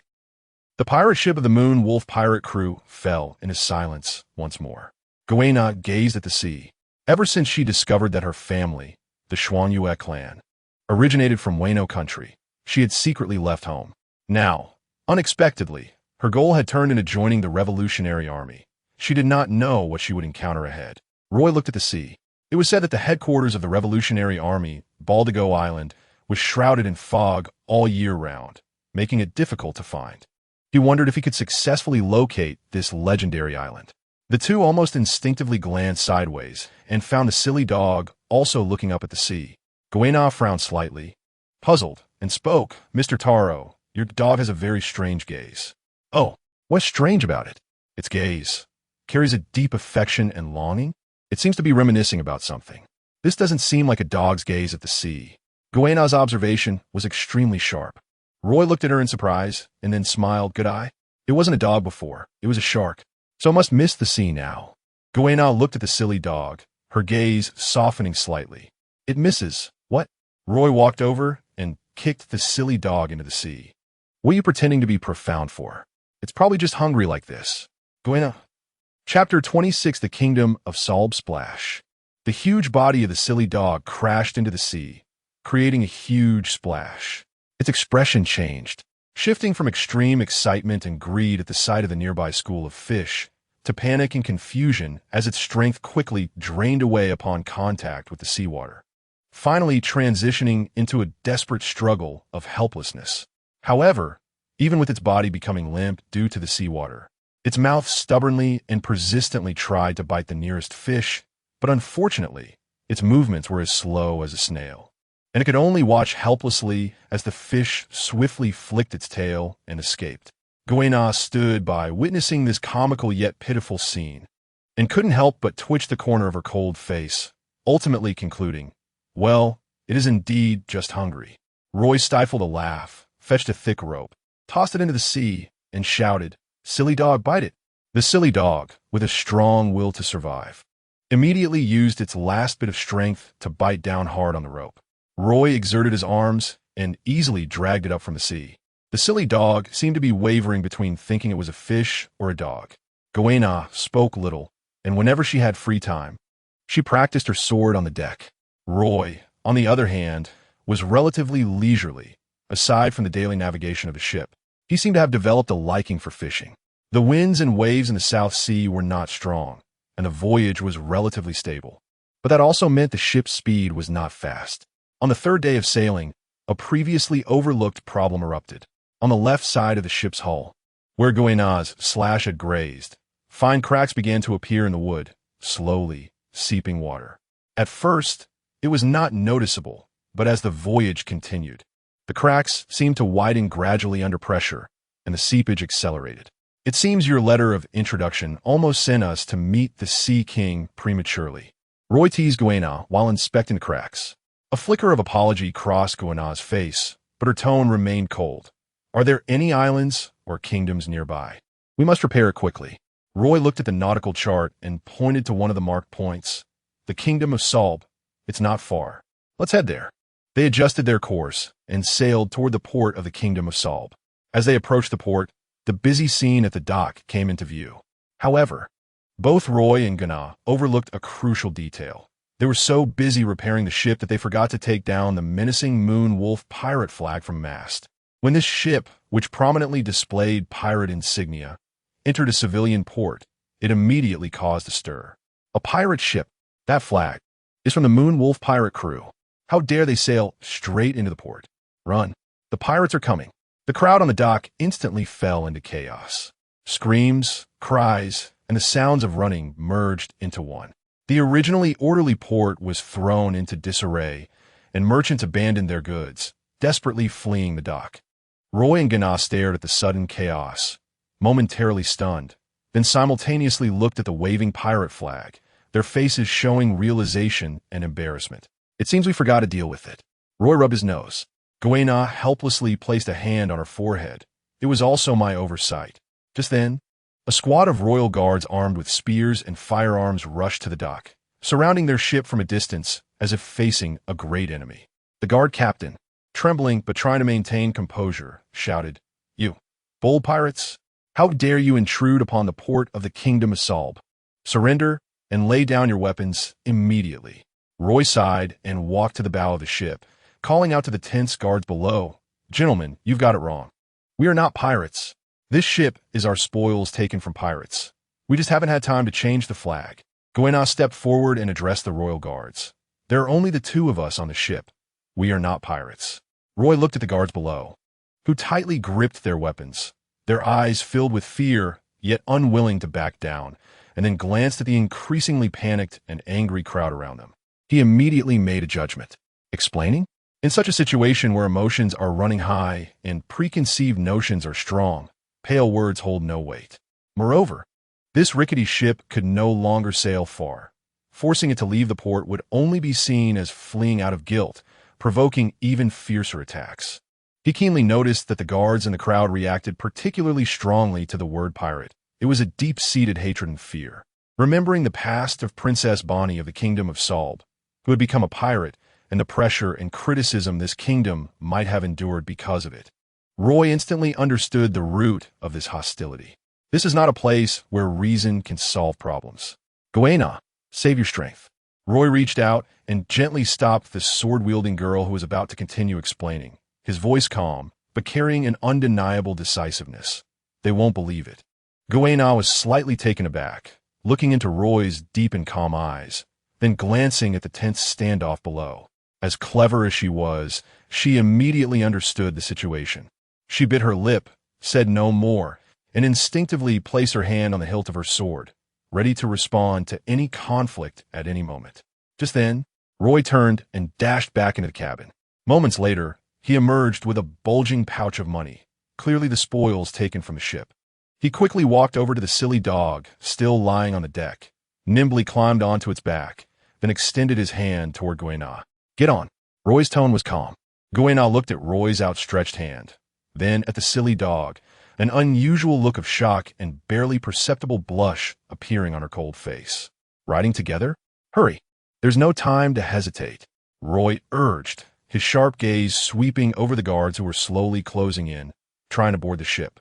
Guena gritted her teeth, dismissed her distractions, and placed her hand in Roy's palm. With a slight pull, Roy effortlessly lifted her onto the broad, yet somewhat slippery back of the silly dog. Sitting behind him, "Hold on tight," Roy shouted. Guena's cheeks flushed slightly, but in the urgency of the situation, she didn't care much, instinctively wrapping her arms around Roy's sturdy waist, her body leaning slightly forward, almost pressing against his broad back. The aura of a true strong person is hard to conceal. A mix of sunlight, sea breeze, and a faint scent of sweat surged towards her, causing her heart to skip a beat and her face to redden even more. Thankfully, no one was paying attention at that moment. Below, the guard captain noticed the strange behavior of the two on the ship, even riding on that beast, and immediately sensed trouble, shouting loudly. "They're about to charge. Stop them quickly." Just as several guards tried to throw grappling hooks to board the ship, Roy moved. He didn't look at the enemy. Instead, he suddenly twisted his waist and turned, pouring all his strength in his right arm, and punched down hard on the deck that supported him. Boom! A dull sound like thunder exploded.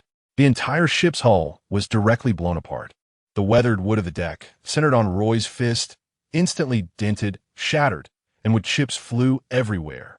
The tremendous recoil, like a volcanic eruption, transmitted through Roy's body to the silly dog. A woof. The silly dog had no idea what was happening. It only felt an irresistible force coming from beneath it, and its massive body was suddenly thrown like a projectile, carrying Roy and Guina, and they soared away from the deck, flying diagonally into the air above the port. This scene stunned everyone. The guards at the dock, the panicking crowd, and even other guards who were shaken and swaying all gaped, looking up as if struck by a spell, watching the two riding the silly dog shoot into the sky like cannonballs. The pirate flew away. What kind of power is that? A monster. It truly is a monster. A tremendous impact hit them, and Guina instinctively hugged Roy tightly, feeling the howling wind rushing past her ears, watching the port below rapidly shrink, along with the ships and crowds. Her shock was beyond measure. She never expected Roy to break out in this way. What terrifying physical strength and precise control of power did this require? But Roy was laughing, his laughter carefree and unrestrained, as if he had released all the pent-up frustration of the past few days with this soaring punch. Ha! Hold on tight. Just as the momentum of the silly dog was about to wane and they began to descend, Roy grabbed the silly dog's fur with one hand while pressing down with the other in midair. That was the technique of the moonwalk. Although he had lost his Haki, the power techniques of the Navy's 6 styles had already become part of his instincts. A violent explosion of air rang out in midair. The airflow surged. The descent suddenly slowed, and they even gained a brief lateral displacement. Chapter 27. Infiltration amidst the gazes of everyone looking up at him like a monster. Roy skillfully maneuvered the panicking, flailing dog, adjusting his direction and soaring through the sky above the Salb Kingdom like a meteor. He finally set his sights on a dense cluster of buildings within the city, using the moonwalk technique to fine-tune his landing point, while simultaneously delivering a punch downward to use the recoil for cushioning. Bang! A not overly violent sound of impact echoed, accompanied by the dog's aggrieved whimpering in the dust that was kicked up. The 3 of them, 2 humans and 1 dog, landed precisely in a narrow alley. The immense force of the impact was cleverly dissipated by Roy, and he and Guina landed steadily, while the dog tumbled around in confusion. Outside the alley, faint sounds of chaos and exclamations could still be heard coming from the direction of the port. Guina released her hold on Roy and staggered back half a step, leaning against the cold wall, breathing slightly heavier. She looked up at Roy, who appeared calm and composed, as if he had just accomplished something trivial. Her cold eyes were filled with unprecedented shock and a hint of confusion. When they first met, her all-out slash was easily deflected by this man. She thought she had highly estimated his strength, but now it seemed she had only seen the tip of the iceberg. Hadn't he used a sword? Didn't he rely on his fruit abilities? And hadn't he even employed Haki? Achieving this level solely with physical techniques. Roy brushed off the dust from his clothes, noticing Guina's rare expression of shock and naivety from the past few days, and couldn't he help but smile, revealing a set of white teeth. All right, the trouble has been temporarily shaken off. Next, let's explore this Salb Kingdom. Salb Kingdom, the hometown of Bartholomew Kuma. In a narrow alley, time seemed to freeze for a moment. Guina leaned against the cold, rough wall, her chest slightly rising and falling, her clear gaze still lingering with lingering astonishment as she stared at the calm Roy. The scene of him soaring into the sky and walking on air just now was incredibly shocking, completely overturning her understanding of physical techniques. On the other hand, the dog, after its initial dizziness and pain from the fall, quickly regained its spirit. It shook its shark-like, wolf-like head and emitted an excited, low growl. Its tail even tried to mimic a dog's wagging, thumping against the ground.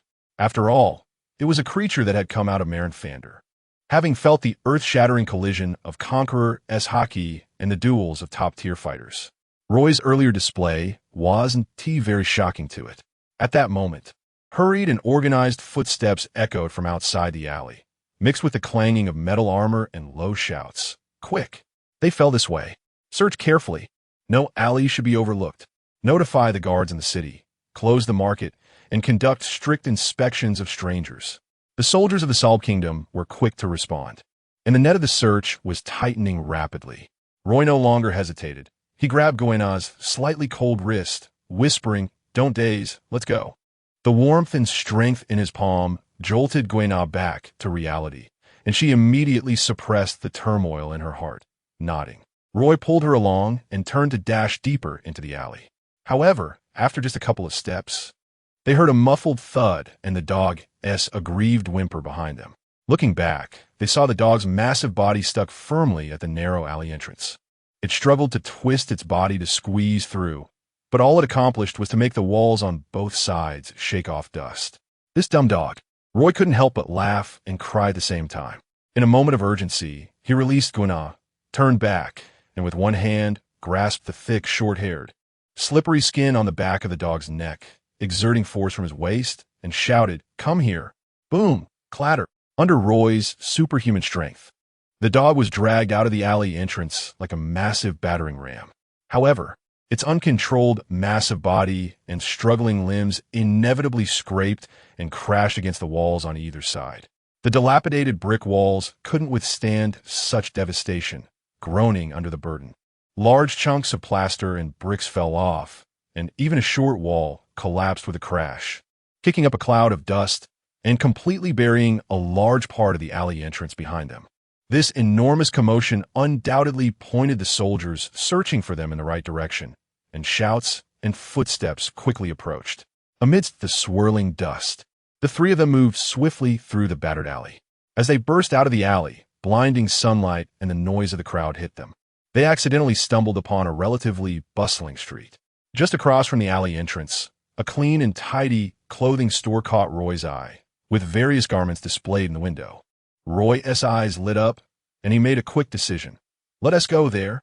He pulled Goena, dragging the dog that was still trying to shake off the dust from its head, and crashed through the glass door of the clothing store.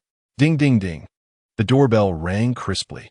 The store owner, who was organizing clothes inside, was startled and looked up to see two people and one indescribable, dirt-covered giant beast rushing in, trailing a cloud of dust behind them. You guys." The store owner's face turned pale with fright. "Sorry, ma'am. We need to borrow this place to change clothes, and we won't skimp on the payment."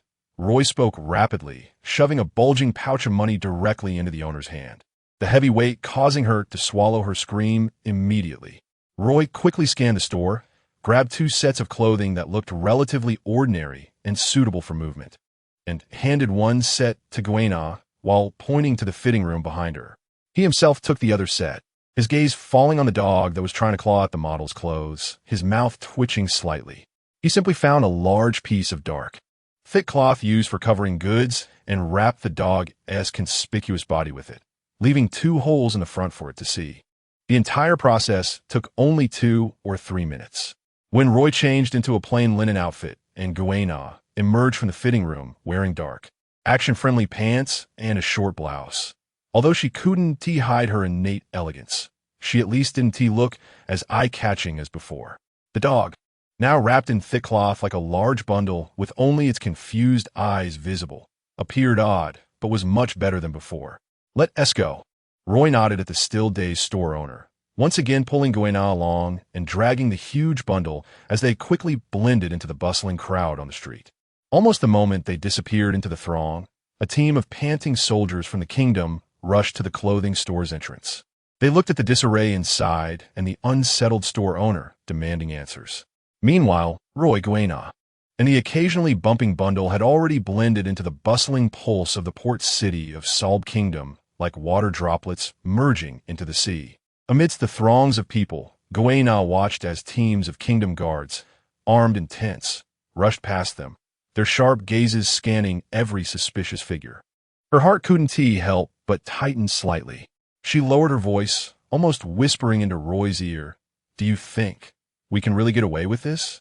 She has been practicing swordsmanship since childhood, emphasizing fairness in a single decisive strike. She is not skilled at hiding her whereabouts or blending into crowds. Moreover, she glanced out of the corner of her eye at the large bundle next to her, tightly wrapped in dark, thick cloth, with only two bewildered eyes exposed. The large bundle was restlessly wriggling, occasionally making dull gurgling sounds. No matter how you look at it, it seems like a clear case of not hiding silver here. Chapter 28. Strange, this dog can also get away with it? Guena's voice carried a hint of helplessness that she herself was unaware of. Roy, however, appeared unusually calm.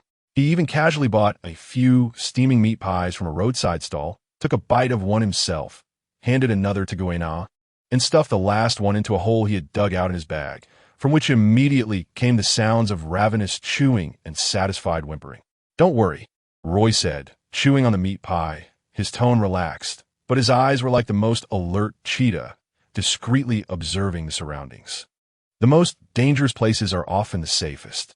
They were currently searching like headless flies for suspicious characters carrying monster dogs, while they, at this moment, were just two ordinary passers-by with, large luggage. He patted the wriggling bag, thinking as long as this idiot doesn't suddenly burst through the fabric, it should be fine. Guena looked at Roy's nonchalant demeanor, and her inner tension dissipated somewhat inexplicably. She took small bites of the meat pie and silently followed Roy's lead. Roy's goal was clear: the shipyard. They needed a new ship to leave this place. Moreover, Roy had brought along a considerable amount of belly he had scavenged from the Moon Wolf pirate ship. However, when they arrived at the shipyard on the outskirts of the capital, which should have been bustling, they were met with a chillingly desolate scene. The huge shipyard was empty. The dry docks that should have housed ships under construction were overgrown with weeds. Piles of timber had turned gray from wind and sun, and several half-finished ship hulls were stranded on the shore like the bones of a giant beast, with rusty tools scattered all around. Only a few figures were shuffling about in the vast area, engaged in meaningless cleaning work. "What is going on?" Roy frowned. A shipyard in an island nation was so abandoned, it was like cutting off its lifeblood. Not only would there be a loss of foreign exchange income, but many citizens would also lose their jobs and means of livelihood. He approached an old craftsman who was slowly sweeping leaves, his hair gray, and handed him a meat pie, politely asking, "Old man, may I ask, are they not building ships here anymore? I want to buy a ship." The old craftsman lifted his murky eyes, looked at Roy and Guena, then at the huge bag behind them, and numbly shook his head. He accepted the meat pie, showing a grateful expression, then hoarsely said, "Building ships? That stopped long ago. All the shipyards in the kingdom have been shut down for almost half a year." "Why?" Roy was even more puzzled. Isn't shipbuilding an important source of income for the kingdom? It could also support many craftsmen. The old craftsman sighed, his face wrinkling deeper. The orders from above. Who knows? The young, strong craftsman? They've long since left here. He didn't continue, just shook his head, continuing to hunch his back and slowly sweep the seemingly never-ending leaves. The meat pie Roy had given him was carefully tucked into his coat. At that moment, Guena gently tugged at Roy's sleeve. Her face had turned unusually serious, her voice low with a hint of chill. "Roy, have you noticed? Since we entered the city, the residents we've seen are almost all elderly, women, and children. The young men are pitifully few." As soon as these words were said, it was like a lightning bolt struck Roy's mind. He suddenly recalled what he had seen along the way. The street vendors, the hurried passers-by, even the guards he saw at the port, although young, were far fewer than what the normal ratio in a kingdom should be. And places like the shipyard, which should have been filled with young laborers, were left with only elderly folks. There must be something fishy going on, connecting the mysterious shutdown of the shipyard and the disappearance of a large number of young men. A very ominous premonition rose in Roy's heart. This was definitely not just a simple policy change or economic downturn. The Salb Kingdom had secrets, and most critically, he and Guena, as outsiders, were walking through the streets dressed in Salb Kingdom attire, presenting themselves as young men. It was highly likely that from the very beginning, they had already been targeted by some hidden eyes. The enemy was in the dark, while they were in the light, like moths flying into a spider's web. Roy's gaze instantly sharpened like a knife. He discreetly scanned the surroundings. The seemingly calm street was now filled with countless hidden dangers in his eyes. He needed a relatively enclosed environment where he could control the situation rather than continue to expose themselves on the open street. His gaze locked onto a tavern at the corner, not far away. The tavern looked a bit old, its sign crooked, but faint sounds of drinking and shouting could be heard from inside, making it stand out in this eerily quiet capital. Without further explanation, Roy grabbed Guéna's hand, pulled the rope of the bag he was holding, and whispered, "Let's go there," without waiting for a response. He led the shark dog and Guéna into the tavern named Conch and Anchor, pushing open its creaky wooden door. A strong smell mixed with cheap beer, sweat, and tobacco hit them. In the dim light, several tables of men, looking like sailors or down-and-out mercenaries, were loudly boasting and gambling. They only lazily glanced at the sudden intruders, then returned to their bragging and games. Behind the bar, a plump woman in a dirty apron was yawning while wiping glasses. Roy's gaze quickly scanned the entire tavern. Then he pulled Guéna and walked directly to a dim corner booth at the back, stuffing the huge bag into the innermost position. While he and Guéna sat side by side on the outside, just blocking most of the sight. "Let us hide here for a bit and see what is going on. There are many people here, and it's relatively safe," Roy whispered to Guéna, his eyes sharp and vigilant as he watched the tavern entrance and the movements of the patrons. Inside the conch and Anchor, the clamor, clinking of glasses, and rough laughter mixed together, forming a warm wave that contrasted sharply with the desolate street outside. The greasy light flickered through the drifting smoke, illuminating faces reddened by alcohol. Roy's sharp gaze quickly swept over every table of customers in the tavern. His brows furrowed slightly. The doubts in his heart not only did not dissipate, but grew heavier. Something was wrong, very wrong. Outside on the street, looking around, it was all old, weak women and children. The young men seemed to have evaporated. Yet in this tavern, there were 2 or 3 dozen strong men. They were guzzling beer, voraciously tearing into meat, noisy and spirited. What made Roy even more vigilant were their clothes. Most of them wore rough, practical clothing, showing signs of travel, which was completely different from the local linen or cotton garments commonly worn by the people of the Salb Kingdom. Some of their leather armor even bore uncleaned bloodstains or wear, and the weapons at their waists were not something ordinary civilians could possess. These people were definitely not locals of the Salb Kingdom. The local young men had mysteriously disappeared, while these unidentified outsiders were freely indulging and enjoying themselves here. What truth was hidden behind this? The 3 of them burst in, especially Guéna with her exquisite and ethereal appearance, along with the unique aura of a swordsman. And the overly large bundle behind Roy quickly attracted the attention of most people in the tavern. The noise slightly diminished, and countless curious, scrutinizing, and even unabashedly greedy and desirous gazes were recklessly cast over. A few drunken burly men even whistled lewdly at Guéna. Roy's heart sank. They were wearing clothes just changed from a local clothing store, making them stand out in a tavern full of outsiders, like a beacon in the night. Moreover, this was tantamount to actively exposing their position to potential watchers.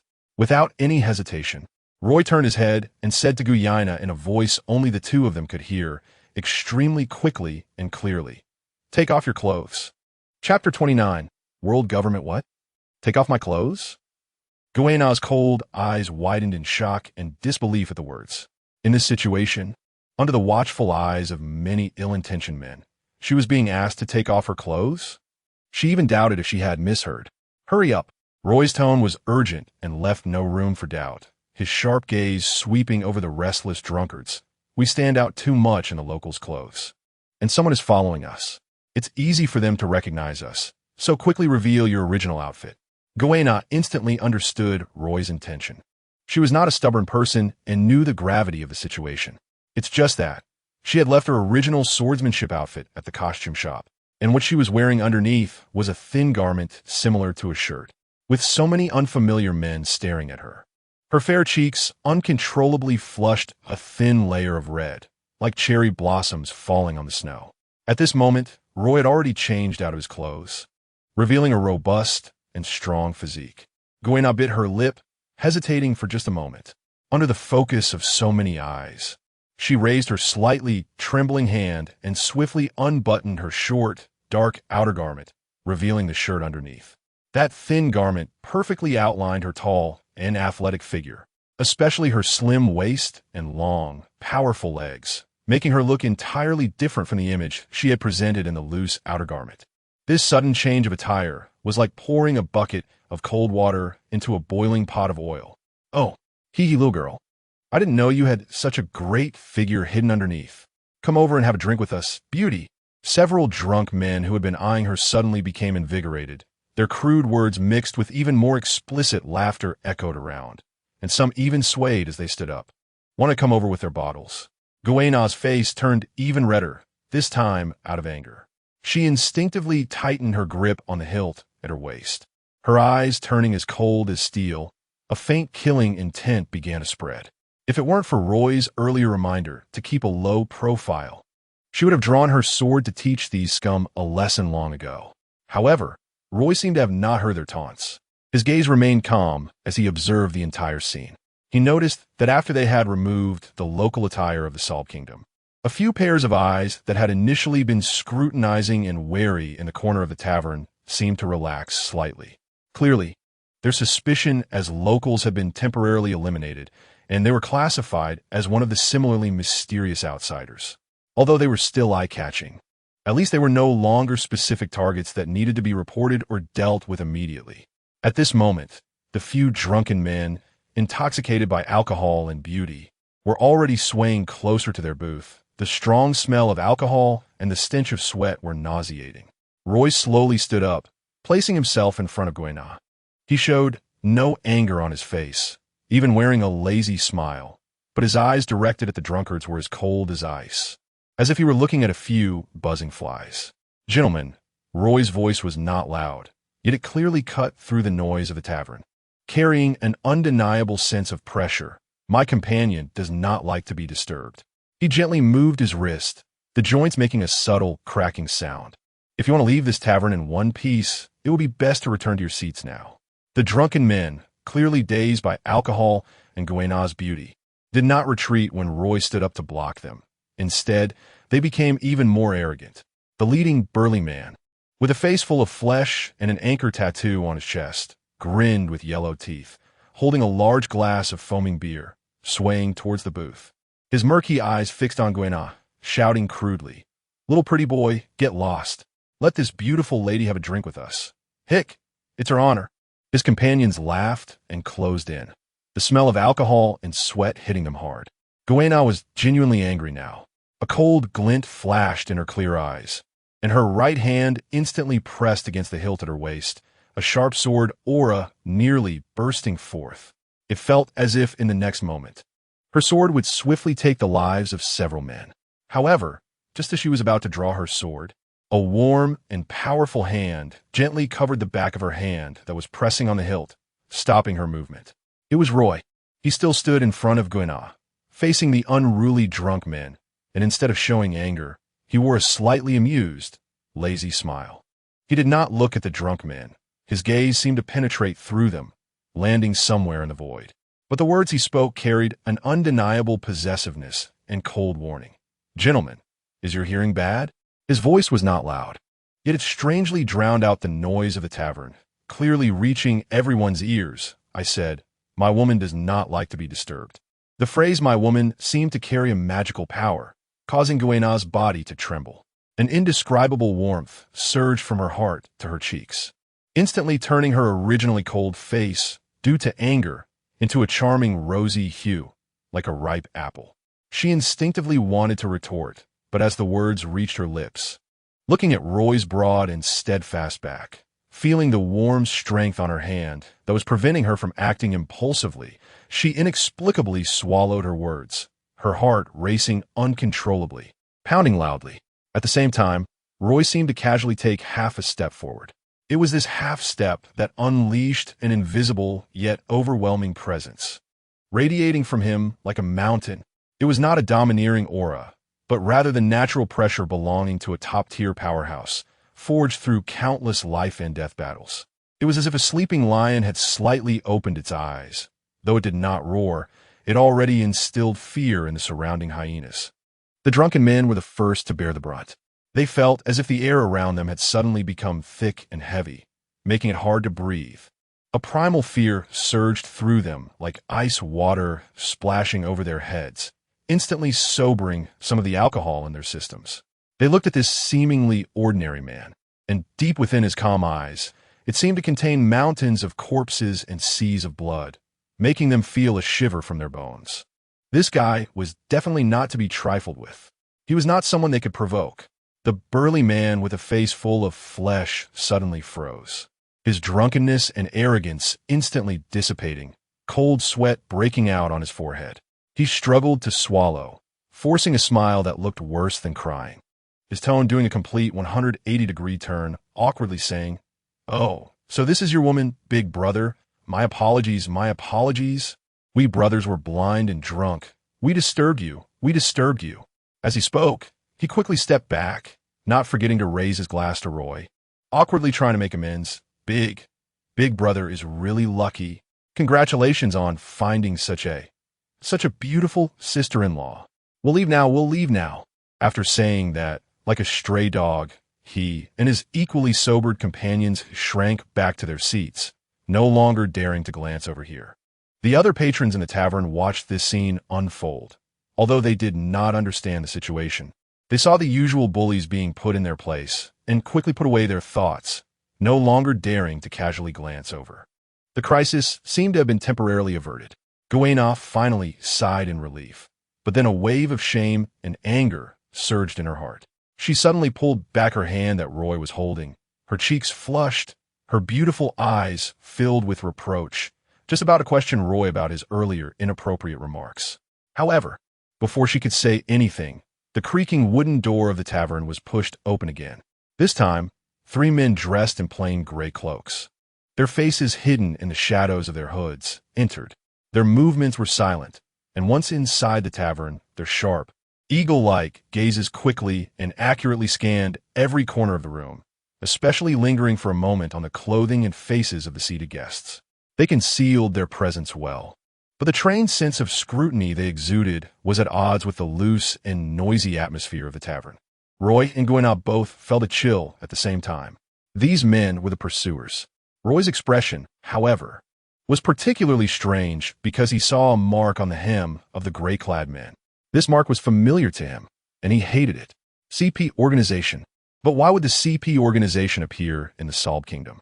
Didn't Bartholomew Kuma already join the Seven Warlords and undergo modifications by Vegapunk? Why was the CP organization still active in the Salb Kingdom? Various pieces of information raced through Roy's mind, and at this moment a title surfaced. Celestial Dragon.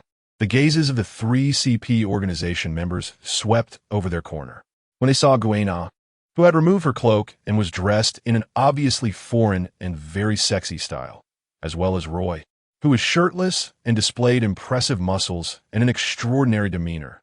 Their eyes paused slightly, seemingly making a judgment, but ultimately showed no particular interest and quickly moved away. After a cursory scan of the entire room, the 3 whispered a few words to each other and quietly exited the tavern, as if they had never been there.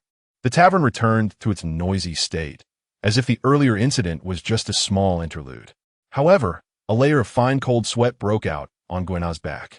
The question she had for Roy was swallowed back, replaced by a wave of fear and genuine relief. She looked at Roy, her expression complicated, and whispered, "Fortunately, you stopped me just now and didn't let the conflict escalate. If I had drawn my sword or if you had gotten into a fight with those drunkards, it would definitely have attracted the pursuers' attention. With their professional scrutiny, they might have spotted more flaws." She continued, her voice carrying a hint of barely perceptible admiration. "You made me take off that outfit. If we were still wearing the local attire of the Salb Kingdom, we would have likely been recognized immediately." Roy's cleverness and attention to detail made Guena see him in a new light. Roy merely responded with a soft HM, his gaze fixed intently on the direction of the tavern entrance, as if lost in thought. Chapter 30. The Windfall of the Kingdom of Solbay. Moments later, Roy slowly withdrew his gaze and looked at Guena, who was still a bit shaken and relieved beside him. His voice was low and serious, without any circumlocution. "Guena, things might be very complicated now. We should leave the Kingdom of Solbay as soon as possible." Guena was slightly taken aback. She could sense the gravity in Roy's tone, which was far from the calmness he displayed when dealing with the drunkard earlier. Why? Is it because of those few people? Not just them. Roy shook his head, his eyes sharp. Those people had the CP organization's markings on their clothes. The World Government's intelligence agency appearing here means things are definitely not simple. Roy paused slightly. Moreover, I suspect that there might be celestial dragons involved. Celestial dragons? Guena gasped. The meaning represented by this term was well known across the seas. It stood for supreme privilege, ruthless cruelty, and the catastrophic consequences of opposing them. People like them weren't really afraid of celestial dragons, especially Roy. They just knew that once celestial dragons were involved, things would become very troublesome and hard to resolve. If they provoked the anger of the celestial dragons and prompted the Navy to enact a slaughter order, the ones who would suffer the most would be ordinary citizens. Roy's voice continued, speeding up slightly. Think about it. The large-scale disappearance of the kingdom's young and strong, the inexplicable halt of dock operations, the secret activities of the CP organization. These incidents linked together do not point to anything good. So it's best if we don't get involved. Roy was afraid of trouble, so his first reaction was clear and straightforward, to avoid risks and withdraw immediately. However, Guena also realized the seriousness of the situation, but thought of something else. But how do we leave? There are no ships at the docks. We can't steal a ship. And mingling with merchant ships is too risky. We would definitely be scrutinized. Roy nodded in silence, acknowledging that the inability to leave smoothly was indeed the biggest dilemma at the moment. His gaze swept over the bustling tavern again, finally landing on the few drunkards who had just slinked back to their seats, especially the burly man at the forefront. These people were currently the only possible source of information. Wait here, I'll go ask around. Roy stood up, the seriousness on his face instantly replaced by a roguish grin, as if he had switched personalities in an instant. He grabbed the half-empty bottle of rum and wobbled over to the table of drunkards. Hey, buddy, I'm sorry about earlier. My woman has a bit of a temper. Roy plopped down an empty seat next to the burly man, casually patting him on the shoulder and pushing the bottle over. This round S on me. Come on, let us drink and calm down. The burly man instinctively shrank back upon seeing Roy, but relaxed significantly when he saw Roy's friendly smile and invitation to drink. He awkwardly accepted the bottle. Big brother, you're too kind. It was our fault earlier. After a few drinks, the atmosphere quickly became amicable. Roy began to casually probe for information. Speaking of which, you guys aren't locals either, right? My woman and I happen to come here with a merchant ship and aren't very familiar with things. By the way, what are you all gathering in the Kingdom of Soul Bay for? This place seems, quite strange. I can't even find a decent ship. The burly man, having had a few drinks, opened up, lowering his voice with a hint of pride. Big brother, you're also here looking for opportunities, right? Hey, let me tell you, we're all gathered here for that treasure steal. Treasure steal? Roy feigned curiosity at the right moment. Yeah, the burly man got more excited. I heard that an extremely rare metal has been discovered underground in the Kingdom of Soul Bay, called Seastone Companion Silver. The name is a mouthful, but they say swords made from this metal are as sharp and durable as the Supreme Great Blade. The Supreme Great Blade? Roy was genuinely shocked this time, his pupils narrowing. The Great Blade of 21 Crafts was already a rare weapon in the world, and the Supreme Great Blade was a legendary existence. But the burly man was talking about a new metal that could rival the Supreme Great Blade? If this news got out, it would be enough to drive the entire swordsman world crazy. If this news really spread across the seas, even top swordmasters like Mihawk and Shanks would be interested. Exactly. The burly man, unaware of Roy's astonishment, continued excitedly. What's even more amazing is that the king of the Kingdom of Soul Bay has declared that the first sword made from this treasure steel will be gifted to one of the heroes present. And the conditions are very simple. Serve as the captain of the guards for the Kingdom of Soul Bay for 10 years. See, those with some skills and good information have all come to try their luck. Roy immediately caught the key information. Serving as the captain of the guards for the Kingdom of Soul Bay would grant one the first weapon made from treasure steel. Roy didn't think things would be that simple and continued to inquire. Just by being a captain of the guards can one get this treasure? No way. Hey, who knows? Maybe the new king of Soul Bay wants to intimidate the surrounding riffraff or something. Or maybe he wants to dominate this part of the sea.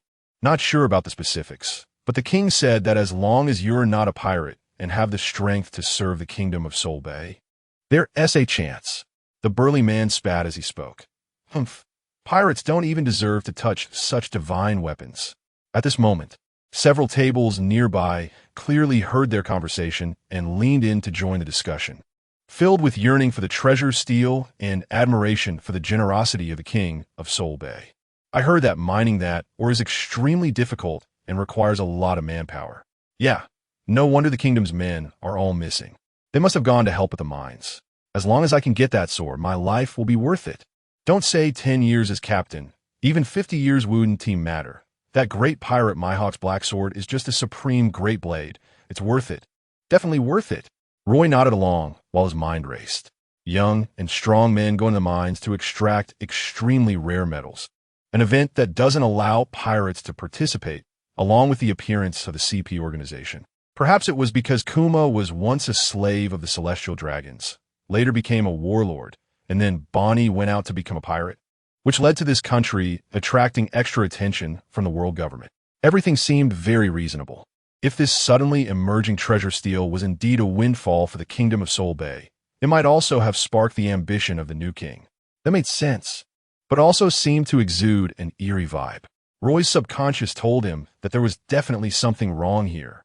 At this moment, sitting in the booth, Guina, upon hearing the mention of a sword comparable to the supreme great blade, couldn't help but slightly hold her breath.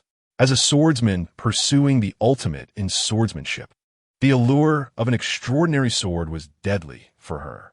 She had already given up on the one at home, the Wad Ikamanji, and there was no way she could give up on another extraordinary sword she had a chance to obtain. A flicker of uncontainable desire and fervor shone in Guina's eyes. If she could get such a sword, she believed her swordsmanship would surely advance once again. However, when she lifted her head and saw Roy's extremely serious expression as he walked back, the fiery passion in her heart felt as if it had been doused with a bucket of cold water. Roy sat back down, ignoring the lingering desire in Guina's eyes, his voice low and filled with undeniable determination. Things are definitely not as simple as they seem. We'd better not get involved. Besides, pirates are not allowed here, and we have already been regarded as pirates. The people of the kingdom, the world government, and the CP organization are surely investigating us. Roy picked up the silly dog wrapped like a large piece of luggage and continued to say to Guina, "Let's go. We can't stay in this tavern for long." However, Guina did not act as obediently as before to Roy's words.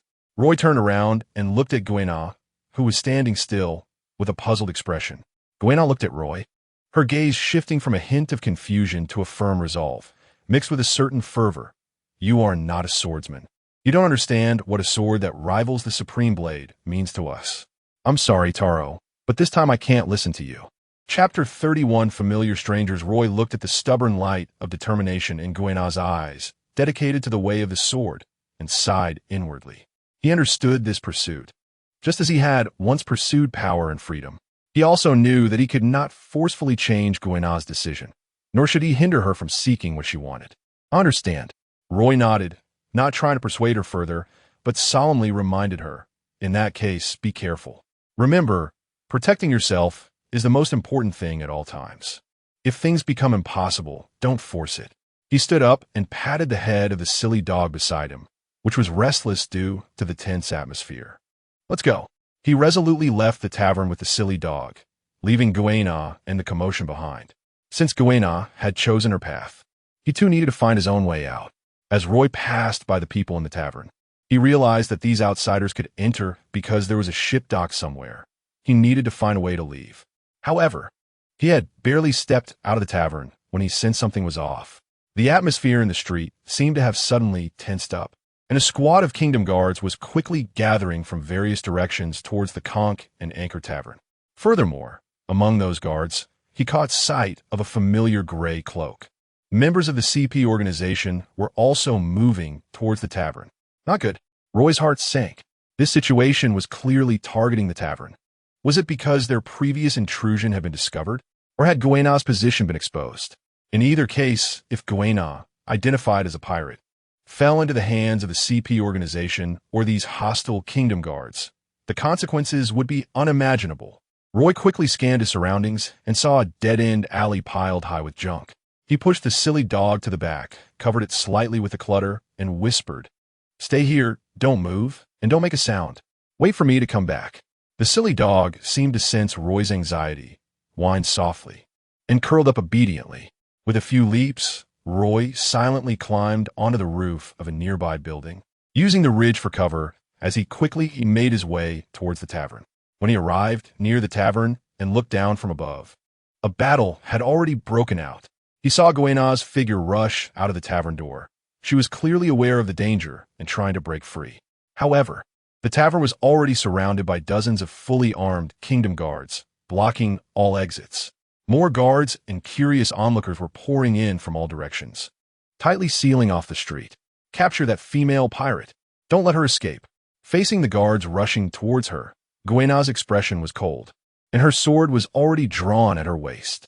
Her swordsmanship was exquisite, her figure flitting like a butterfly among the flashes of blades.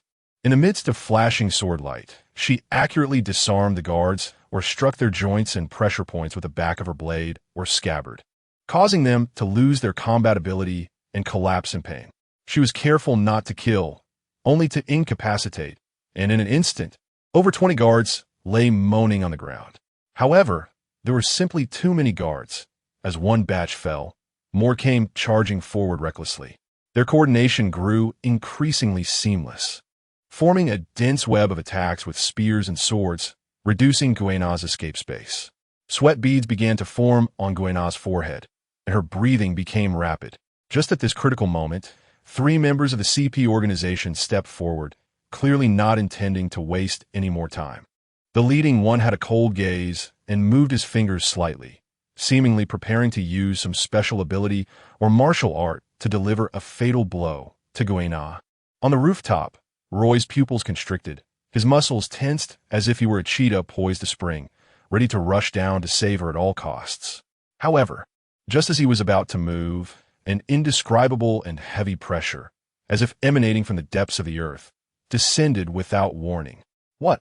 The 3 CP organization members preparing to act suddenly changed their expressions, as if a tremendous weight had suddenly pressed down on their backs. Their bodies trembled uncontrollably, knees buckling, and they fell to the ground with thuds, unable to move an inch. Even lifting their heads became extremely difficult. This sudden turn of events left everyone stunned. From the outskirts of the crowd, a tall, burly man with closed eyes, holding a slender cane, slowly walked out. He wore a purple kimono and an outer coat adorned with strange purple patterns, his expression calm, as if the astonishing scene moments ago had nothing to do with him. Facing Gana, though blind, he seemed to see everything clearly, his voice deep and powerful. "Everyone, please stop. Although I cannot see, I can hear the clarity in this young lady's sword and the kindness in her heart. Just now, she fought with restraint and did not take a single life. A person with such compassion cannot be a ruthless pirate. I am willing to vouch for her with my own name. This familiar figure, this iconic ability, this unique sense of justice." Roy's heart skipped a beat on the rooftop. He had a vague idea of the identity of this person. Fujitora, the future Marine Admiral, was unexpectedly here, according to the timeline. He indeed had not yet joined the world government's military recruitment and was still a powerful and unfathomable vigilante. Could it be that he was also attracted by the rare metal comparable to the supreme Great Blade? As a strong swordsman, it was reasonable for Fujitora to be drawn here. On the open ground in front of the tavern, the ground had already sunk slightly, with the 3 CP members struggling in the center of the depression. One of them gritted his teeth and glared at the approaching Fujitora, shouting angrily, "You are obstructing the world government's work. Can you bear the consequences of this?" As the CP member issued the warning, the air seemed to freeze. Fujitora's weathered face showed no signs of emotion. He merely tilted his head slightly, as if listening with his ears to the other party. "You speak too heavily. The term obstruction is something I cannot bear. However, the world government's authority should be based on facts, not baseless speculation." He paused, his hand gripping the cane steady as a rock, the unseen gravity field still enveloping the 3 CP members, making it difficult for them to even breathe. "This young lady, Though I cannot see, I can hear the whispers of her sword, feeling her pride and purity as a swordsman.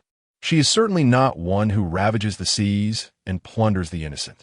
On the contrary, he shifted his tone to mention an apparently unrelated event. I have heard that the Solb Kingdom is currently recruiting talents for the position of the Royal Guard Commander. Regardless of background, only considering strength. With her swordsmanship, this young lady is fully qualified to participate in the competition. Is it not somewhat rash to obstruct a potential future commander? As soon as he finished speaking, whispers began to rise among the crowd, which had previously been silent. Some who were already dissatisfied with the world government as tyranny began to muster their courage to echo Fujitora-'s words. This gentleman is right. Why is she being called a pirate? If you have the ability, show the evidence.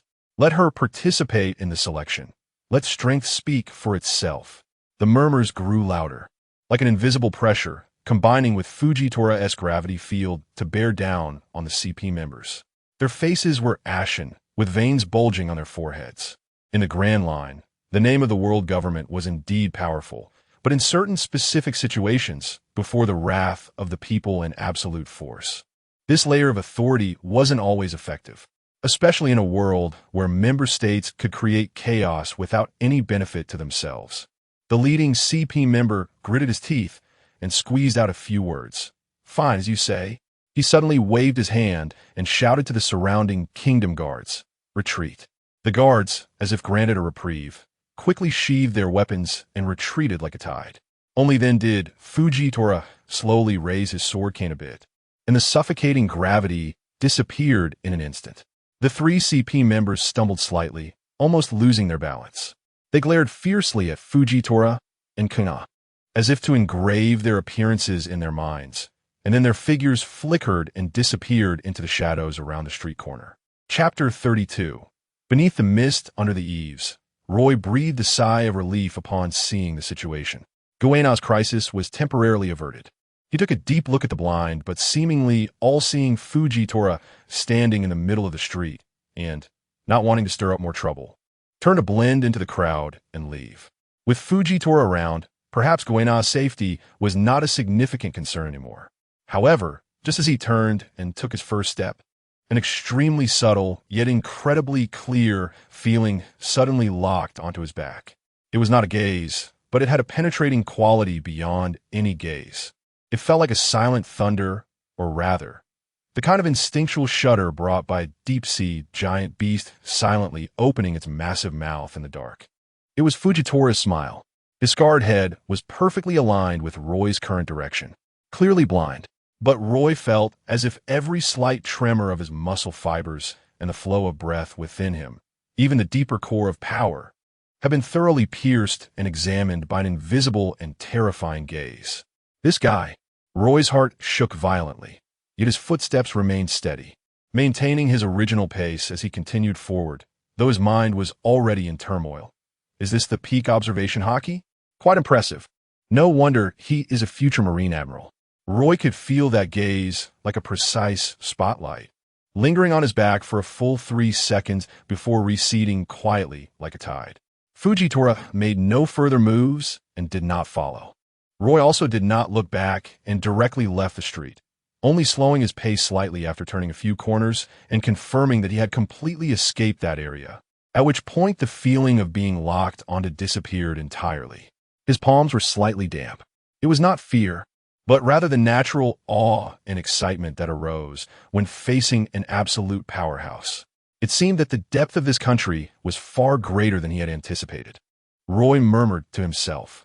For the next period, Roy followed his plan and began searching along the winding coastline of the Solb Kingdom.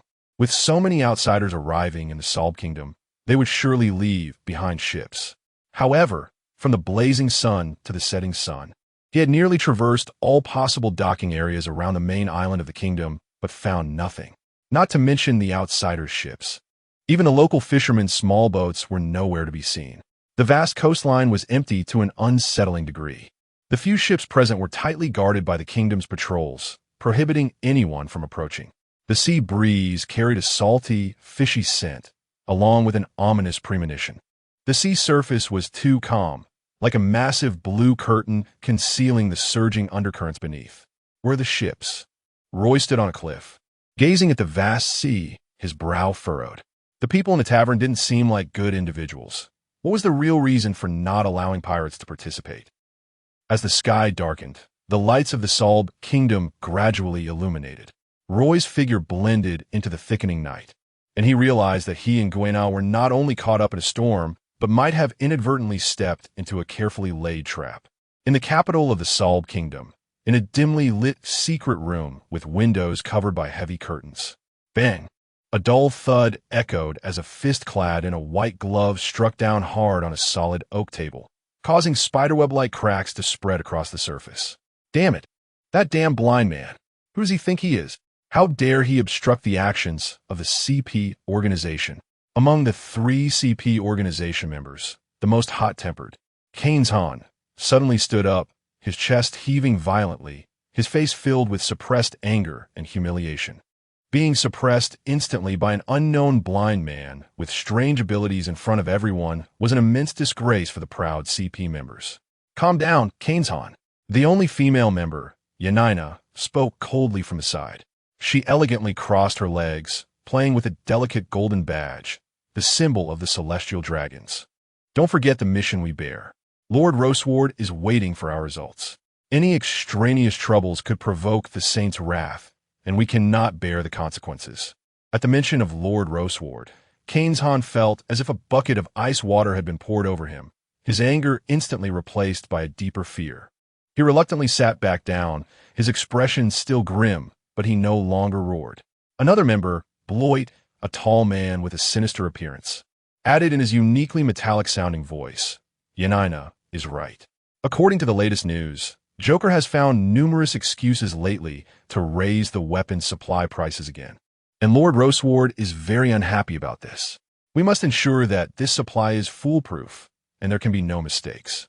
Kane's Han took a few deep breaths, forcibly suppressing his agitation, and asked in a low voice, how long does the plan still need? The so-called swordsmanship experts gathered in the capital should be enough, right? Yanina nodded slightly, calculating the refining progress at the mine is slightly slower than expected, but at most, in 3 more days, we should be able to gather the amount required by Lord Roseward. As for these experts, she smiled coldly. Their number and quality exceed expectations, enough to complete the final steps. Bloit looked at Kane's Han and asked, then, what about those 2 pirates who broke into the island earlier? Especially that female swordswoman and the unidentified man? How should we deal with them? Do we need to send more people to hunt them down? Kane's Han waved his hand, revealing a hint of cruel disdain on his face. No need to go to such trouble. As long as they cannot leave this island, they won't stir up any trouble. That female swordswoman has decent strength and can serve as high-quality nourishment. As for that man, if he is smart enough to jump in, then we could take him too. If he hides, we can slowly clean up after the situation is resolved. He paused, his tone becoming unusually serious as he emphasized, the most critical thing right now is that we absolutely cannot allow anyone to leave this island, especially information. It must not leak out. If we attract monsters of the caliber of Mihawk or Shanks, our plan will be ruined. Lord Roseward's wrath will turn us all to ashes. Yanina and Bloit looked grave upon hearing this and nodded in unison. Understood. The blockade has been strengthened. All requests to leave port have been rejected, and carrier pigeons and newsbirds are under surveillance. We have even concentrated our efforts on the ships around the Salb Kingdom. Chapter 33, Something's Wrong in the Capital of the Salb Kingdom. The dimly lit secret room was filled with a heavy atmosphere that felt almost tangible. Suddenly, the thick door of the secret room was silently pushed open, and a figure glided in like a ghost.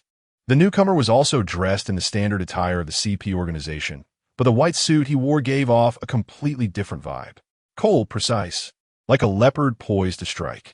He wore the signature spotted hat, his face youthful, yet bearing an unsettling calmness and coldness that belied his age. The most striking feature was a white dove perched on his shoulder. Upon seeing him, the 3 individuals in the room, Kenshan, Yanina, and Bloit, stood up as if jolted by electricity. Straightening their backs, their right fists placed on their left chests, their movements synchronized, their faces filled with awe as they spoke in unison. Commander Lucci. The newcomer was none other than Rob Lucci, the most powerful and cold-blooded weapon of CP9 throughout its history. He didn't even glance at the three of them. His cold gaze swept across the room like a scalpel, finally landing on Kenshan. His voice flat yet laced with a bone-chilling coldness. You can't even handle a small disturbance and need outsiders to intervene. Useless. Cold sweat instantly beaded on Kenshan's forehead, and he lowered his head, not daring to retort. Lucci ignored them, placing a long, narrow metal box he had been holding on the cracked table with a thud. He opened the latch, and the lid sprang open, revealing the contents inside. It was a knife. The blade emanated an ominous dark red hue, as if forged from solidified blood, covered in even deeper, vein-like natural patterns that seemed to flow ever so slowly upon closer inspection. A rich, unshakable stench of blood, accompanied by a chilling aura of killing intent, instantly filled the room, sending shivers down one's spine. The knife looked strange and ferocious. Merely looking at it seemed to evoke the wails of countless wronged souls, stirring the deepest, violent, and greedy instincts within a person. Kenshan's expression turned grave, his throat bobbing as he asked with difficulty, Commander Lucci, this is what Lord Roseward wants. The key to influencing Doflamingo's arms business pattern? Yanina and Bloyd also stared intently at the knife, their eyes betraying a hint of uncontrollable greed, but more so an instinctual fear as they swallowed nervously. Lucci expressionlessly pulled out a piece of specially made, thick black velvet cloth, swiftly covering and wrapping the knife to slightly isolate its discomforting aura. He coldly stated, blood corrosion, forged with the blood of Bartholomew Ross, the former captain of the Salb Kingdom's Guard, mixed with secret silver and other materials. It is inherently a demonic blade, capable of amplifying its holder's greed and desire for slaughter. Bartholomew Ross, Bloyd murmured, a complex emotion flashing in his eyes. That man indeed possessed great strength and was a warrior worthy of respect. Did he die? What a pity. He paused, his tone turning icy again. But he was too much of a hindrance, unwilling to cooperate. It's better that he is dead. Lucci did not respond to Bloyd's sentiment, turning instead to Yanina, and asked, are there enough swordsmen on the island in terms of quantity and quality? Yanina immediately collected her thoughts and respectfully replied, there are plenty, Commander. The gathered swordsmen far exceed expectations, including many skilled ones. The ceremony can begin at any time. Lucci shook his head slightly, not in a hurry. The final refining of the sword embryo will take 2 more days. Keep an eye on them, and don't let anything unexpected happen. Yes, the 3 replied in unison. Meanwhile, Roy had quietly returned to the dead-end alley where the shark dog was hidden. Clearing away some clutter, he saw the silly dog curled up obediently, but its exposed eyes were filled with grievance and an accusatory plea of how it ended up there. All right, silly dog, it's okay now. Roy patted its fluffy head and reattached the carrying rope. With so many outsiders suddenly flooding the island, accommodation would surely be tight. But it also meant the rules weren't as strict. Carrying this conspicuous heavy load, Roy deliberately avoided the main road, weaving through quiet streets until he found a house with a vacancy sign hanging at the door. Knocking on the door, a haggard-looking middle-aged woman with a timid gaze peeked out. Upon seeing Roy and the large, tightly wrapped bundle behind him, she was clearly startled. Excuse me. Madam, do you have any vacant rooms? I'd like to rent for a few days. Roy showed as friendly a smile as he could, while weighing the heavy pouch of money in his hand. Seeing the pouch, the woman's wariness lessened slightly. After a moment's hesitation, she stepped aside. There's a small attic available, but it's a bit cramped. No problem, as long as there's a place to stay. Roy readily followed her inside, directly pulling out a large handful of berries and placing them in her hand. This is a deposit. I'm not sure how long I'll stay. Could be a day, could be 10 days. Adjust as necessary. Looking at the amount of berries far exceeding the cost of the room, the woman's timidity was replaced with surprise and a hint of gratitude. And she hurriedly said, That's enough? Too much. You're too generous, sir. Shuya. Quickly, go get some food and drink to treat our guest. A little girl, about 7 or 8 years old, thin-faced but with bright eyes, timidly peeked out from inside, answered, and soon came back with a plate of black bread and a jug of clear water. At that moment, the silly dog wrapped in thick cloth seemed to catch a whiff of food, unable to restrain itself, and its large head suddenly popped out from the fabric-esque gap, making eager sounds. The little girl Shuya and her mother Martha were startled by the sudden appearance of the strange half-shark, half-wolf head, stepping back repeatedly, their faces pale. Roy face-bombed in exasperation and quickly explained, "Don't be afraid. This is my, dog. It looks a bit odd, but it doesn't bite and is very gentle." Saying this, he forcefully pressed the silly dog's head back down as it tried to completely break free, whispering, "Be good." Shuya trembled slightly as she looked at the large bundle beside Roy, unable to leave out of politeness. Martha also stood trembling nearby. A few minutes later, "Thank you for your hospitality, Mrs. Martha." Roy swallowed the last bite of black bread, and although the food was rough, he still expressed his gratitude to the hostess. He took the still tightly wrapped but squirming silly dog upstairs to the attic. The guest room was indeed small and low, but for Roy, who only needed a temporary place to stay, it was sufficient. After closing the door, he carefully checked the window's position and visibility, confirming that it was relatively concealed before dumping all the dried meats and fish he had bought onto the floor. "Here, eat up, there's plenty this time." The silly dog could no longer contain itself, bursting free from the thick cloth, its massive body nearly unable to turn around in the cramped attic. But it didn't care, letting out an excited growl before pouncing on the pile of food, beginning to wolf it down with satisfied smacking sounds as its tail joyfully thumped against the floor, causing the attic to tremble slightly. Roy ignored the noise it made and walked to the small window, pushing it open a crack, his gaze directed towards the gradually darkening capital of Seoul Bay. The sunset's afterglow painted this eerie city with a layer of dark golden hue.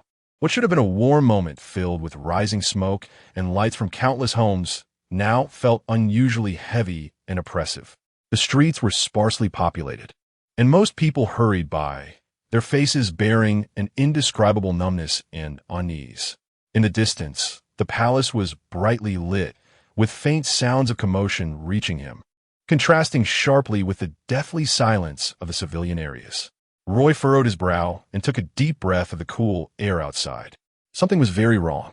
The air seemed to be permeated with an extremely faint yet undeniable, strange aura. It was neither merely the smell of blood nor the chill brought by members of the CP organization, but rather a deeper, more chaotic resonance. It was mixed with greed, desire, fear, and a vague, almost imperceptible, guiding will. Chapter 30, For the Secret of the Salb Kingdom, the feeling was vague, as if looking at something through frosted glass. Roy could sense something unusual, but he couldn't clearly identify its source or essence. "It's so strange," Roy thought to himself.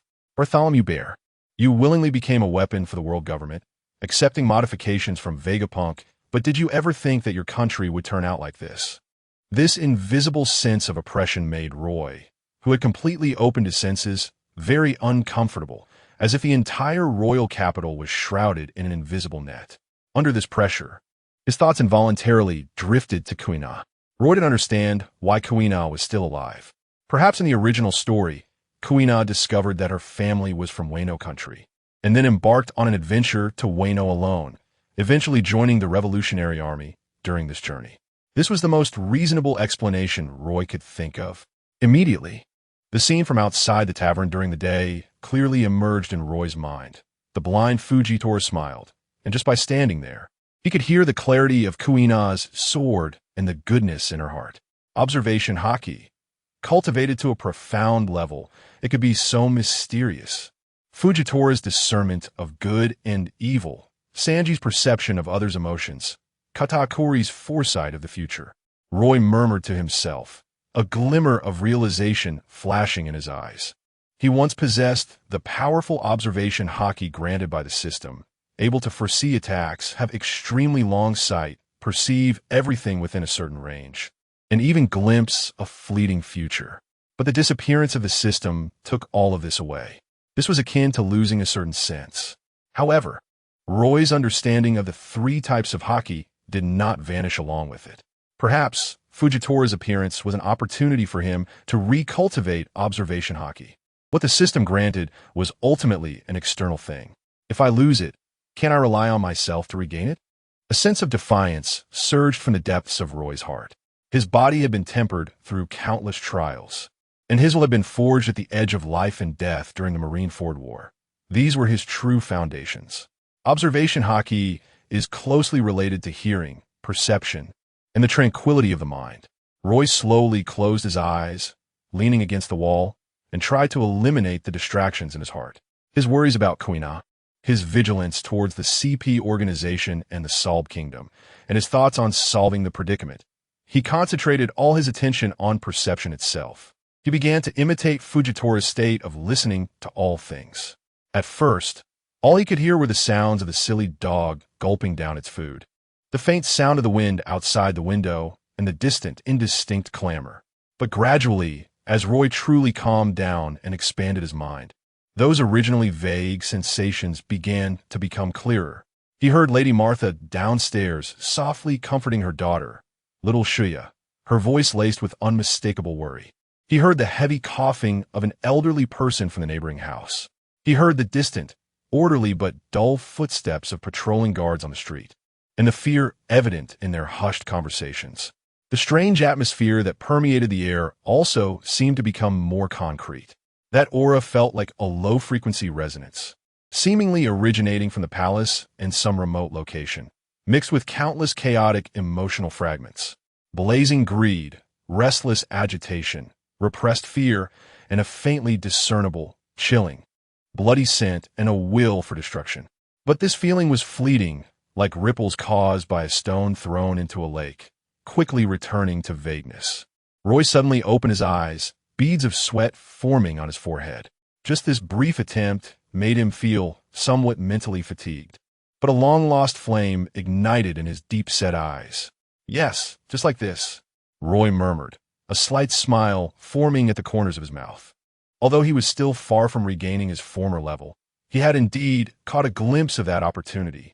With his own strength, he could touch the threshold of observation Haki once more. The silly dog had finished eating and was now lazily dozing off. In the attic, the silly dog devoured all the food like a whirlwind, contentedly letting out a belch that smelled of fish, its huge head resting on its front paws, eyelids drooping, soon producing faint snoring sounds as it sank into slumber. The silly dog's odd appearance, reminiscent of both a shark and a wolf, surprisingly seemed a bit cute while asleep. Roy approached, crouched down, and gently stroked its short-haired yet still cold and slick head. Looking at this creature that had followed him all the way from Marineford, experienced the aftermath of the Marineford War, and inexplicably transformed into this state after eating a mythical zoan fruit. A rare warmth and sentiment welled up in Roy's heart. "You, following me, have had your share of hardships," he murmured softly. Just then, a very faint but undeniable sound of sobbing pierced his ears, like a thread weaving into his consciousness. The crying came from downstairs. It was little Shuya. Immediately after, he heard Lady Martha's suppressed, choked voice trying to comfort her. Roy's recently touched perception of observation Haki made him particularly sensitive to these sounds. He listened intently. "Mommy, Daddy. Where's Daddy gone? When will he come back?" Little Shuya's voice was heavy with tears. "Don't cry, little Shuya." Martha's voice trembled. Try to maintain calm. "Daddy, he went to work at the mine. It's very important work. When Daddy earns money, he will come back to buy you the doll with the bow that you want the most, okay? But Daddy has been gone for a long time. Brother Carlo next door went and never came back, and Uncle Hans too.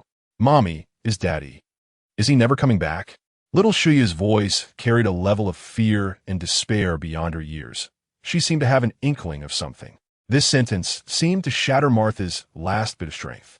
She could no longer hold back, tightly hugging her daughter, her suppressed sobs turning into uncontrollable weeping, tears falling onto little Shuya's hair.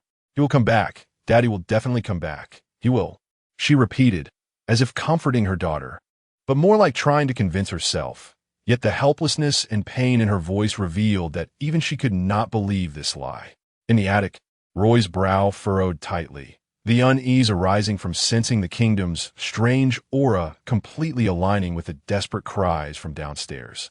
He gently stood up and walked down the creaking wooden stairs. Hearing the footsteps, Martha hurriedly wiped away her tears, hiding little Shuya behind her, forcing a smile. "See, customer. Is there something you need?" Roy didn't beat around the bush. He looked directly into Martha's red-rimmed eyes and asked in a deep voice, "Lady Martha, I heard your conversation. What exactly is going on with the mine? Why do little Shuya's father and the other men never come back?" Martha's body trembled violently, her face turning pale in an instant. Her eyes filled with fear as she subconsciously glanced out the window, as if afraid of being overheard.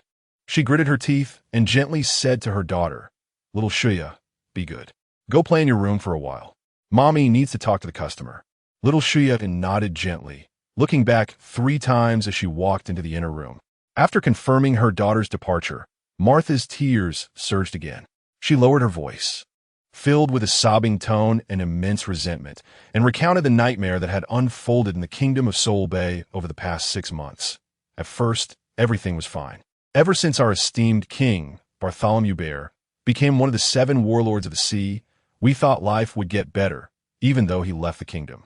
Until half a year ago, a celestial dragon came to the kingdom. When mentioning the celestial dragon, Martha's voice was filled with unmistakable fear. It seemed he had heard of Lord Bear's strength and came to seek powerful warriors like him as slaves. However, during an exploration, his subordinates accidentally discovered a very rare metal in the mountains of our kingdom's south. Later, for some reason, another celestial dragon arrived, rumored to be Saint Rosward, and he showed great interest in that metal. At first, they only hired men from the kingdom to work in the mines, offering generous pay, and everyone rushed to go. Then my husband went too, hoping to earn more money for little Shuya to have a better life. Martha's voice became increasingly choked, but then it changed. The pay became less and less. The work grew heavier, and it became mandatory. All strong-bodied men had to go to the mines. No one was allowed to return. They said it was for the good of the kingdom. Those who resisted just disappeared. My husband has been gone for almost a month, and there's been no news at all. Martha covered her face, tears streaming through her fingers. In the past, she could occasionally have someone send a message back, but now there's nothing at all. It's rumored outside that once you enter that mine, you can never come out again. Chapter 35. The mine. Roy listened quietly, his expression unchanged. Forced labor. This was indeed something the celestial dragons could do. But what does it mean to go and never return? This is not mining. It is clearly a sacrifice, using the lives of the kingdom's young men to satisfy the celestial dragon's greed for that rare metal. But why did the CP organization appear? That so-called knife giveaway attracted so many foreign swordsmen, yet they blocked the news from pirates. What was the reason for that? Do you know the exact location of the mine? Roy's voice suppressed the icy anger within him. Martha looked up, shaking her head in confusion, pointing towards the southern direction outside the window. "I only know it's in the south of the kingdom, behind that range of mountains. We ordinary civilians have no idea where it is. It has already been designated as a forbidden area, guarded by terrifying people, and anyone who gets too close will be killed." Roy looked in the direction she pointed, his gaze seemingly penetrating the wall, falling upon the shadow of the mountains in the south that undulated like the back of a giant beast in the night. The mine's forbidden zone, a one-way trip, a decision quietly formed in Roy's heart. He originally planned to experience the wonders of the sea as a tourist, but encountering such matters, he could not sit idly by. Roy had chosen to leave the Whitebeard Pirates and join the Navy not only because of that so-called strongest Navy system. More importantly, he harbored a sense of justice in his heart. After all, pirates are pirates and cannot fulfill the justice he believes in. "I understand." Roy nodded at Martha, his tone slightly serious. "Thank you for telling me this. Please take care of little Shuya and try not to go out before I return. If you encounter danger, you can go to the attic to find my dog. It will protect you." Just as he was about to turn and leave, a small figure suddenly rushed out from the inner room. It was little Shuya, whose eyes were red and swollen. She ran up to Roy, stood on tiptoe, and forcefully shoved a neatly folded but somewhat worn red wool scarf into his hand. The scarf was soft, carrying the warm scent of a child's cherished possession. "Big brother." Little Shuya looked up, her tears still swirling in her eyes, her voice choked yet exceptionally clear. "This is for you." "My dad, Mom, and I all have one just like it." On the morning my dad left, it was so cold, and I tied it around him myself. He said that wearing it makes it feel like Mom and I are by his side, so he wouldn't feel cold anymore. Little Shuya sniffed hard, trying not to let the tears fall, and pleaded with the last bit of hope in her voice. Big brother, if you go, can you please check if my dad is still wearing it? If you can save him, please can you bring my dad back? My dad's name is Edriel. As she spoke the last part, her voice was once again choked with sobs, and large tears finally rolled down her cheeks. Roy looked down at the ordinary red scarf in his hand, his expression somewhat complex. He remained silent, extending his broad palm to gently ruffle little Shuya's soft hair. Roy did not offer any vague assurances that he would definitely bring her father back, because he understood very well that in the eyes of the celestial dragons and their minions, the lives of these ordinary laborers were as cheap as grass. With no news for nearly a month, the hope of survival in such a brutal environment was exceedingly slim. Moreover, how could one possibly wear a scarf while working in a mine? Roy said nothing, carefully folded the scarf, and solemnly tucked it into the inner pocket of his coat, close to his chest, under Martha's tight embrace of her daughter, her eyes filled with a mix of despair and the last bit of hope. Roy turned and silently merged into the night outside. Like a ghost, Roy's figure darted between the rooftops and shadows of Salt Kingdom, skillfully avoiding the patrolling kingdom guards on the streets. To him, the guards' defenses appeared riddled with gaps, clearly lacking experience in dealing with true experts. Roy quickly passed through the silent urban area and reached the edge of the southern mountains. As soon as he entered the mountains, the atmosphere suddenly became more oppressive. Even in the dead of night, one could still see teams of guards armed to the teeth, holding torches patrolling fixed routes, with hidden sentry positions placed in even more cunning locations. Clearly, the CP organization placed great importance on sealing off this area, using the dense tree canopy and rugged rocks. Roy's figure became elusive, maximizing his observation Haki to always avoid the gaze of patrols and hidden sentries. He climbed a tall tree near the center of the mountain, hiding behind dense foliage, and looked down. What he saw made his pupils suddenly contract. It was not behind the mountains, but rather in the very center of this range, as if an invisible giant hand had forcibly hollowed it out, forming a massive and chilling sinkhole. The edge of the sinkhole was steep, with a fiery red glow below, as if it led straight to hell. And at this moment, what should have been a quiet, deep night was instead a scene reminiscent of purgatory beneath the sinkhole. Scorching waves of heat surged up from the pit's bottom, and even standing on the edge, one could clearly feel it. The bottom of the pit was lit with huge bonfires and torches, casting a dim red light throughout the mine. The deafening sounds of hammering, the clanging of metal, and a kind of repressed, painful wailing and moaning that seemed to come from the depths of the soul intertwined, forming a wave of sound that made one's scalp tingle. Echoing through the valley, Roy focused intently on the scene below, and by the flickering firelight, he saw a sight that almost froze his blood. At the bottom of the pit was a dense mass of people moving like ants. Almost all the young men of the Salt Kingdom were here. They were mostly bare-chested, their skin stained black with sweat and mining dust, glistening under the firelight. Many had crisscrossing whip marks and festering wounds all over their bodies. They trudged forward with heavy footsteps, hauling huge boulders or frantically chiseling at the rock walls with crude tools, their movements mechanical and numb. Behind these zombie-like miners stood some people dressed in white uniforms, wielding long whips or clubs. Whenever a miner moved slowly or collapsed from exhaustion, the cold whips would strike like venomous snakes, raising a spray of blood and a short pain scream. The firelight flickered, illuminating the miner's desperate and hollow eyes. This was not a mine at all. It was a hell on earth, a grave dug for the celestial dragon's greed, made from the flesh and blood and lives of countless young men of the Salt Kingdom.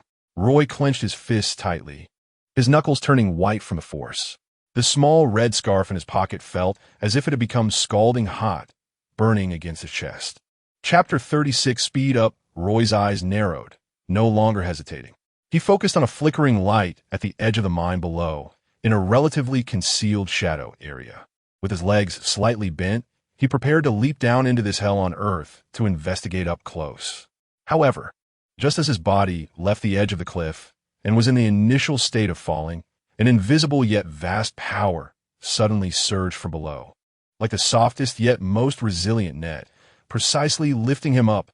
This force was not a push, but carried an irresistible embrace and guidance, as if an invisible giant hand gently countered and reversed his falling momentum. Without his domineering aura to protect him, while Roy's body was strong, it struggled to resist this strange force acting on the entire space. He felt as if he had fallen into amber, his movements becoming sluggish, and he could only let this force slowly yet firmly bring him back to the edge of the mine, allowing him to stand steadily on solid ground once again. Who? Roy's heart raced, every muscle in his body tensed, his fists clenched, his sharp gaze sweeping the surroundings like a searchlight, looking for the source of this power. The one who could stop him so easily had unfathomable strength. I apologize, my actions were too abrupt and disturbed you. A deep, rich, and magnetic voice came from behind a massive rock. Accompanied by steady footsteps, a towering figure slowly emerged, dressed in a purple kimono with strange patterns, with closed eyes and holding a cane sword. It was Fujitora, whom he had met during the day. Fujitora faced Roy, and although he could not see, it seemed he could clearly perceive Roy's vigilance and confusion. He slightly bowed as a gesture of greeting. Roy looked at the returning Fujitora, his heart filled with uncertainty, and asked in a low voice, "It's you? How did you find this place? And why did you stop me?" Fujitora's face turned towards the mine, where flames soared and wails echoed, his voice carrying a sense of compassion and insight. "Although I am blind, I can see the human heart. In the hearts of the residents of the Salb Kingdom, there is boundless fear and sorrow. In the hearts of those world government officials, there lurks deep malice and greed. And here," he paused, lightly tapping his cane sword, "what I see is a pitch-black void, a place of despair where even human hearts seem to be drained and devoured. Such abnormality compel me to come and investigate." Roy frowned tightly, pointing downwards. "Since you can see, why stop me? I cannot just watch this tragedy continue." His tone was resolute, confident in his ability to change things and believing he should take action.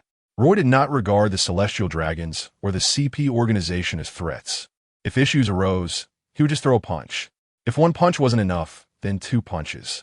However, Fujitora's response surprised Roy. He unexpectedly sat down on the ground without any defense, placing his cane sword across his knees, facing the direction of the mine, as if gazing into the abyss. "Your strength is formidable. I can feel it," Fujitora said calmly, "but going down now is not a wise choice." He raised his hand, pointing at the miners below, who moved like an ant swarm. "If you look closely, you will find that they are not only the tormented citizens of the Salb Kingdom below." Following Fujitora's direction, Roy focused his attention. At first, all he saw was chaos, numbness, and pain. But with Fujitora's reminder, his extraordinary observational skills began to catch details he had previously overlooked. Indeed, among the group of miners who resembled walking corpses, there were some individuals whose behavior was slightly different. They were also ragged and filthy, but deep in their eyes, there was not complete despair and emptiness. Some, while working hard, subtly reached out to support their exhausted companions, sharing their burdens. Others, in the brief moments when the overseers were not paying attention, leaned close to the brink of collapsed miners, whispering something quickly into their ears. Their gaze was not one of comfort, but carried a firm encouragement, as if conveying a certain belief. What caught Roy's attention even more was that these unusually behaving individuals, although scattered among the massive crowd of miners, seemed to form an unintentional pattern of mutual support and care, which was certainly not accidental. These people were very organized, very disciplined. They hid among the victims, but had not been assimilated by this hellish environment. Instead, they were secretly accumulating strength, sustaining the spark of hope. As Roy observed this and recalled their secretive yet effective organizational methods, a name suddenly surfaced in his mind. The Revolutionary Army. Perhaps only that organization, which aimed to overthrow the world government and liberate oppressed people, would infiltrate the den of the tiger and still maintain organization and fighting spirit in such dire circumstances.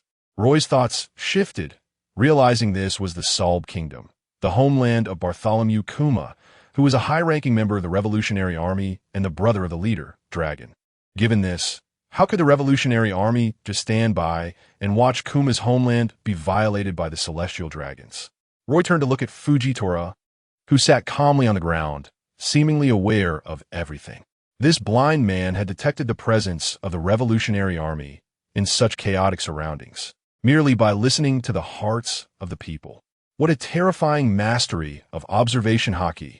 If this was the case, then no one could completely conceal themselves in front of Fujitora, which made Roy think about himself. Had Fujitora already seen that he too had secrets? Fujitora seemed to sense Roy's realization and slowly began to explain. In the hearts of these people, I see despair and fear, but also longing for loved ones and hatred for tyranny. However, deeper still, I also see courage, hope, and a resolve to sacrifice for their beliefs. They are not merely citizens of the Solb Kingdom. Their purpose, I do not know, but I can feel that they harbor no malice in their hearts. Roy fell silent. He looked down at the flickering flames of hope quietly burning in despair, and then at the unfathomable Fujitora beside him. I was too abrupt, Roy said softly. I am merely a passerby in this kingdom. If I truly do something, perhaps I can indeed change some things, but ultimately, it may also hinder others. Fujitora seemed to catch something from Roy's words and asked, "Do you know who those people are?" Roy paused for a moment, then sat down beside Fujitora on the cold rock, gazing down into the abyss stained with fire and pain. "The Revolutionary Army," Roy slowly spoke, his voice still clear against the howling mountain winds. "I suspect they are likely the Revolutionary Army." The Revolutionary Army? A hint of surprise appeared on Fujitora's weathered face as he slightly tilted his head, as if searching his mind for the name. "I seem to have heard of this organization during my travels. They are said to operate in the dark corners, striving to overthrow the tyranny of the world government." His tone held a hint of caution, not immediately passing judgment. Roy looked down into the pit and couldn't help but sigh. The power of an individual has its limits. Even if I could kill right now, take down all the supervisors and rescue the people in this pit, then what? The pursuit of the world government, the revenge of the celestial dragons, the fate of the Solb Kingdom.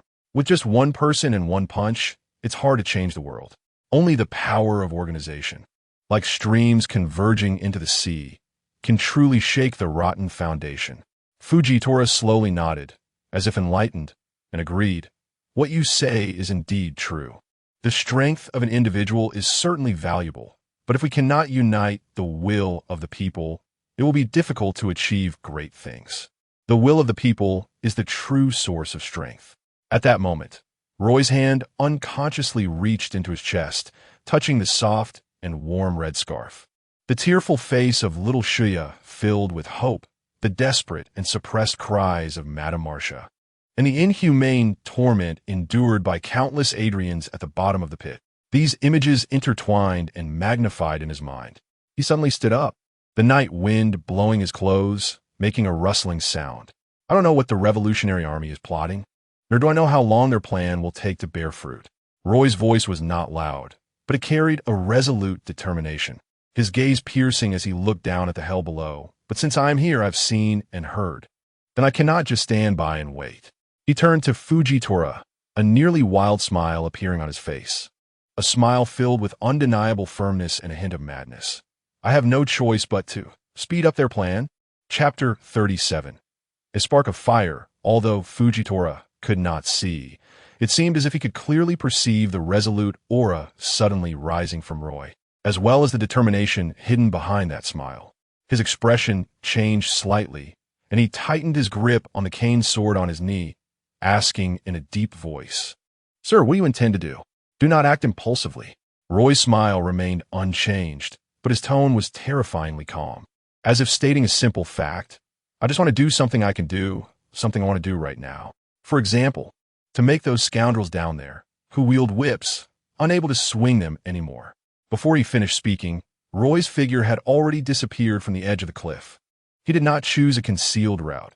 Instead, like a meteor falling to the earth, he dove straight down towards the bottom of the mine, where the overseers were most densely concentrated. With an unstoppable momentum, he transformed himself into a sharp blade, intending to forcefully cut into the core of this darkness in the most direct and violent manner. Sigh. Fujitora sensed Roy's unwavering actions and let out a complex sigh.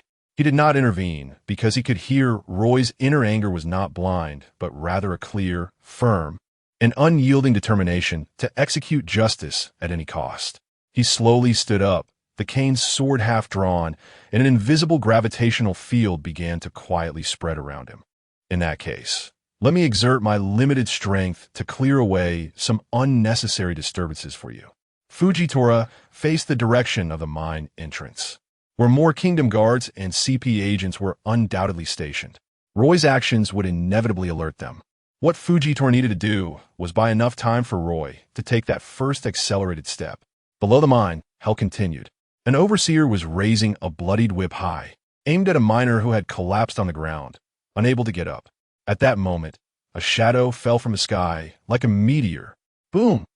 The enormous sound of impact, accompanied by the crisp sound of bones breaking and the overseer's abrupt scream, instantly drowned out the chaos of the mine. Amidst the swirling dust, Roy slowly straightened up, standing over the twisted and unconscious body of the overseer. He glanced around, observing the stunned overseers, their eyes filled with fear and confusion, as well as the miners who had stopped and were staring at him in disbelief, including those revolutionaries whose eyes had suddenly sharpened. Roy cracked his neck, producing a light popping sound, and revealed a cold, oppressive smile to the horrified overseers. It's getting late. Good night, everyone.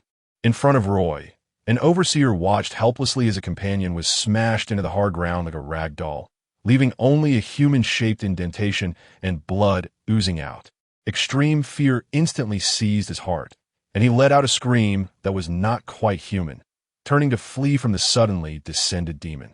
Want to escape? Roy's gaze was icy. He did not even spare a glance at the other party, casually striking back with a palm, pressing down lightly from above. Bang! An invisible, immense force crashed down. The overseer couldn't even finish a scream before he was crushed like a hammer, his legs shattered, deeply embedded into the ground. And he fainted. This thunderous, almost crushing method finally made the originally numb and mechanical miners lift their heads. In their murky eyes, disbelief and confusion were replaced by a flicker of extremely faint light, almost extinguished by suffering, as they stared blankly at the black figure standing amid the flames.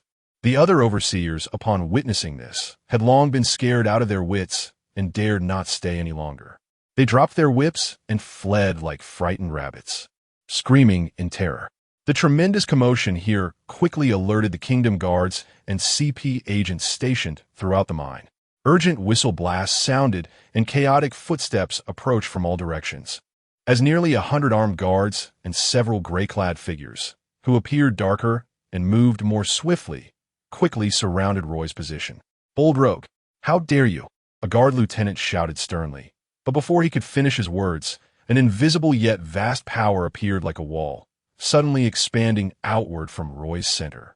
The guards and CP members charging and seemed to crash into an invisible wall, like being hit by an invisible tidal wave, and were instantly thrown into disarray.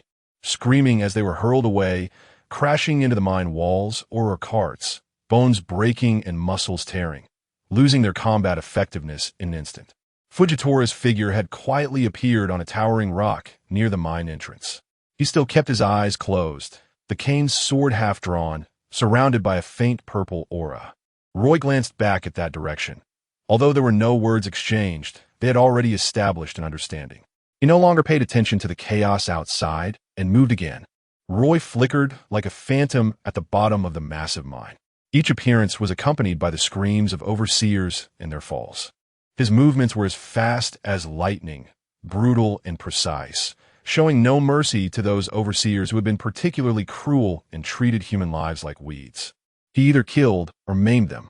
For those who seemed to retain a semblance of humanity and were not as frequent or fierce in their whippings, he merely knocked them out, incapacitating them.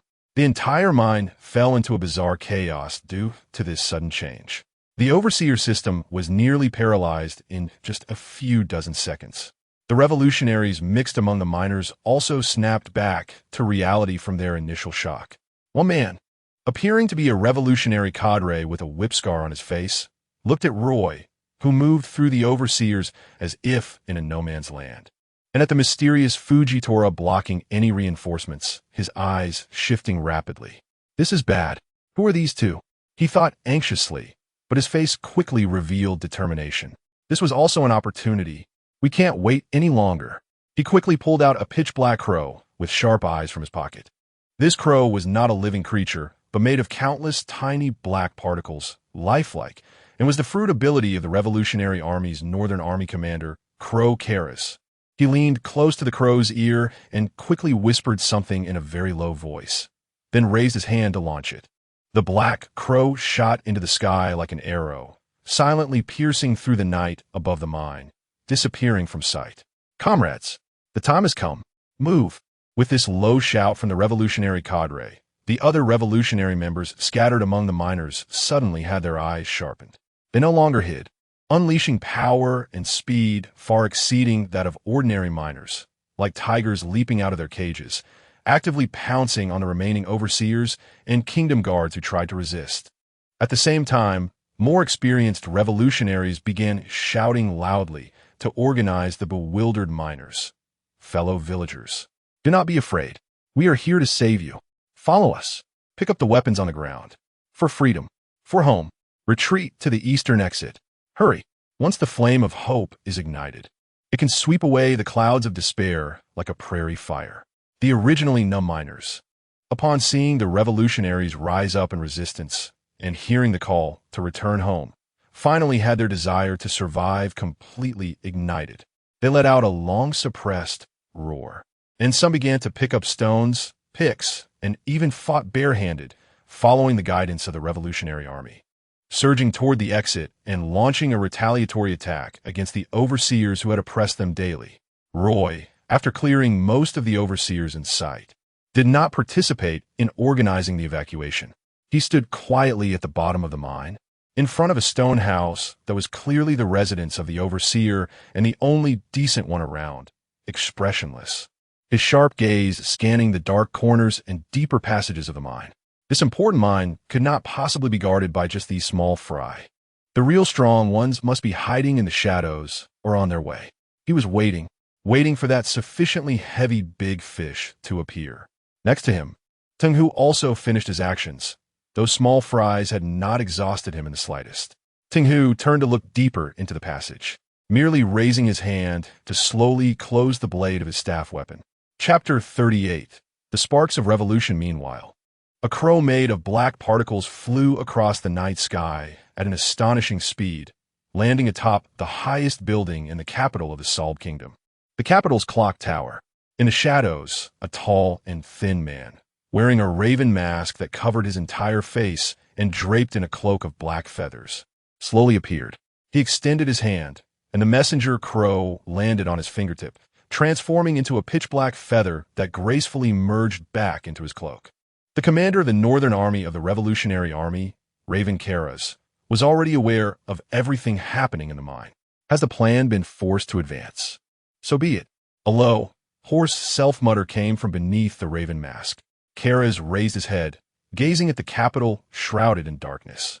In the next moment, his body suddenly disintegrated, transforming into thousands of pitch-black crows that, like boiling ink, silently merged into the night sky, scattering in all directions from the capital.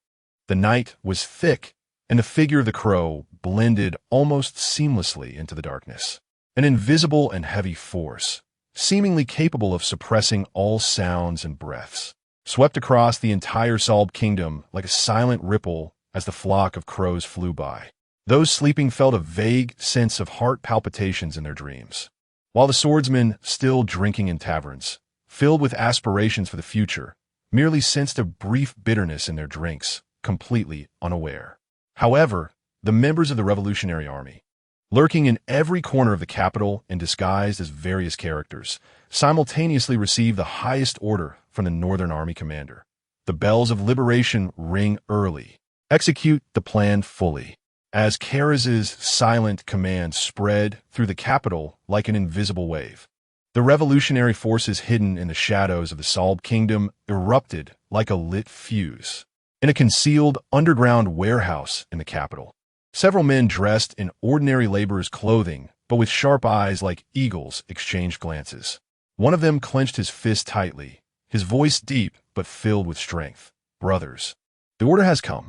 This is the hometown of Bartholomew Bear. If we cannot rescue it from the claws of the world government, what face will we have to meet Bear in the future?" "Exactly." Another man suddenly drew out a long knife hidden beneath a haystack, the blade reflecting a cold gleam in the dim light. "For liberation, for the hometown of Bear, let us do it. Let those dogs of the celestial dragons see the people's wrath." After a brief but powerful exchange of encouragement, they burst out of the warehouse like arrows, charging toward their respective targets according to the predetermined plan. Similar scenes unfolded simultaneously in various corners of the capital, in the back alleys of taverns, in the attics of residences, in the warehouses of merchants. Countless seemingly ordinary civilians and boisterous outsider swordsmen tore off their disguises, revealing the fangs of Revolutionary Army warriors. They acted swiftly, with clear objectives, demonstrating astonishing organization and discipline. The layout of the Revolutionary Army was far deeper and broader than the outside world imagined.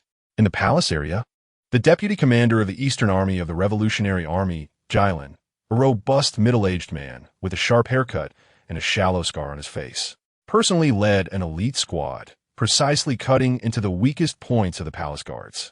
Their actions were clean and efficient, silently eliminating the outer sentry posts, and heading straight for the main hall, the core of the kingdom's power.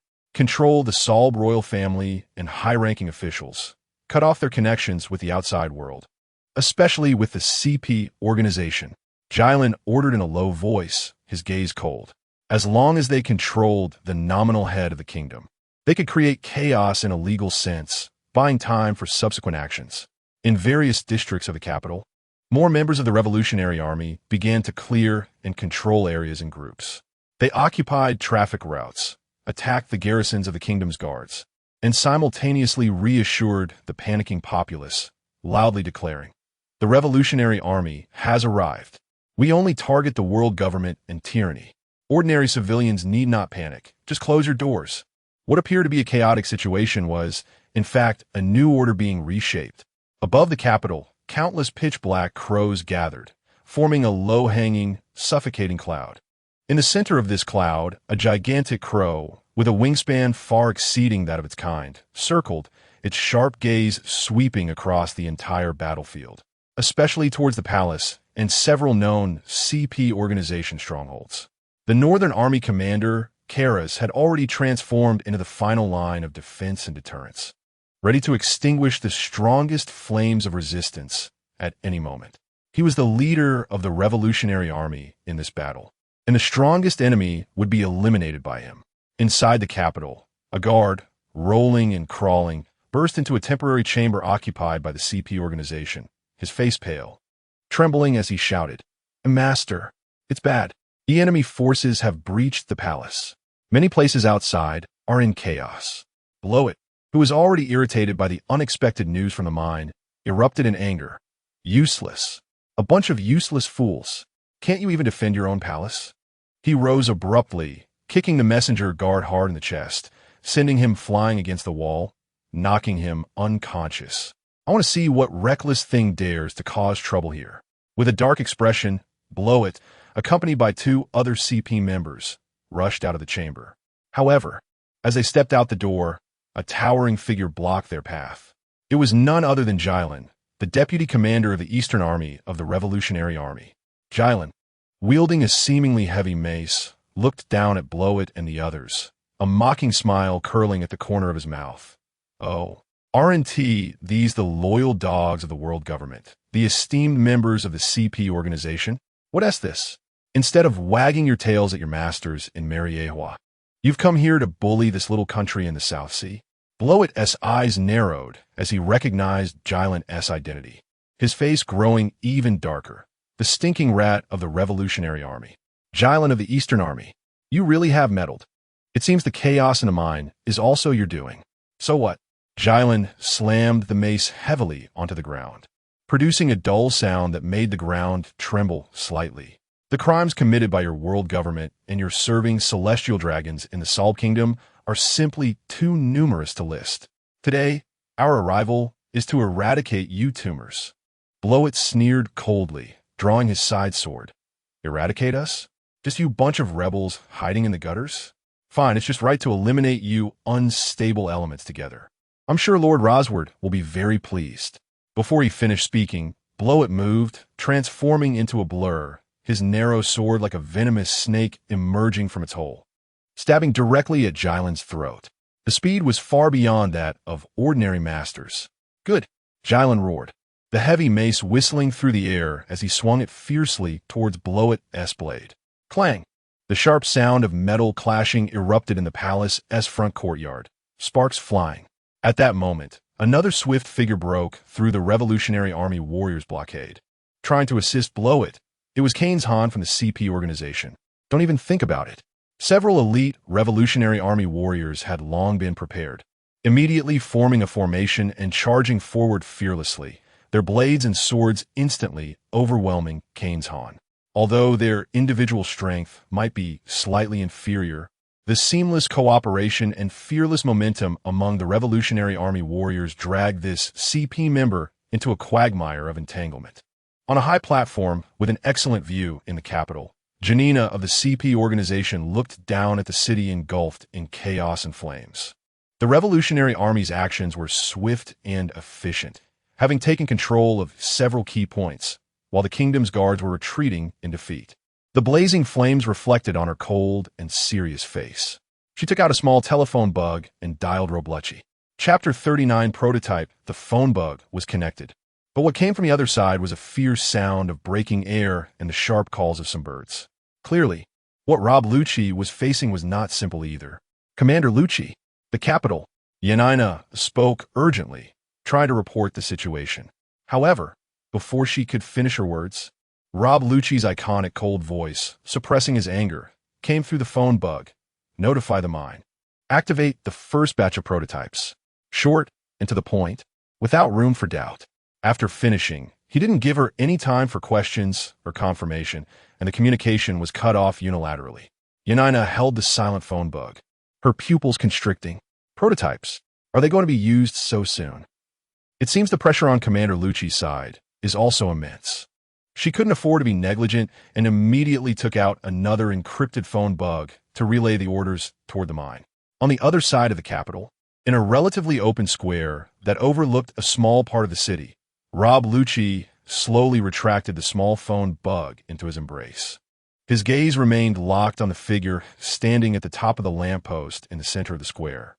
Cloaked in black feathers and wearing a raven mask, Kroz Karas, the commander of the Revolutionary Army's Northern Army. The phone bug had just been ringing nonstop, but the invisible confrontation of momentum between him and Karas made it impossible for him to divert his attention. Your business seems very busy, Karas' low, hoarse voice came through the mask, tinged with a hint of mockery. He was surrounded by a faint black mist, a manifestation of the activated ability of the Kol fruit. Lucci's expression darkened. The sudden attack from the Revolutionary Army, especially with someone of the Northern Army commander's caliber personally appearing, had completely disrupted his plans. A bit of disturbance will soon settle down, Lucci replied coldly, stepping forward with a graceful and dangerous elegance like a cheetah. But you Revolutionary Army, instead of hiding in the gutters, dare to show yourselves. Are you tired of living? Karas ignored his harsh words, turning his raven mask toward the mine's direction, his voice probing. What exactly is that mine serving for? Is it worth your CP9's ace coming personally to oversee? Lucci's lips curled into a cruel arc. It's just to collect some necessary materials for the esteemed celestial dragons. As for the specific use, you rebels will soon find out. Materials? Karas' voice suddenly turned cold. To use the lives and blood of an entire kingdom's youth as materials? The justice of the world government is indeed as glorious as ever. There's no point in talking. Almost instantly as the words fell, both moved. Lucci's figure suddenly vanished from the spot. The ultimate form of pure body technique. Navy 6 dial, shave. His speed was so fast that it left a faint afterimage in place. In the next moment, he had already appeared above Karas' side. Fingers together, sharp finger winds tearing through the air. Navy 6 styles, finger pistol. Countless concentrated shock waves descended upon Kara's like a sudden storm. However, at the moment of the attack's arrival, Kara's body suddenly transformed into countless black crows, scattering and easily avoiding the deadly finger pistol storm. The crows circled and converged in the air, reconstituting into Kara's original form, hovering in midair. Natural type. Lucci's expression grew more serious. Kara's looked down from above, arms spread wide, and the shadows on the square's ground seemed to come alive. Countless black particles, resembling coal, rose from the ground and gathered in his hands to form two enormous black scythes burning with dark flames. Coal fruit, dual size of dark flame. Roar. Lucci let out a low growl, his muscles swelling once more. He stomped the ground, shattering it, and charged up again with 6 styles, shave, alternating between gale foot and finger pistol, as sharp vacuum slashes and penetrating shockwaves stormed toward Kara's in the air. Kara's swung the dual scythes of dark flame, a dense defensive net formed by black coal ash and dark flames, blocking or deflecting all of Lucci's attacks. As the scythes swung, countless burning coal embers scattered, igniting the square and causing the temperature to rise sharply. Meanwhile, in the direction of the mine, the foreman who received Yanina's command had a look of fear on his face. At the bottom of the mine, Roy still stood leisurely in front of the stone house, appearing relaxed, but actually like a lurking beast, waiting for prey that would make him serious. Although the above Tantata was standing with eyes closed, the invisible gravitational field had already enveloped the entire mine, making it impossible for any movements to escape his perception. In the shadow at the edge of the mine, obscured by massive ore, the surviving foreman trembled. He cautiously poked half his head out, looking with a fearful gaze at the figure below that resembled a demon, then quickly glanced at the blind man above who seemed to merge with the mountain. The power exhibited by these two individuals had completely exceeded his understanding, effortlessly collapsing the mine's defensive strength. However, his gaze ultimately fell on the deep and dark entrance of the tunnel behind him, which led deeper into the mountain. Inside, there seemed to be something that made his soul tremble even more than these two terrifying beings outside. Even having witnessed the horror of Roy and Tantata, he seemed to fear the things within the tunnel even more. The foreman trembled as he took out a metal plate, resembling a remote control from his pocket, with only a crimson button on it. His finger hovered above the button, shaking violently from extreme fear, cold sweat dripping from his forehead, swallowing hard, as if facing a life-and-death decision. Finally, a hint of desperate madness flashed in his eyes. Gritting his teeth, he used all his strength to press the button. Click! A faint mechanical sound echoed, but in the relatively quiet mine, it was particularly clear. Then, rumble, rumble, rumble. From the depths of the dark tunnel came a dull, thunder-like sound of machinery starting up. This sound was not a single engine roar, but a combination of countless gears meshing, hydraulic rods extending and retracting, and metal tracks grinding against the ground, creating a painfully loud noise. Meanwhile, a large amount of smoke and dust surged out of the tunnel entrance like a volcanic eruption, carrying a heavy smell of oil and burning metal. In the mine, Roy raised his eyebrows slightly, the leisurely arc at the corner of his mouth widening a bit, revealing a hint of anticipation. Oh, finally, some decent commotion has arrived. I hope it won't disappoint me too much. Above, Tantata frowned slightly.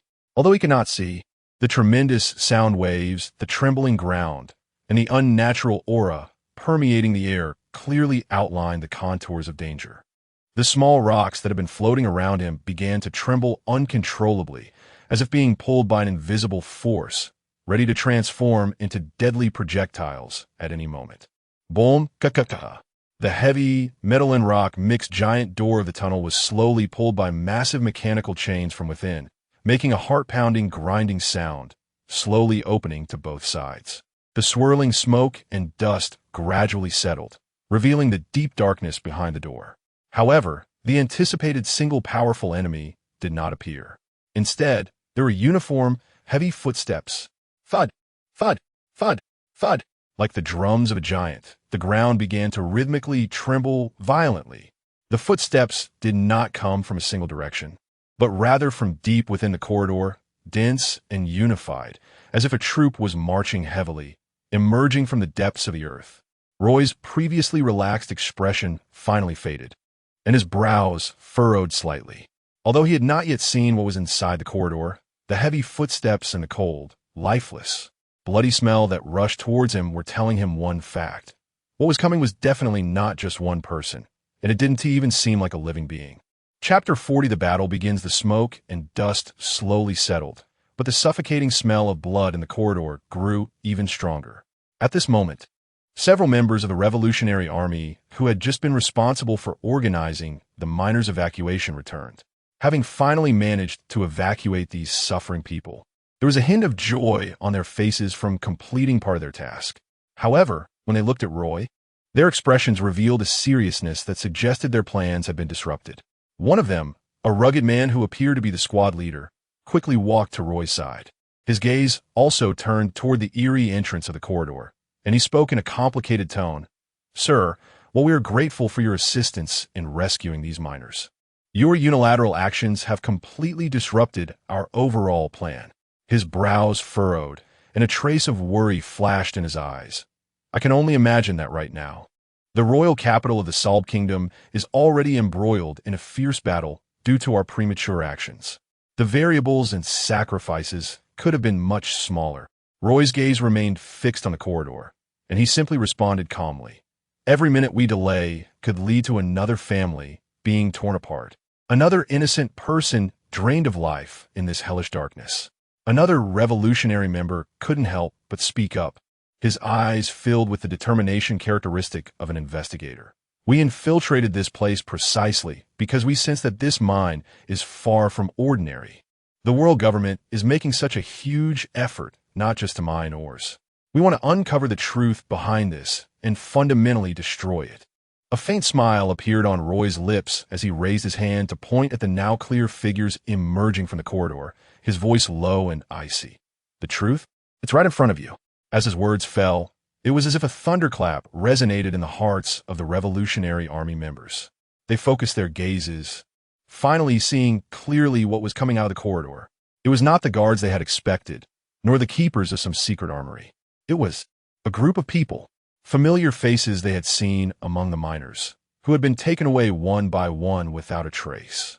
They were still wearing tattered miners' uniforms, stained with blood and dirt to the point that their original colors were unrecognizable. The coarse fabric and the unique weaving style of the Salb Kingdom silently declared their identities. Those young adults from the Salb Kingdom who had mysteriously disappeared from their homes and were taken deep into the mines. However, at this moment, they had already become unrecognizable. Their bodies were covered in intersecting, horrific scars, as if repeatedly sliced by a sharp blade and crudely stitched back together. Some wounds were so deep that bone was visible, still oozing dark red blood, their bodies dripping with thick beads of blood.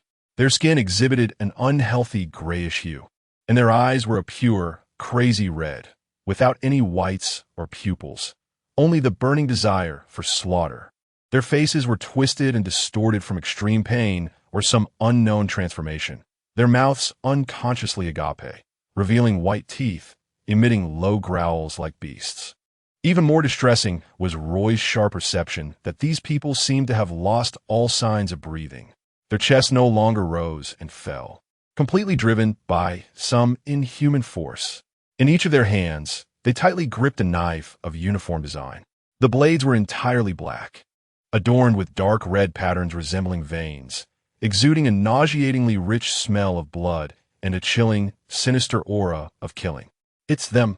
A revolutionary member's voice trembled as he pointed at the bloodied figures, his face drained of color. "The blacksmith's son, the dock worker Anan, and... No, what have they all been through?" Another member clenched his fists tightly, his nails digging into his flesh, his eyes burning with fierce anger. Those who were dragged into the corridor and never came out. They weren't executed, but transformed into these things. Shock, anger, and a bone-chilling fear instantly filled these seasoned revolutionary soldiers. They finally understood the dark and insane truth hidden within this mine. Roy stood still, quietly gazing at this army that had crawled out from the bones of their compatriots. The last ripple of emotion in his eyes fell into silence, leaving only a coldness resembling a polar ice field. At the edge of the mine, Tang Tiger, though blind, immediately understood the horrific scene below from the mixed scent of death, madness, and blood that rose into the sky. He furrowed his brows, slightly unsheathing his staff knife. Buzz! Several floating fragments of rock around him were suddenly imbued with tremendous kinetic energy, like cannonballs. They shot toward the first few bloodied figures emerging from the corridor with a piercing sound. However, facing the incoming stones, one of the bloodied figures didn't even make a clear evasive move. Its crimson eyes simply locked onto the flying rocks, and a strange black knife in its hand swung out at an almost imperceptible speed. Bang! Bang! Bang! With a few light sounds, those hard rocks, imbued with gravitational acceleration, capable of piercing steel plates, were effortlessly cleaved into powder like weak soil. Its reaction speed and the sharpness of its strikes exceeded the limits of ordinary humans. All members on alert. Prepare for battle. The revolutionary squad leader shouted sharply, instantly breaking the shock on the faces of the members. All the Revolutionary Army members immediately suppressed their astonishment, drew their weapons, and quickly formed a battle formation, their eyes sharp as they focused on the continuously emerging bloodied figures. They understood in their hearts that even though these were once kind residents of the kingdom, they were also unprecedented evil creations. Tang Tiger's figure floated down from the edge of the mine as if weightless, steadily standing beside Roy, facing the endless tide of bloodied figures. He said in a deep voice, "Evil corrupts the heart. The body becomes a puppet. Such wicked deeds cannot be tolerated by heaven and earth." Roy also silently clenched his fists. In the face of disaster, there was no room for compassion. He could only choose to strike. Ha ha ha ha ha! At that moment, the foreman who had been trembling in the corner suddenly saw the prototypes exhibit such powerful combat strength, and his courage swelled to the extreme. He jumped out, pointing at the battle-ready Roy and the others, letting out a twisted, triumphant laugh, his face filled with sickly excitement. "Do you see? You ignorant fools. This is the fate of opposing Lord Rosward. This is the perfect offering for Mariewa, the blood puppets." He spread his arms wide, as if in a mad display. "They have no sense of pain. They are tireless. They do not need rest. They will perfectly execute the orders to kill. They're the most perfect weapons of war in the world. Just with your numbers, get ready to be torn to pieces." Ha ha! One revolutionary member suppressed his anger, sternly rebuking, "Don't get cocky. Our comrades have already invaded the royal capital and will soon control the situation, destroying your schemes. You better surrender immediately." The royal capital? Control the situation? The foreman seemed to have heard the most ridiculous joke in the world, laughing so hard that he nearly cried. Naive. Foolish. Do you think this corridor only leads to this mine? A sinister and cruel smile appeared on his face as he pointed to the deep corridor. It's worth telling you. This corridor network connects to the underground core of the royal capital and the secret passages of all major towns. What is coming out now is just a portion of the samples. His voice suddenly rose, filled with a mad prophetic tone. Soon, thousands of these blood puppets will surge to the surface like a tide from every corner of the Salb Kingdom. They will kill all you rebels. Wipe out every ant that dares to question the world government and the authority of the celestial dragons. This is the end of opposing the gods. Watch closely. Witness the greatest art of war, crafted by Lord Rosward himself. Ha ha ha ha! Chapter 41. Burning hope. The mad laughter of the mine overseer echoed sharply in the mine pit, mingling with the low growls and dripping sounds of the blood puppets, instantly darkening the atmosphere. His words pierced the hearts of several revolutionary soldiers like poisonous thorns. "Beasts, you dogs of the world government, may you die a miserable death." A young revolutionary soldier's eyes turned red, unable to contain his anger as he cursed aloud. As if he could already see the comrades in the capital surrounded by countless blood puppets, torn apart in a horrific scene. Roy did not scold him. His actions were much faster than words. The moment the overseer's voice fell, he slightly tilted his head and whispered to Fujitoro beside him. his voice calm yet filled with undeniable trust. "I'm counting on you." Although Fujitora was blind, he accurately focused on the overseer who was still laughing with pride.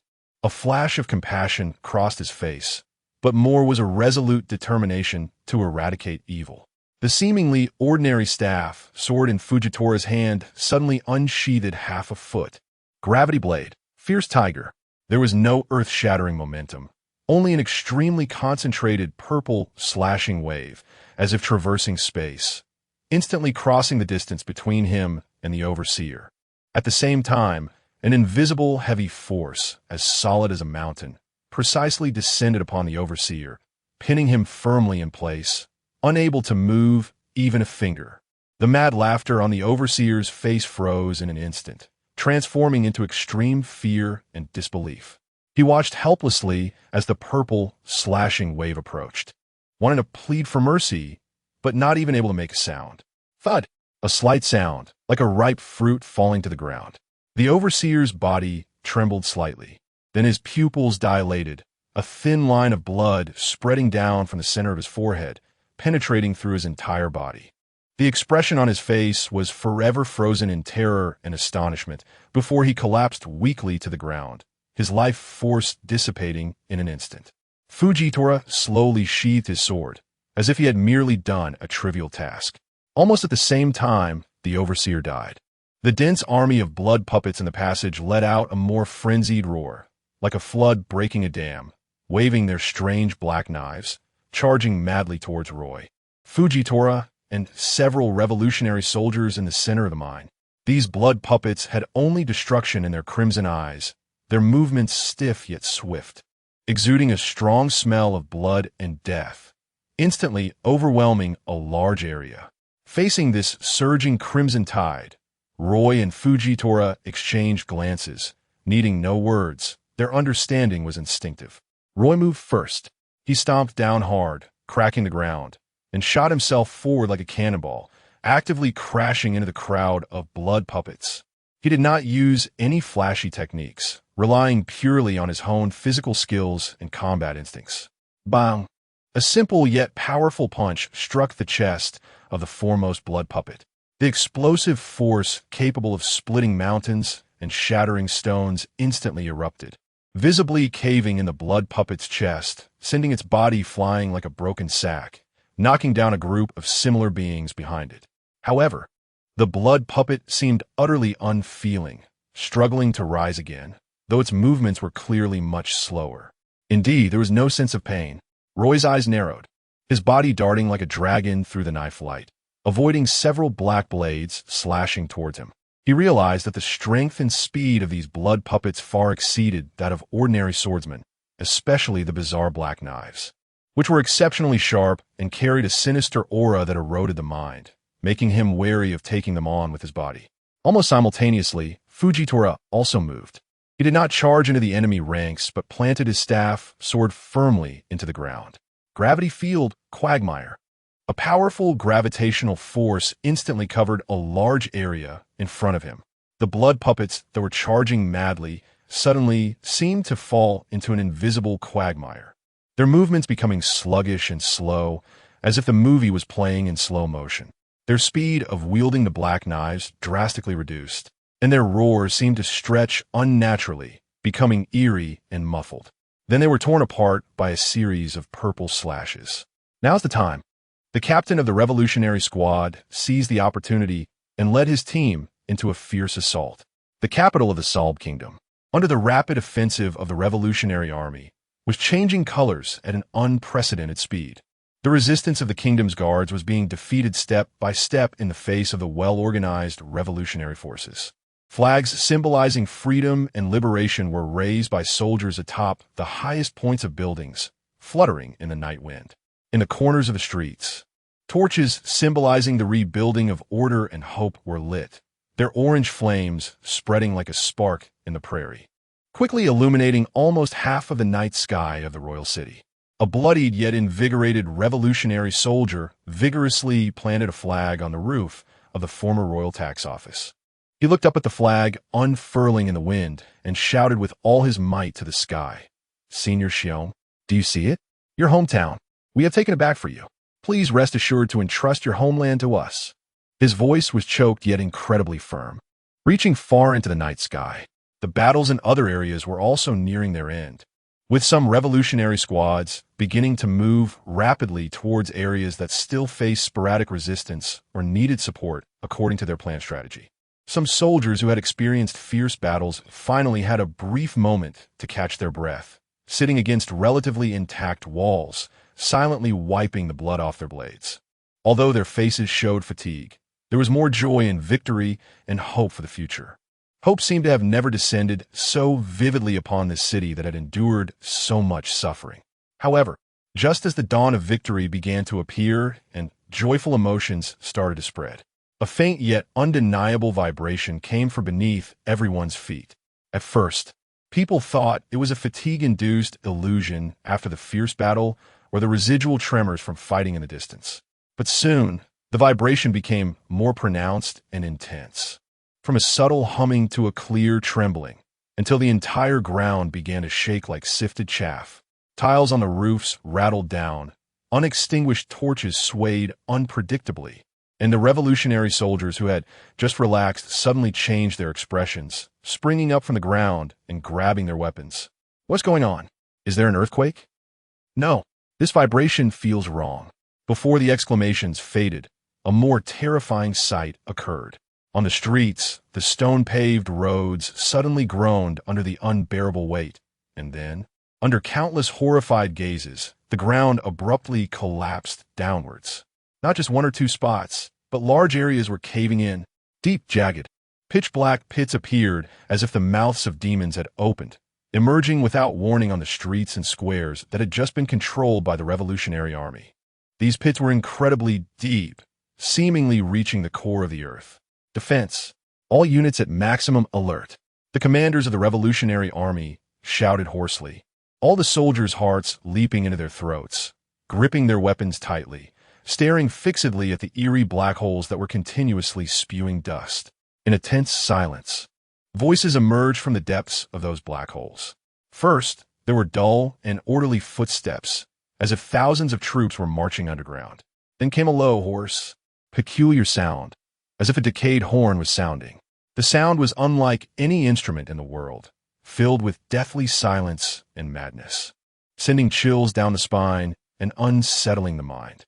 Then, in the depths of that darkness thicker than ink, tiny points of red light began to flicker. 1 pair, 10 pairs, 100 pairs, 1,000 pairs. Those were countless blood-red eyes.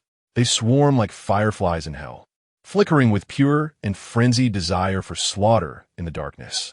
In the next moment, reflected in the shrinking pupils of the revolutionaries, like erupting volcanic lava, countless twisted and hideous figures, dripping with dark red blood, roar as they surge out from every pit.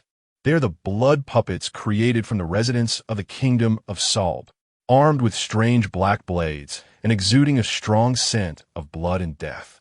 They instantly engulf the streets where hope had just ignited. "Monsters! Open fire! Block them! Don't panic! Fight! For liberation!" The revolutionary soldiers unleashed desperate roars, colliding fiercely with this terrifying tide surging from the depths of the earth. Chapter 42. Unexpected escalation above the palace of the Salb Kingdom. The battle between the Northern Army Commander Crow-Karas of the Revolutionary Army and CP9 Ace Rob Lucci has reached a fever pitch. Karas transforms into a swarm of crows, sometimes coalescing, sometimes dispersing, using the powers of the coal fruit to manipulate black coal, ash, and dark flames, unleashing powerful attacks. However, Lucci, renowned as the once-in-800 years genius of the world government, possesses a terrifyingly sharp battle instinct, always managing to evade Karas' fatal strikes at critical moments and retaliate in even more cunning and ruthless ways. Just as the two engage in another exchange of rapid strikes, their figures intertwining and producing deafening roars, several black crows responsible for reconnaissance rush back like homing birds, crashing into Karas' cloak and transforming back into a few pitch-black feathers, merging into the feather garment made of his powers. In an instant, the information brought back by the crows floods into Karas' mind like a cold tide. The ground in various locations of the capital is collapsing. and countless bizarre blood puppets, exuding a stench of blood and death, are emerging. They fear no swords, feel no pain, and continue to attack madly, even when their limbs are severed. The Revolutionary Army soldiers are caught off guard, suffering heavy losses and retreating step by step, rapidly losing control of the areas they had just secured. What? Even Kara's, known for his composure, cannot help but feel a jolt of shock. He suddenly looks up, his cold gaze from beneath the chrome mask fixating on Lucci, who has just stabilized himself and is still calm. A brief and cold command from Lucci when he answered the phone flashing through his mind. Anger and urgency surge like molten lava within his chest, and he angrily questions, "Rob Lucci, what have you done?" Lucci wipes away a trace of blood at the corner of his mouth from the violent collision, showing no signs of panic. Instead, he lets out a deep, hearty laugh filled with a cruel disregard for life and pride in his creation. It seems the blood puppets have already begun to entertain our esteemed guests. Unfortunately, time is still a bit tight. If only we had a few more days. This show would be even more spectacular. Hearing Lucci's inhumane boast, the last shred of Kara's lingering thoughts dissipates completely. The city below is being devoured by the creations of hell, and every second of delay could mean one more comrade sacrificing their life, one more area falling. He can no longer afford to contend with this troublesome opponent, nor maintain an advantage in the aerial battlefield. Damn it! A low roar, suppressing his immense fury, erupts from beneath the mask as Kara's body suddenly shatters, transforming into thousands of black crows. Ignoring Lucci, they surge downward like a black torrent, racing toward the chaotic and struggling city below. He must immediately reach the ground, command the battle, and find a way to combat these blood puppets, doing everything possible to save the dire situation. In the skies above the capital, Rob Lucci watches as the black torrent formed by Kara's disappears into the chaotic city below. Only then does his tense body relax slightly, his chest rising and falling violently as he exhales a breath tinged with the scent of blood. Cough. Natural-type users are indeed troublesome, he mutters to himself, a hint of barely noticeable fatigue flashing in his cold eyes. Even someone as strong as he is, after intense clashes with an opponent of Kara's caliber, cannot possibly remain unscathed. Lucci's gaze sweeps over the ruined buildings towards the pits from which blood puppets continue to emerge, and the city engulfed in fierce battles. Instead of worry, his face reveals a near-manic reverence for power. Unafraid of pain, unrelenting, absolute obedience. This is the perfect weapon. Lucci whispers, his voice carrying a cold pride as if witnessing history. Doflamingo, your arms business is likely to become history. In the forecourt of the capital, another battle is nearing its end. Revolutionary Army Eastern Army Deputy Commander Jilung's muscles are taut, sweat mixing with the blood of his enemies, dripping from his short, fierce hair.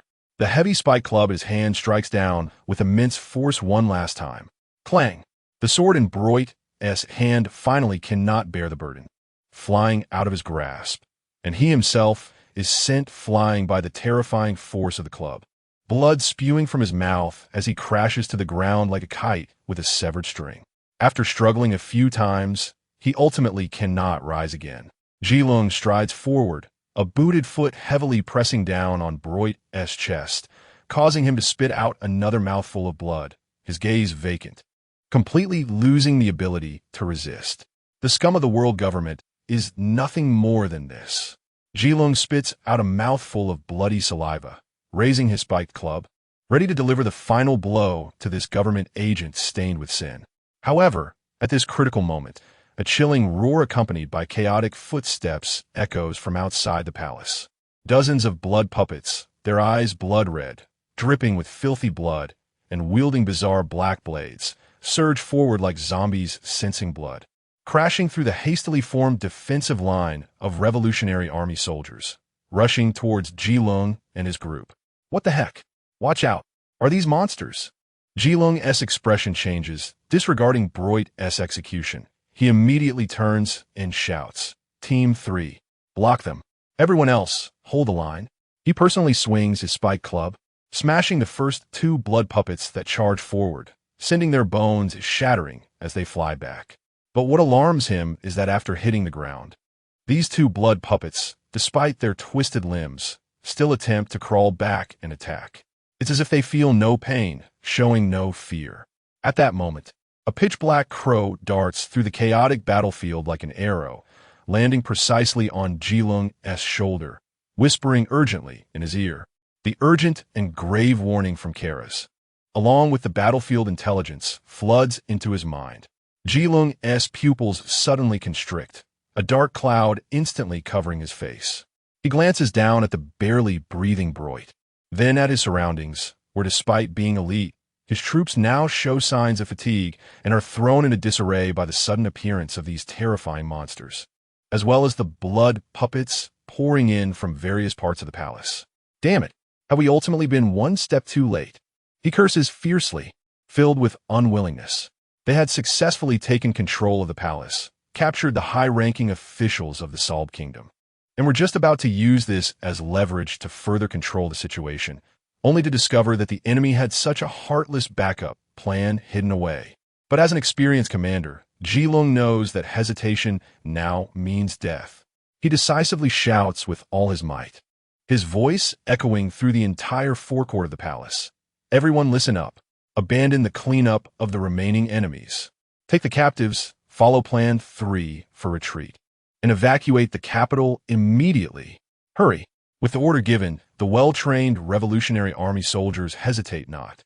A few quickly step forward, lifting the bound and pallid Salb King and several high-ranking officials, also binding Broit, while the others fight and retreat, forming a tight protective formation to fend off the attacks of the blood puppets and remaining royal guards, swiftly moving along the designated evacuation route.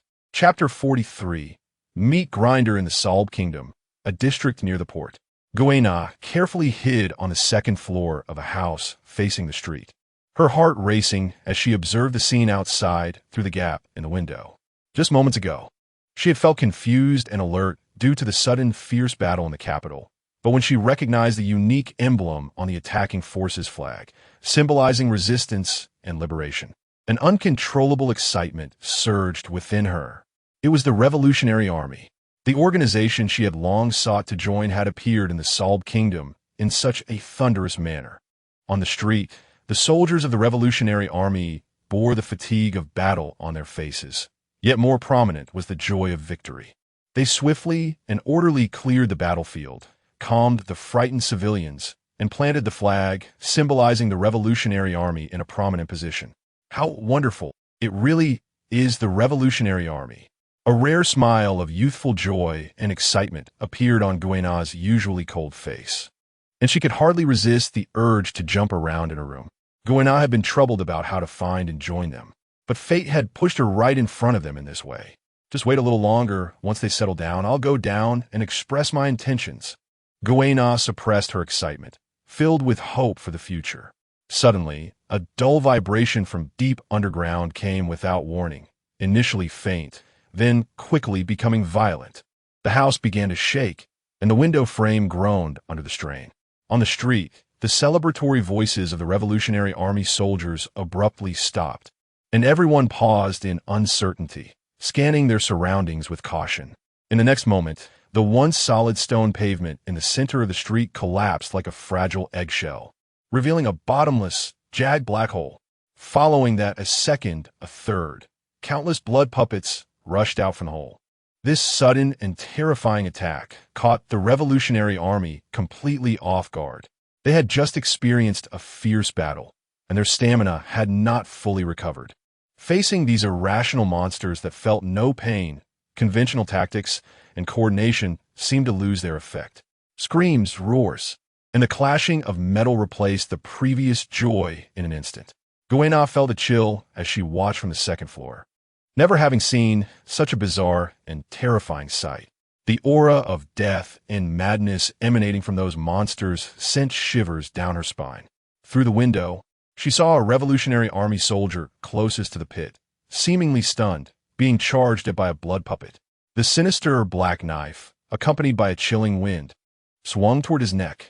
The soldier's eyes revealed despair. This is bad. Almost instinctively, Guena's mind went blank, but her body moved before her thoughts could catch up. With a crash, she shattered the glass window on the second floor, her agile figure darting down like an arrow, accompanied by flying shards of glass. Clang! A crisp and loud clash of metal rang out. Guena's gleaming blade narrowly intercepted the ominous black knife that was about to take the soldier's life. Sparks flew where the blades met. On the other side, at the bottom of the mine, Roy and Fujitora exchanged glances, each reading determination in the other's eyes. So many. This is really troublesome, Roy muttered, no longer paying attention to the remaining scattered blood puppets in the mine. He leaped forward like a sharp arrow, rushing into the deep passage first. Fujitora, accurately sensing Roy's movement, lightly tapped the ground with his cane sword, following closely behind like he was weightless. The interior of the passage was larger than expected, filled with a horde of blood puppets, roaring and rushing outward. The thick stench of blood and evil aura was almost tangible, enough to drive an ordinary person to madness. However, for Roy and Fujitora, this was merely an obstacle to clear. Bang! Roy took the lead, his fist striking like a dragon. The purest power crashed into the chest of the foremost blood puppet. The blood puppet's sturdy body, far exceeding that of a normal human, was instantly shattered as if hit by heavy artillery, blood and shattered bones splattering backward, knocking down a group of its kind behind. Fujitora followed closely, his approach seemingly effortless. His cane sword had not even fully unsheathed. He merely tapped with the scabbard or waved casually. Gravity blade. Hell's journey. An invisible gravitational field radiated outward from him, causing a large area of blood puppets ahead to feel as if they were suddenly burdened with immense weight, their movements slowing, some even collapsing to the ground with the sound of cracking bones. He moved leisurely, and wherever he passed, blood puppets fell in droves, crushed by the distorted gravity. The two of them tacitly refrained from using ranged attacks to prevent the passage from collapsing. These blood puppets, which posed a challenge for the Revolutionary Army soldiers, were like mere chickens before Roy and Fujitora, unable to put up any real fight. The two carved a bloody path through the tide of blood puppets. Roy noticed that Fujitora was clearing monsters over a larger area with incredible efficiency. He let out a low shout, increasing his speed, his fists becoming mere afterimages as he barreled forward like a human-shaped nuclear bomb, aiming to take down more blood puppets in a short amount of time.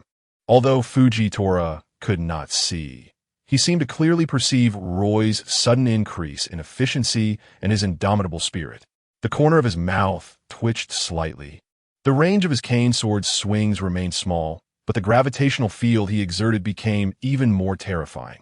Behind them, a few Revolutionary Army soldiers who had originally wanted to help could no longer intervene, staring in astonishment as these two powerful figures cleared the monsters that had pressured them with ease. Who are these two? They're so strong. We actually seem to be in the way here. The Revolutionary Army soldiers could only exchange wry smiles.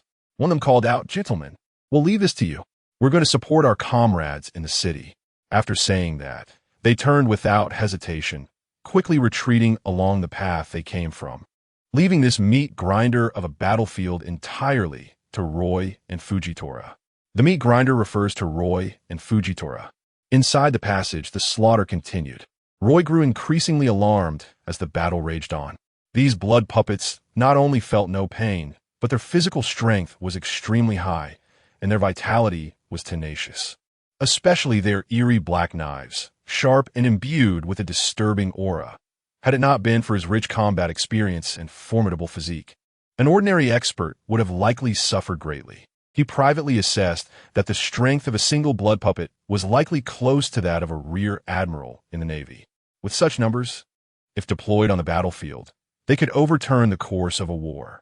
The celestial dragons actually created such terrifying things. In the midst of the fierce battle, Fujitora appeared easygoing on the surface, but internally he was also getting into the spirit of killing. While clearing obstacles ahead with his blade, he calmly asked, "May I ask how to address you?" Roy, who had just pulverized 3 blood puppets that were clustered together with a punch, paused slightly at the question. His identity was sensitive. He was the son of the pirate king praised by Morgans, and if his true identity were exposed, his travel life would be over. He instinctively replied, Taro. Fujitora's blind face revealed no expression. He merely nodded slightly, as if committing the somewhat odd name to memory, and then fell silent again, swinging his cane sword as gravity surged, turning another group of blood puppets into dust. The deep underground passage was like a giant ant nest, crisscrossing and winding. Wherever the two passed, the blood puppets turned to dust, and the filthy blood nearly stained the tunnel walls a dark red. They were killing monsters at an astonishing speed, forcefully carving a straight path forward, already deep beneath the city of Salb.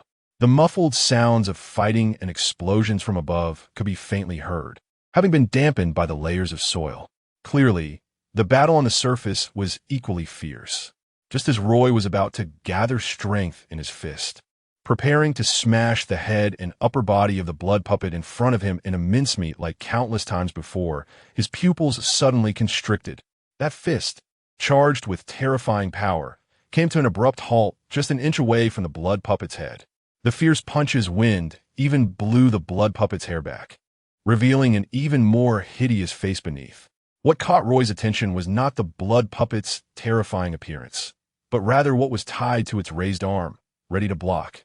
It was a red scarf, soaked in dark red, almost black, filthy blood, becoming sticky and wet, nearly merging with the filthy blood flowing from the blood puppet itself, yet displaying a soft texture and woven pattern.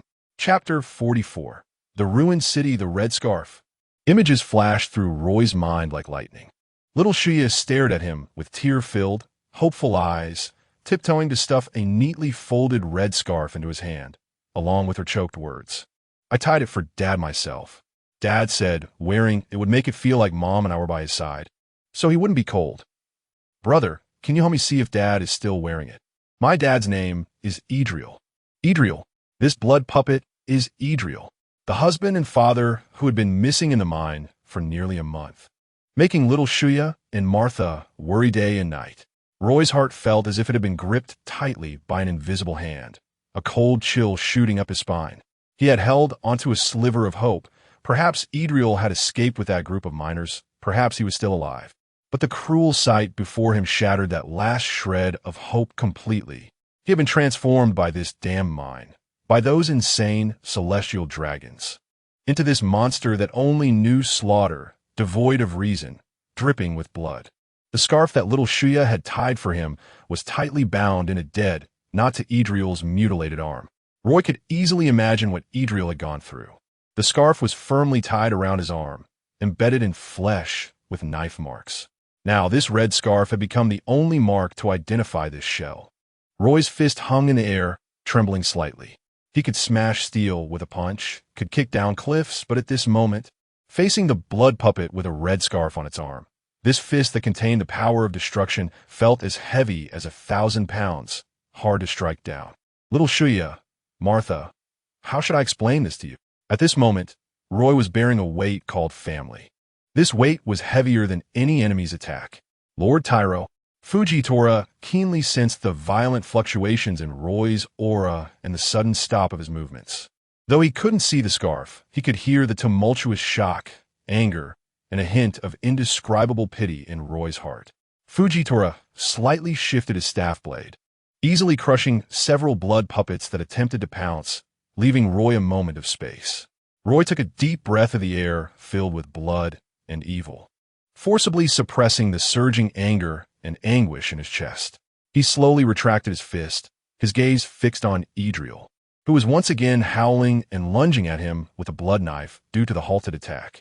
This time, Roy's eyes were no longer just cold with killing intent, but carried a complex and unutterable apology. Idriel. He whispered this name, his voice slightly hoarse. I have seen your pain. Idriel screamed madly, but at the moment he heard his name, his movements with the blood knife seemed to freeze for a moment. Little Shuya and Martha are safe now, Roy continued. Idriel's movements completely froze, and it seemed that a sliver of reason was forcibly squeezed out from his blood-red eyes. His twisted expression, upon hearing Roy's last words, even showed a hint of vague relief. In the next moment, the blood knife in Idriel's hand began to tremble, and his hand uncontrollably swung down towards Roy with force. Please, kill me. Adriel's lips moved, forcing out a few indistinct words. Seeing this, Roy sighed deeply and moved. He did not use that violent, body-shattering attack again. Instead, he sidestepped the swinging blood knife like a ghost, and with his right hand, his fingers like lightning, precisely tapped on Adriel's forehead. A concentrated force instantly penetrated. Thud! Adriel's forward rush came to an abrupt halt, and the crimson glow in his eyes struggled for a moment like a flickering candle in the wind before finally extinguishing completely. His twisted body lost all strength and fell limply to the ground, no longer moving. Roy ended Adriel's ongoing pain and evil in the most direct and merciful way. After doing this, Roy silently stood in place, looking at the motionless body on the ground, with a glaring red scarf tied to its arm, remaining speechless for a long time. The surrounding blood puppets that had gathered were all crushed into fragments by Fujitora, and looking around in the vast, empty cavern. Only Adriel's complete corpse remained. Fujitora's staff blade twirled lightly, and the last invisible wave of gravity rippled out like a ripple, crushing and grinding down the last 10 or so blood puppets rushing from the end of the passage. The sound of their bones shattering echoing painfully in the suddenly quiet corridor. He slowly sheathed his blade and turned to Roy, who stood still beside him. Fujitora could clearly sense the storm of emotions surging within the man before him. Lord Tyro, Fujitora's voice was low and calm, breaking the suffocating silence. The remaining monsters in the underground seem to have been cleared by us. The remnants have likely all surged to the surface. Roy took a deep breath, forcibly suppressing the image of the glaring red scarf and little Shuya's tearful face in his mind. His voice, with a barely perceptible hoarseness, replied. Roy paused, turning towards Fujitora, his tone becoming slightly more serious. Thank you for earlier. A faint smile that seemed to encompass all sorrow appeared on Fujitora's face as he nodded slightly. It was just a small effort, no need to mention it. With a heart of concern, one can hold the sword to uphold righteousness, which is a good thing.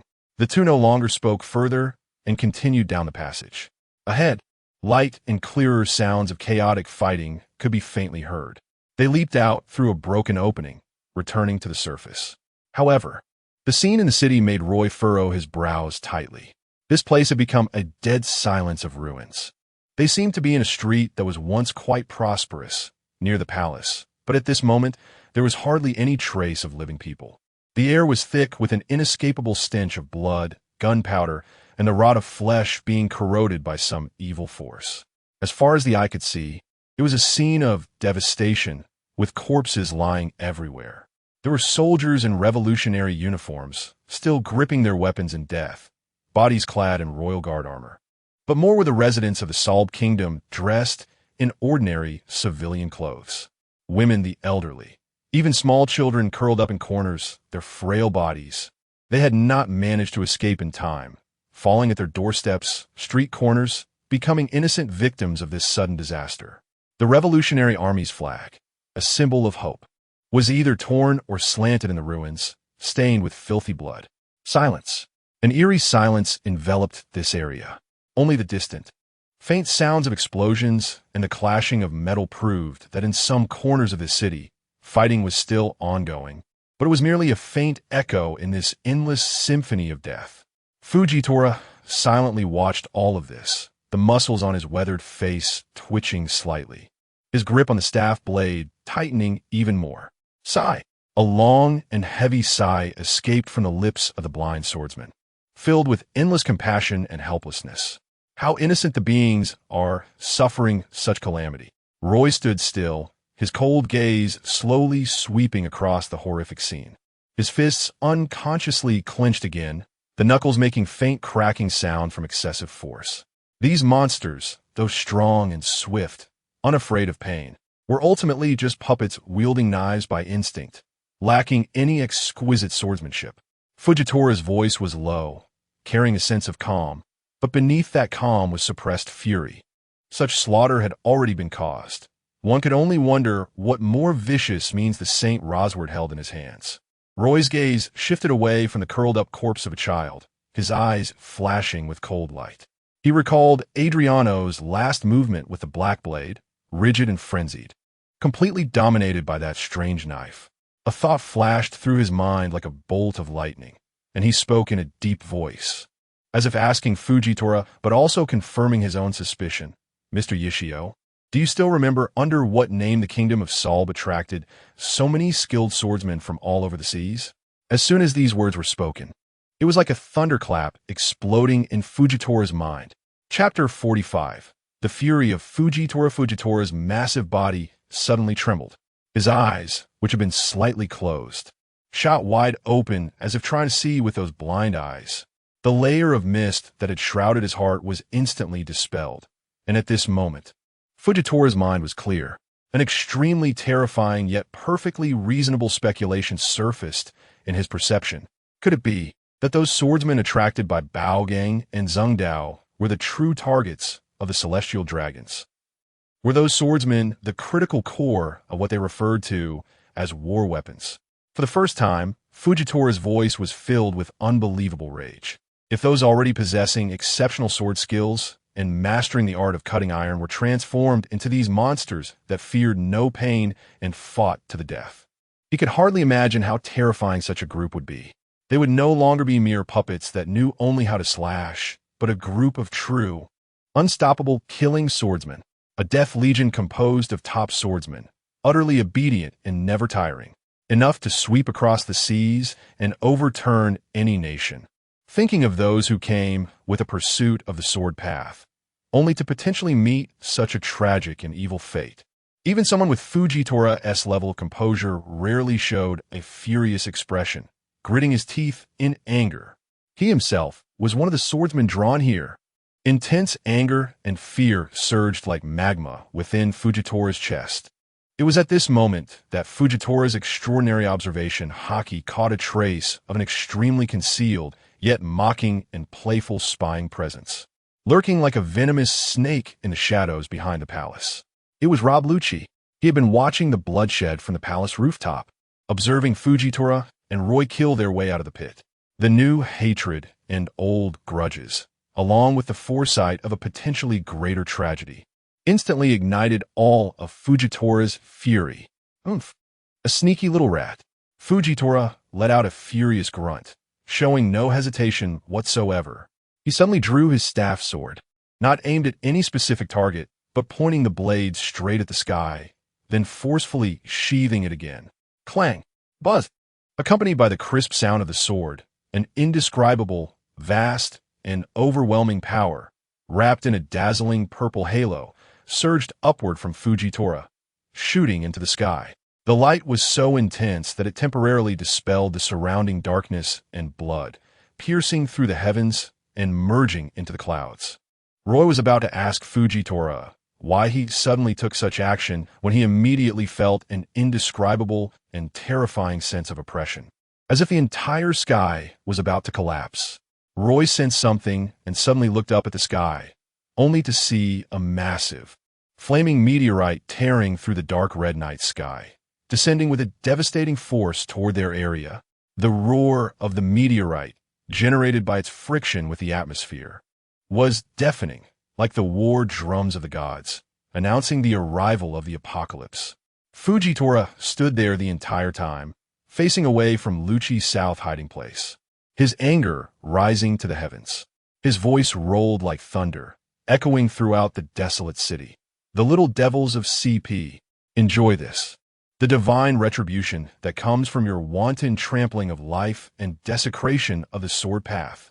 In the distance, in the shadows, Rob Lucci, who was preparing to quietly leave, suddenly changed his expression, revealing a look of disbelief for the first time. Damn it, has he been discovered? He looked up at the meteorite rapidly enlarging in his view, descending like a mountain. In his eyes, there was not only instinctive fear, but also an unexpected bewilderment. What a joke. This guy can actually summon something like this. Lucci's murmurs were completely drowned out by the sound of the meteorite slicing through the air, and Fujitora's rage left Lucci no time to think. The shadow of the meteorite completely enveloped him, and the scorching airwaves had already begun to burn his hair and skin. Roar! Lucci let out an unwilling roar. At the brink of life and death, he could no longer hold back, his muscles inflating wildly as if being blown up. With an ear-piercing ripping sound, his white suit was instantly shredded, and a massive, explosive feline beast replaced his human form. Zoan type, cat fruit, leopard form. Lucci attempted to escape the meteorite's impact using the enhanced strength and speed of his beast form.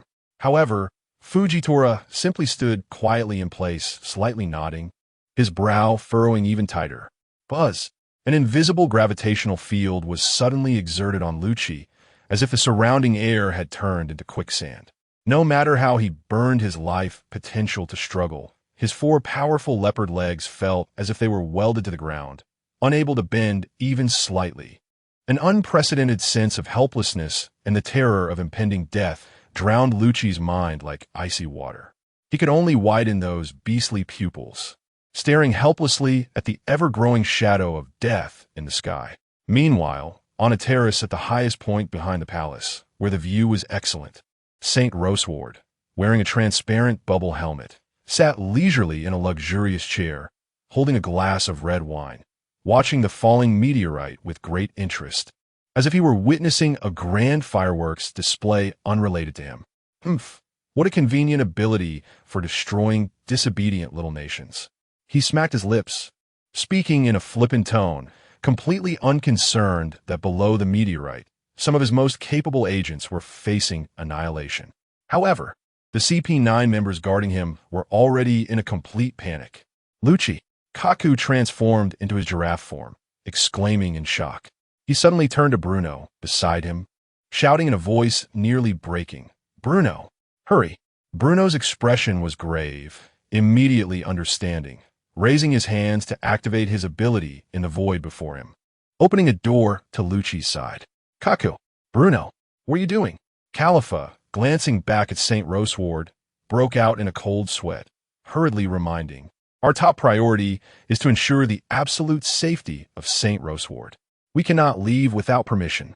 "Shut up, Khalifa," Kaku shouted back without looking, his eyes fixed on Bruno as he roared again, "Bruno!" At this moment, any task or any celestial dragon was cast aside from their minds. Lucci was the pillar of their CP9, a comrade they had fought alongside for many years. They absolutely could not watch him die. Bruno hesitated no longer, pushing his hands forward. "Open the door." A square door shimmering with strange ripples suddenly opened in the void. On the other side of the door was Lucci, suppressed by the gravitational field, with the meteorite about to strike. They could even feel the suffocating heavy pressure and scorching storm through the door. "You fools! Are you trying to rebel? How dare you ignore my safety?" St. Roseward, seeing this, exploded in rage, smashing the wine glass in his hand onto the ground, pointing at Kaku and the others, cursing furiously. However, Kaku, Gabra, Bruno, and even Khalifa, who had just tried to stop them, rushed into the door leading to the death zone without any hesitation as soon as it opened. They chose their comrade. In the next moment, their figures appeared around Lucy, and the terrifying gravitational field instantly acted on them, causing everyone to feel a heavy, sinking sensation, making their movements incredibly difficult. Above them, the meteor was already within arm's reach, the scorching flames nearly licking at their hair tips. "You guys!" Lucy looked at the companions who suddenly appeared beside him, bearing the weight of this destructive pressure together, his leopard-like eyes filled with complex emotions. "Stop talking, Lucy." Kaku gritted his teeth, forcing himself to stand upright against the immense gravity. "If we're going to die, let's die together." A bunch of idiots. Lucy's lips curled up slightly as he looked at his companions and finally straightened his back. Under Fujitora's gravitational field, Bruno was horrified to find that he could no longer activate his door fruit ability for a short time. Gabra let out a low wolf howl, and the others exerted all their strength to prepare for what was to come. In the next moment, the meteor came crashing down. Chapter 46, subject: The meteorite struck down with immense force, and the violent shockwave made Roy's clothes flap wildly, requiring him to lower his center of gravity slightly to stabilize his stance. However, the actual destruction caused by the meteorite was contained within that area by Fujitora's fruit ability. Otherwise, the entire underground passage of the Solb Kingdom would have collapsed. Roy looked dumbfounded at the calm Fujitora beside him, waves of shock surging in his heart. Although he already knew that this future admiral's strength was unfathomable, witnessing him summon a meteorite still left him deeply shaken. Is this the power of the heavy fruit? Roy secretly clicked his tongue, pondering in his heart. No wonder he is the future admiral of the headquarters. Such world-destroying power is simply terrifying. He collected his thoughts and turned to Fujitora, speaking up. Mr. Smile, what about over there? Fujitora's expression remained unchanged, merely shaking his head slightly, his tone calm and undisturbed. Nothing special happened, just cleaning up some bothersome filth. After saying this, he held his cane sword like an ordinary blind traveler, stepping forward leisurely as if the earth-shattering strike just now had nothing to do with him. Roy turned back to glance at the area that had already become ruins and burnt craters, his mouth twitching slightly. And he couldn't help but mourn for those CP organization members for a brief moment. I wonder which unfortunate soul from the CP organization happened to show up at this time. Truly unlucky. He shook his head, no longer thinking about those who had likely turned to ashes, and quickly caught up with Fujitora's pace. The commotion caused by the meteorite was immense, almost spreading throughout the entire Solb Kingdom. The thunderous roar and tremor, like a natural disaster, caused the ongoing battles across the kingdom to involuntarily pause, drawing the attention of both the Revolutionary Army and the crazed blood puppets. Those monsters that had lost their reason and only followed their instincts for slaughter and energy attraction directly crawled out from the ruins and dark alleyways, roaring as they surged toward Roy and Fujitora. In the blink of an eye, a dense mass of blood puppets gathered around the two, their crimson eyes flickering in the dust like a moving red tide. Fortunately, there weren't too many. Roy twisted his neck, producing a series of crisp-boned sounds, and his gaze sharpened once more. Let's clear them all out. Fujitora's tone remained flat, and his cane sword had yet to be drawn. Roy and Fujitora advanced steadily like two sharp blades on the shattered streets of the Solb Kingdom. Wherever they passed, the blood puppets fell like harvested wheat, their filthy blood almost pooling into streams. Their actions also attracted more blood puppets from nearby areas, creating a chaotic surge towards them. Unbeknownst to them, this provided precious breathing space for the Revolutionary Army fighters and the foreign swordsmen in the outer battlefield. Kuina's strong figure weaved through the attacks of several blood puppets, her long sword slicing through the air with a chilling arc, blocking and countering with precision. Her swordsmanship was solid, and her movements agile. Even against enemies several times her number, she still appeared to handle them with ease, often avoiding lethal blood blades and using exquisite strikes to disrupt the balance or joints of the blood puppets. However, she soon discovered a serious problem. Although the sword in her hand was not an extraordinary weapon, it was ultimately a commonly forged sword. After multiple intense clashes with those strange blood blades, the sharp edge was already covered with numerous tiny nicks, and the blade even showed slight curvature. The power of her strikes was greatly diminished, often requiring multiple blows to incapacitate a single blood puppet fully. In contrast, the pitch-black blood blades held by the blood puppets remained unscathed, the dark patterns on the blades swirling as if mocking the fragility of ordinary iron. This won't do. Kuina felt anxious. Her stamina was continuously depleting, and the wear on her weapon only added to the woes.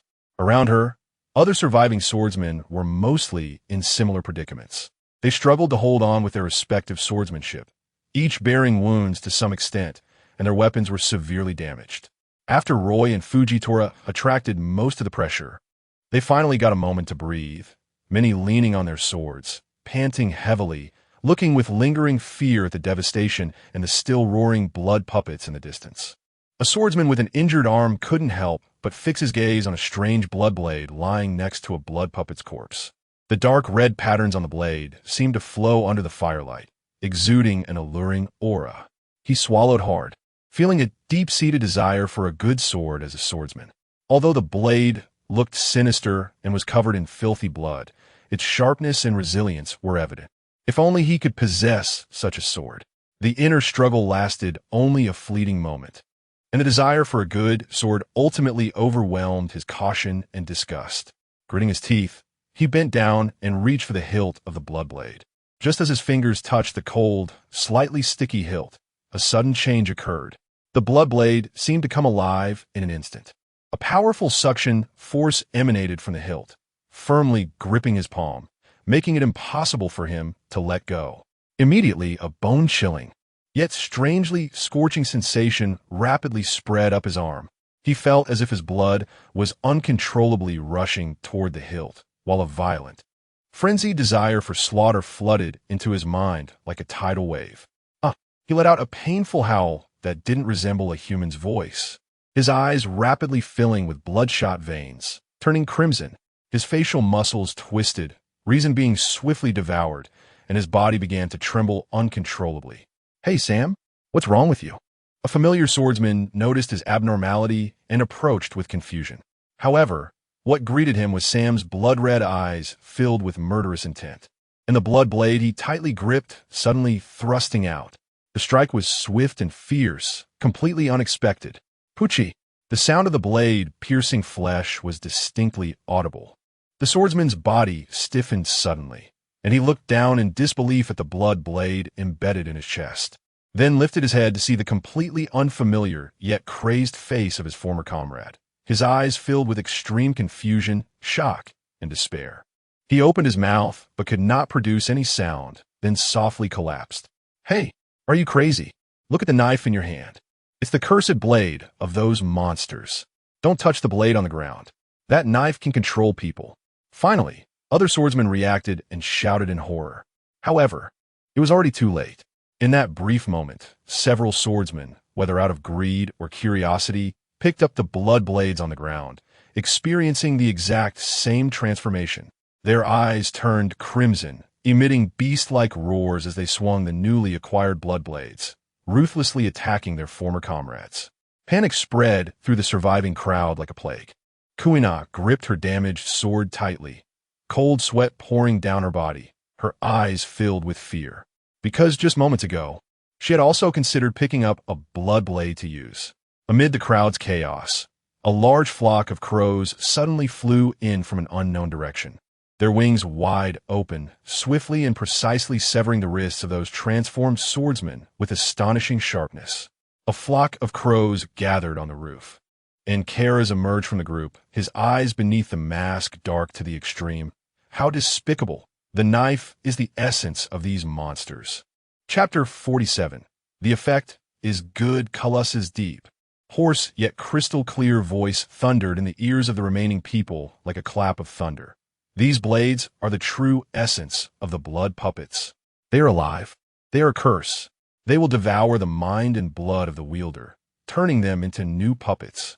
In an instant, all the survivors' gazes towards the scattered black blades on the ground, which flickered with ominous bloodlight, changed completely from their previous greed and desire. It transformed into deep fear and wariness, as if those were not weapons, but venomous snakes preying on them.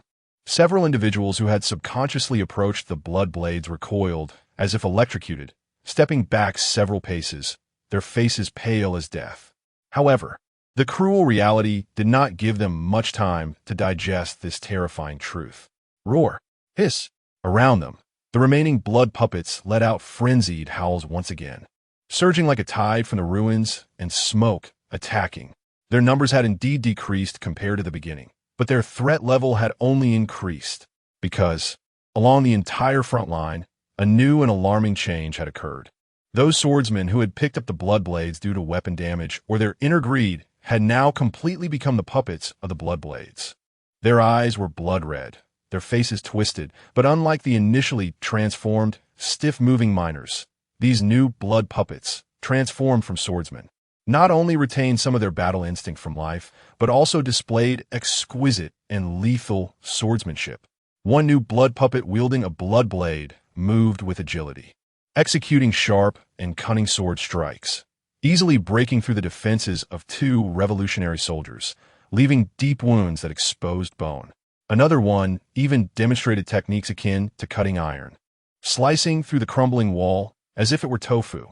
The addition of these highly skilled, sword-fighting new blood puppets to the battle instantly increased the pressure on the revolutionary army and the remaining swordsmen. They not only had to contend with the pain-immune ordinary blood puppets, but also had to divide their attention to guard against these swordmaster blood puppets with strange techniques and greater strength. The situation on the battlefield took a sharp turn for the worse.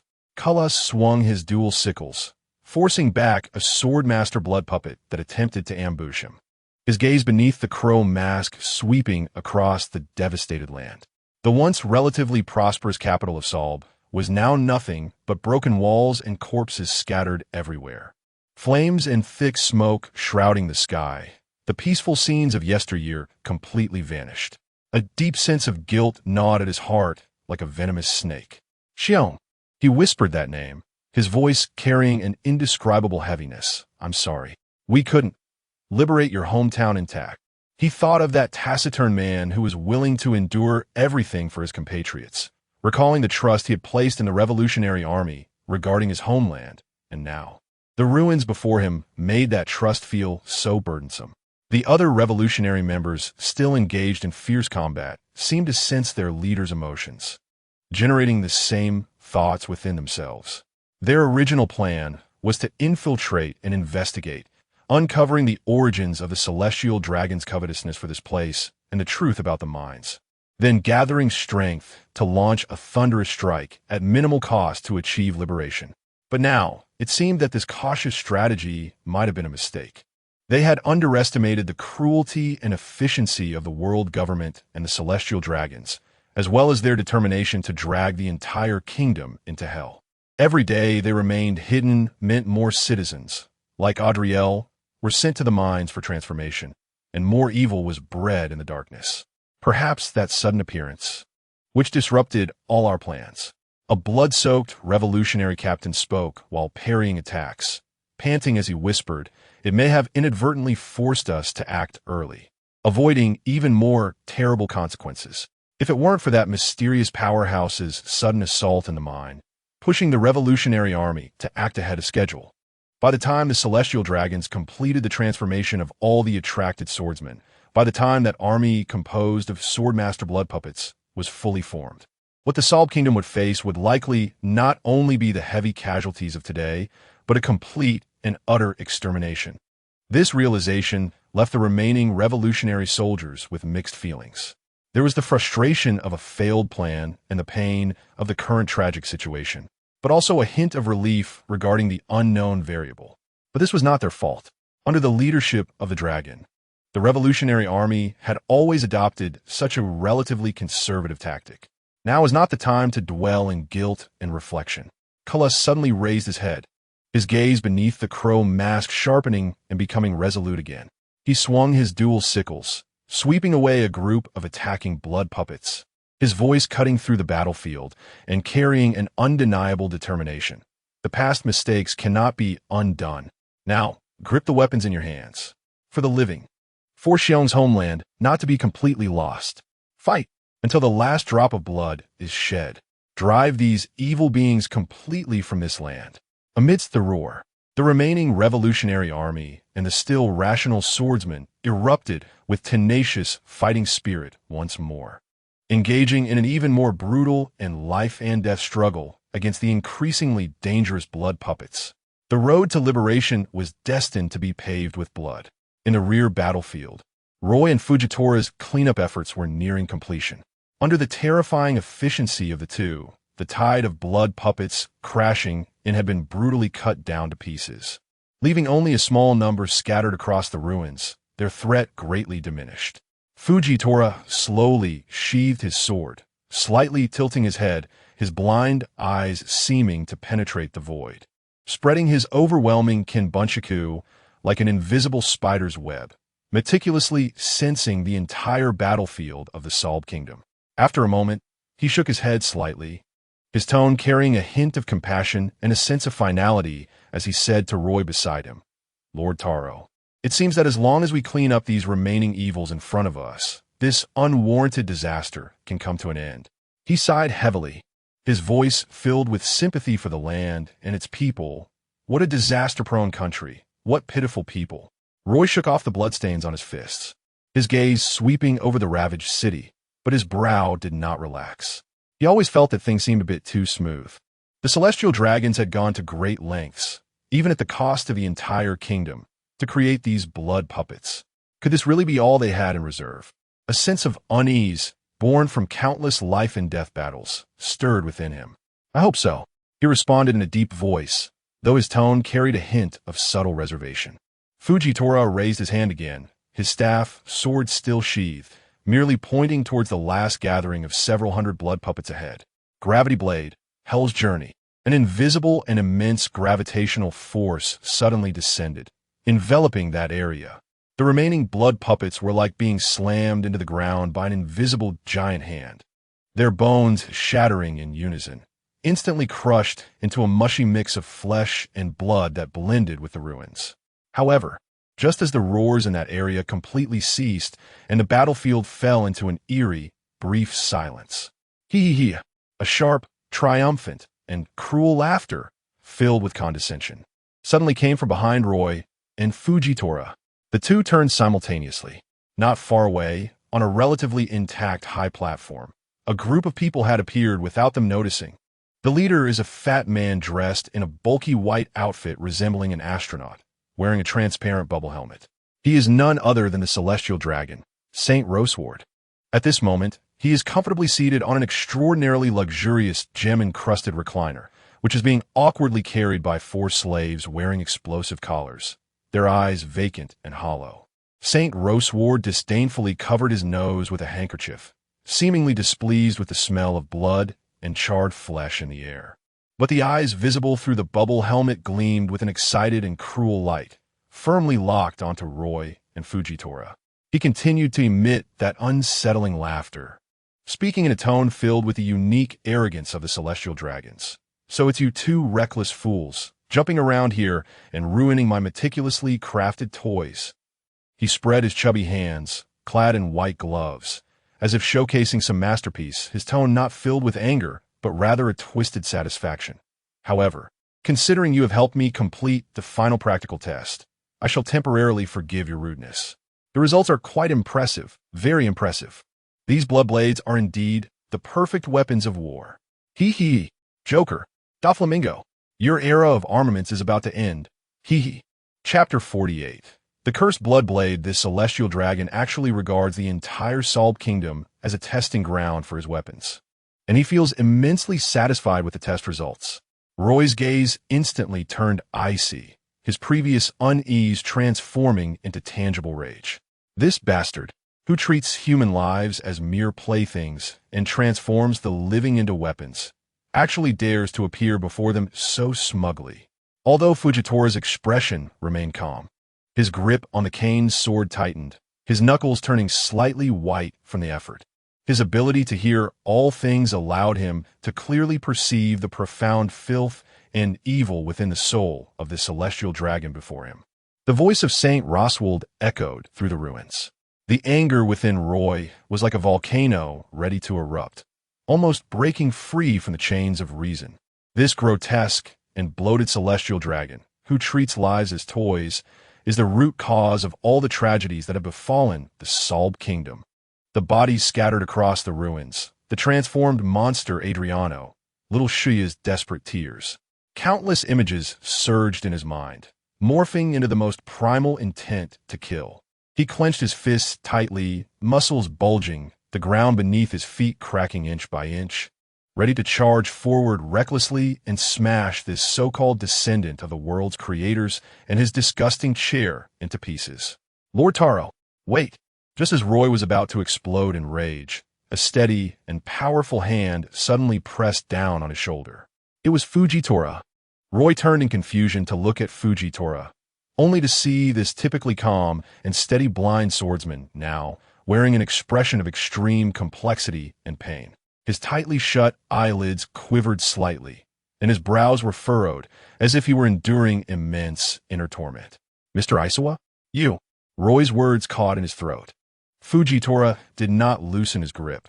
His voice was low and hoarse, carrying an indescribable weight. I can't hear. He tilted his head slightly, as if listening to the silent wails carried by the wind. Behind the broken wall over there, a family of 3 was trembling, the mother covering her child's mouth.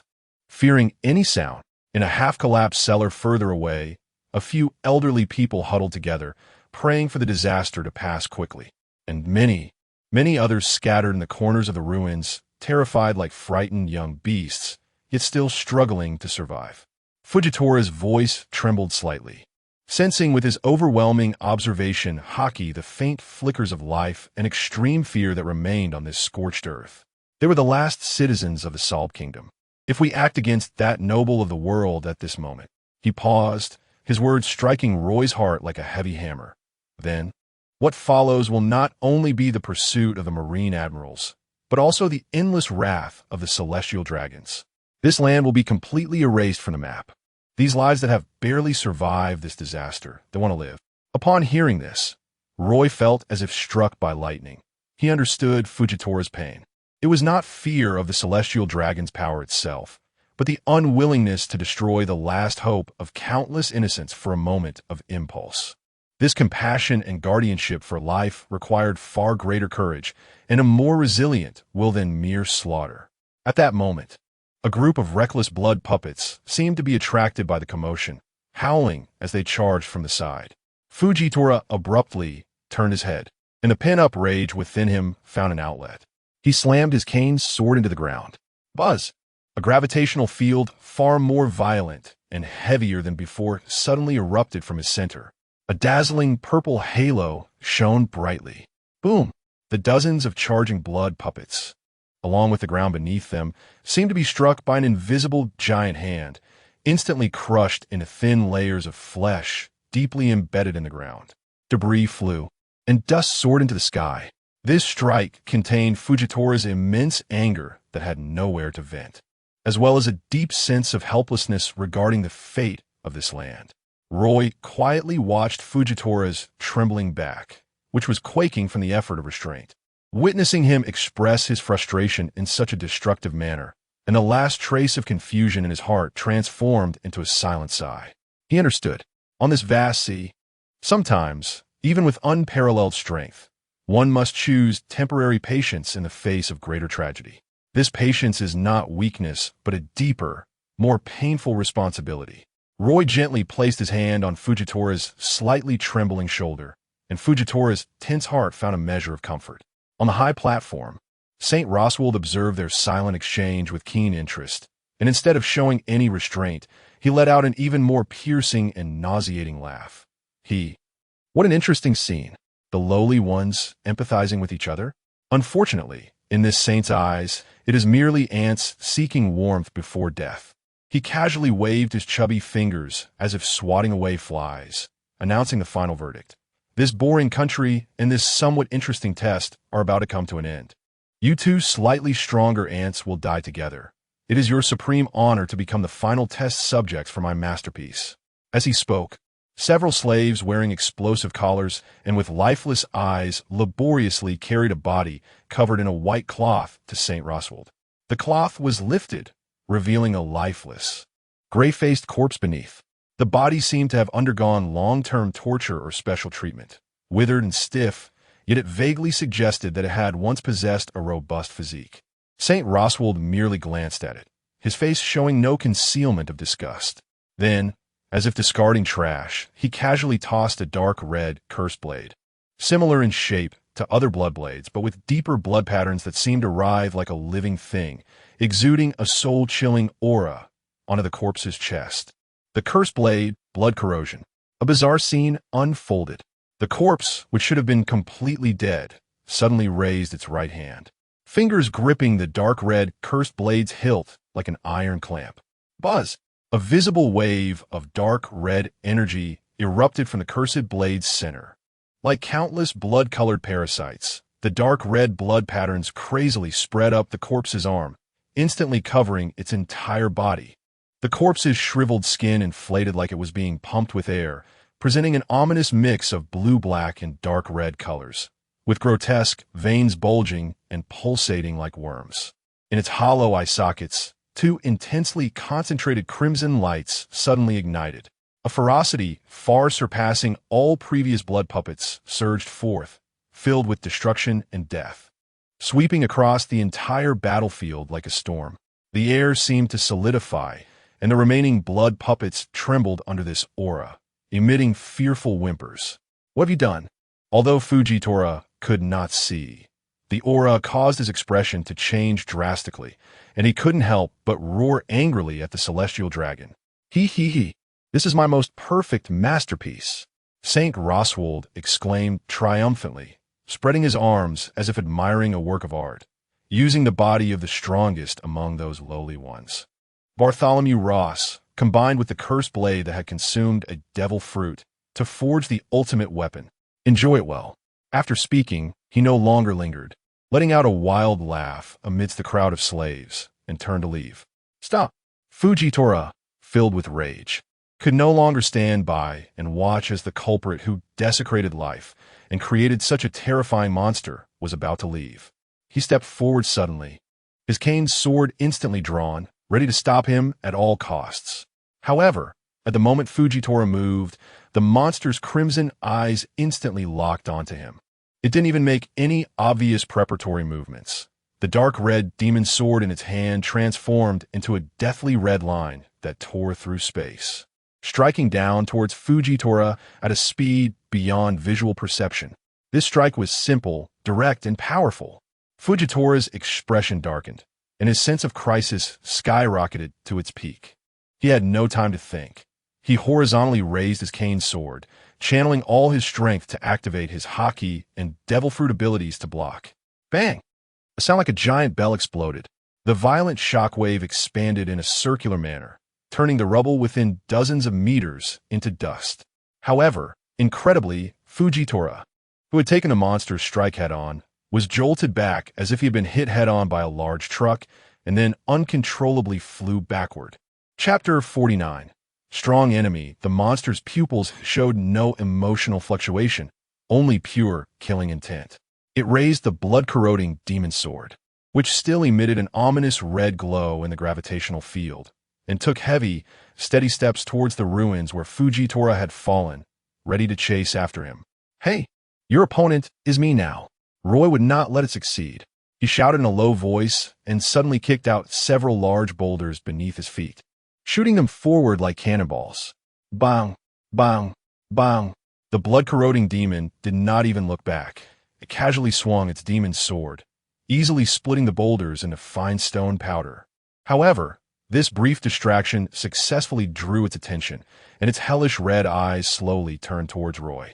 Taking this opportunity, Roy glanced at the celestial dragon, Saint Roswald, who was surrounded by slaves and was about to flee with a maniacal laugh, a cold determination flashing in his eyes.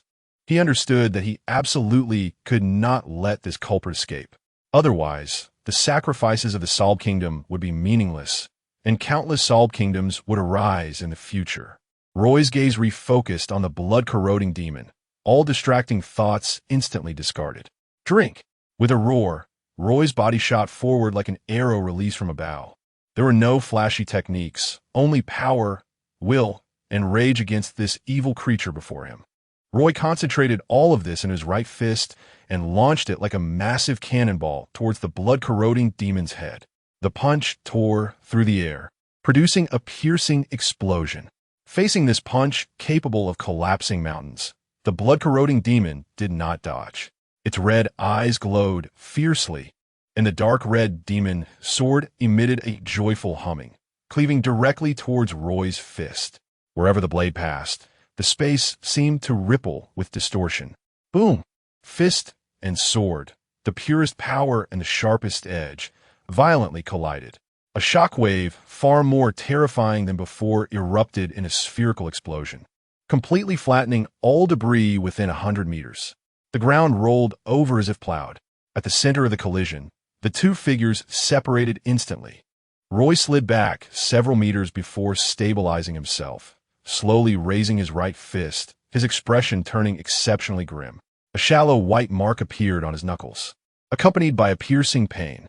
Although it hadn't broken the skin, the strange sharpness and destructive energy concentrated on the demon's sword had penetrated even his hardened physical defenses.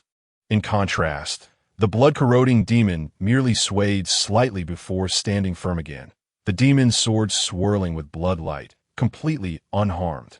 its body, modified from a special corpse, had a strength beyond imagination. How could it be this tough? Roy was utterly shocked. Although he and T used all his strength in that punch, it should have been enough to heavily injure a Vice Admiral level strongman. Yet he couldn't even leave a mark on this monster. Just then, Fujitora-S figure floated up from the ruins, surrounded by a faint purple aura, manipulating gravity to hover in midair. A trace of blood remained at the corner of his mouth, clearly indicating that the previous blow had also shaken him. Fujitora faced Roy, his tone unusually serious. Lord Tyrone, be extremely careful. This creature is not ordinary, especially the sword in its hand. Roy shook his slightly numb and painful fist, but a mix of excitement and confidence appeared on his face. Ah, I can feel it. It really has created an incredible being. His gaze sharpened again as he scanned the direction in which the celestial dragon was about to disappear, urgently and firmly shouting to Fujitora. Mr. Yisheng, that scum is up to you. No matter what, we cannot let him leave now. If he escapes back to Marineford today, this country will inevitably face a level of destruction akin to a demon-slaying order. The residents here will not survive. Upon hearing this, Fujitora-S expression changed instantly. He naturally understood the implications of Roy's words. Allowing the celestial dragon to escape would bring endless trouble. However, to intervene and possibly act against a world noble was undoubtedly a declaration of war against the entire world government. He was more aware than anyone of the consequences this would bring. Yet, looking at this devastated land, sensing the weak breaths trembling in the ruins, and recalling the celestial dragon's arrogance and cruelty that viewed all living beings as ants, Fujitora's hesitation lasted only a moment before being replaced by a deeper resolution. Sigh. The world is like chess, and one cannot control oneself. He let out a long sigh, and his cane sword suddenly pointed towards the direction of the celestial dragon's departure. Gravity blade, bind. Just as Fujitora activated his ability, the blood-corroding demon seemed to have touched its reverse scale, its red eyes flashing with murderous intent. It abandoned Roy's attack, transforming into a blood-colored afterimage, and with a speed that could hardly be perceived, the dark red demon's sword, accompanied by a tearing scream, flew straight towards the floating Fujitora. The speed was far beyond before. Oof. Roy had already prepared for this. Almost at the same moment the blood-corroding demon moved, he also acted. His figure arrived first, delivering a fierce side kick like a battle axe, accurately striking the outer side of the blood-corroding demon's wrist holding the sword. Bang! The immense force caused the trajectory of the demon's slash to slightly deviate, the blade grazing past Fujitora's clothing, the sharp blade aura cutting off a distant ruined building. Mr. Yisheng, hurry! Roy landed and shouted at Fujitora, then fixed his gaze on the blood-corroding demon, which had once again focused its attention on him, ready for a full-on confrontation. This monster is mine. Fujitora no longer hesitated, his purple aura surging, harnessing gravity, and like a meteor, he rapidly pursued the direction in which the celestial dragon had fled. Meanwhile, Roy had abandoned the idea of a head-on clash. His gaze sharpened, and his aura suddenly became erratic, as if blending into the wind. Swish! The blood-corroding demon's dark red demon sword tore through the air again, slicing horizontally with a chilling scream, so fast that it left only a red line behind. However, this time, Roy did not choose to block or counterattack. Paper drawing. Just as the blade was about to reach him, Roy's body seemed to lose all weight, floating like a piece of paper dancing in the wind, effortlessly gliding backward, narrowly avoiding this decapitating strike. The fierce wind generated by the blade merely tousled his hair. Roar! With a missed strike, the blood-corroding demon let out a low growl. It charged forward, the demon's sword transforming its slash into a thrust, aiming straight for Roy's heart. Iron block, hollow wood.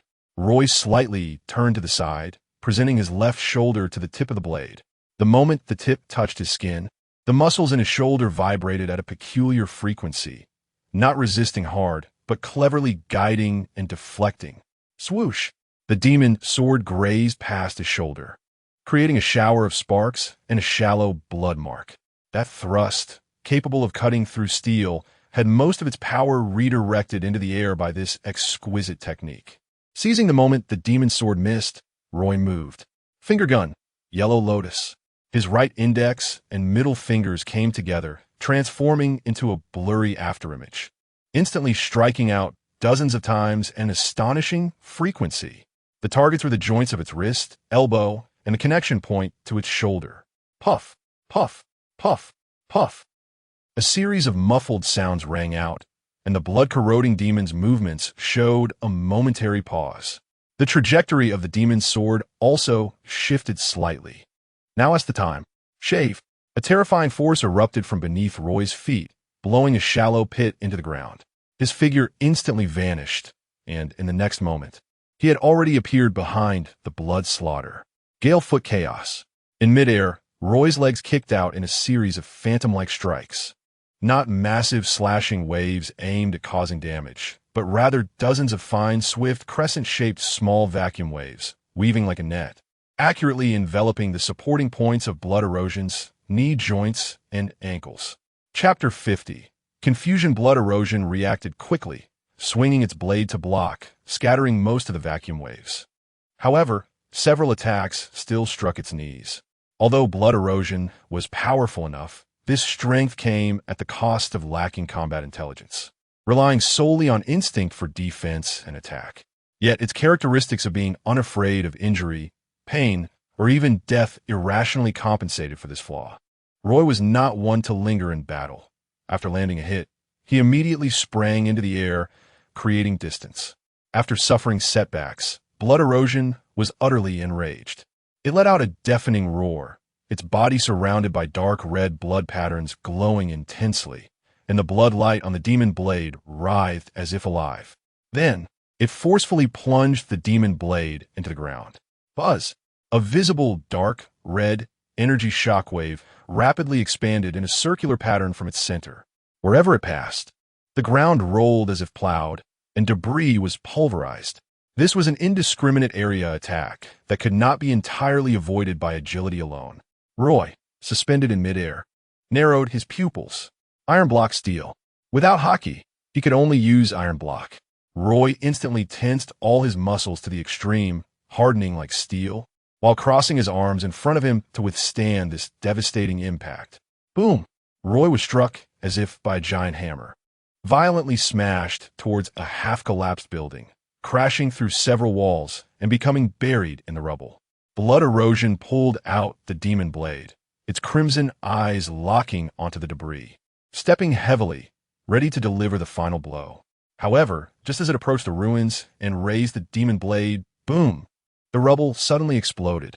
Roy's figure shot out like a cannonball. Although blood trickled from the corner of his mouth and his clothes were tattered, his eyes burned with an even fiercer fighting spirit. He had been waiting for this opportunity. The brief moment of recovery after the monster unleashed its powerful move. Oomph! Watch me catch your recovery. A sound akin to chains breaking echoed within Roy, his breath instantly merging with the surrounding environment, speed, power, and perception elevated to a new level in an instant. This was a glimpse of combat essence he had retouched through self-training after losing the system. Shave. His figure no longer moved in a simple straight line, but traced an odd Z-shaped zigzag in the air, moving so fast that it left behind afterimages, making it impossible to capture his trajectory. Blood erosion's crimson eyes flickered wildly, trying to lock onto Roy, but Roy's speed and direction changes completely surpassed its simple combat logic. Finger gun essence lone wolf. The next second, Roy appeared before blood erosion like a ghost, his right hand's fingers together, not piercing directly, but rotating at high frequency. All his strength condensing into a single point, fiercely stabbing at the same shoulder joint that had been repeatedly attacked by finger guns, breaking through the surface by focusing on a point. Puffed. This time, accompanied by a jarring sound of metal twisting and something shattering. Roy's fingers actually broke through that indestructible defense, half of his palm embedding into blood erosion's shoulder joint. Ugh! Blood erosion let out the most agonizing scream since the battle began. Its right arm holding the blade instantly went limp, the dark red demon blade nearly slipping from its grasp. Not done yet. Gale Foot's surrounding cut. Roy quickly followed up with strike, his body leaning back from the reaction force, his left leg swinging upward like a giant axe, unleashing a massive ring-shaped slash wave condensed to perfection, striking violently at Blood Erosion's neck, which had lowered slightly from the intense pain. Clang! A piercing sound erupted, the blood patterns on Blood Erosion's neck flashing wildly in an attempt to resist, but after Roy's clever continuous attacks on the same weak point, its defense finally revealed a flaw. The ring-shaped slash wave cut in half an inch deep. Although it failed to decapitate it, that destructive power had already penetrated. Blood Erosion's massive body trembled violently, and finally, with a reluctant roar, it crashed to its knees, its blood patterns rapidly dimming, and the dark red demon blade clattered to the ground, the red light dissipating, returning to silence. Roy floated down, breathing heavily, sweat mixed with blood sliding down his forehead. He looked at the monster that had finally fallen silent before him, with little joy of victory in his eyes, only deep fatigue and gravity. This victory had come at great cost. Roy raised his head towards the direction of Fujitora. He saw Fujitora sitting quietly on the ground, his head slightly bowed, his weathered face showing unprecedented confusion and struggle. The staff sword in his hand was stuck beside him, and next to him, Celestial Dragon Rose Ward was tightly bound by a solid purple gravity halo, floating helplessly like a ridiculous puppet, struggling in vain. You lowly bastards. Let me go. Do you know who I am? I am a descendant of the Creator. I am a celestial dragon. How dare you ants treat me this way? The world government will not spare you. The Marine Admirals will wipe you all out. Rose Ward screamed hoarsely, cursing and threatening, his fat face twisted with anger and fear, his eyes full of hysteria beneath the cracked bubble helmet. However, when he finally caught a glimpse of the motionless Blood Erosion lying on the ground in the distance, all his cursing abruptly ceased, replaced by extreme shock and disbelief, along with a wave of despair. No, impossible. How can my ultimate weapon be defeated? He muttered to himself, then suddenly turned his gaze to the approaching Roy, his voice sharp and distorted with fear. You. Who are you? How could you possibly defeat it? Roy ignored the celestial dragon shouting, focusing more on Fujitora. He could clearly sense the intense fluctuations radiating from Fujitora, filled with contradictions and pain. This blind swordsman, who had upheld his sense of justice throughout his life, was now facing a severe impact on his beliefs. Celestial dragons, world nobles, descendants of the Creator. The supreme status and privileges these terms represented had operated like iron laws in this world for 800 years, deeply ingrained in the hearts of powerful figures like Fujitora for decades. Yet at this moment, a living celestial dragon, the culprit who had created this hell on earth, had his life in Fujitora's hands, as simple as crushing an ant, not killing, to rid the world of harm, to seek justice for the countless wronged souls. To make this culprit pay for his blood debts. Killing? Once he acted, he would be against the entire world government, facing endless pursuit, and potentially bringing disaster to this land that had just suffered severe damage. The remaining lives would also completely lose hope. This extreme contradiction and sense of tearing left Fujitora in unprecedented confusion and pain. His hand raised several times and fell again, his aura in disarray. Roy dragged his weary steps and walked step by step to Fujitora's side. He reached out, gently placing his hand on Fujitora's shoulder, which trembled slightly from inner turmoil. His voice calm and powerful. "Mr. Smile, leave the rest to me." Fujitora looked up in confusion, his blind eyes seemingly trying to penetrate the darkness to see Roy's face. He moved his lips, but ultimately let out a heavy sigh, slightly turning his head away, tacitly accepting Roy's decision. He couldn't break the shackles that had bound him for decades with his own hands. But perhaps someone could. Roy's gaze turned to the celestial dragon suspended in midair. At that moment, St. Rose Ward, seeing Roy approach, especially when meeting those terrifyingly calm eyes that contained cold, killing intent and a pure contempt and indifference he had never seen in the eyes of lower beings, felt the sense of security that his identity as a celestial dragon had always provided him collapse in an instant. This person was unlike the Navy that feared the world government, unlike the Revolutionary Army that hesitated, and certainly unlike the numb and obedient slaves. This person's eyes told him that he simply didn't care. Chapter 51. Another one. The pleas for mercy from Saint Rose Ward sounded particularly jarring in the dead silence of the ruins. When he realized that the promises of wealth and power were as futile as stones sinking into the sea, unable to shake Roy's icy, killing intent. His extreme fear instantly transformed into a hysterical threat. "Stop! You can't kill me. Do you know what it means to kill me?" His face twisted, his voice sharp. "I am a celestial dragon. Once I die, a special signal will immediately be sent back to Marineford. The nearby Marine Admirals, no, even the Commander-in-Chief Sengoku, will personally intervene. At that time, not a single scum or lowly person on this island will be allowed to live. The entire Sorbet Kingdom will be completely erased from the map. Is it worth it for these ants?" Roy's footsteps did not pause for a moment, and even his gaze did not waver, as if all he heard was the buzzing of flies. Seeing this, Rose Ward became even more flustered and incoherently threw out another so-called trump card. And these blood puppets, they are bound by the highest priority constraints of my bloodline signal. If I die, the signal will disappear, and they will completely lose control, turning into true monsters that only know destruction. They will kill everything alive in sight, including you. You still have time to stop now.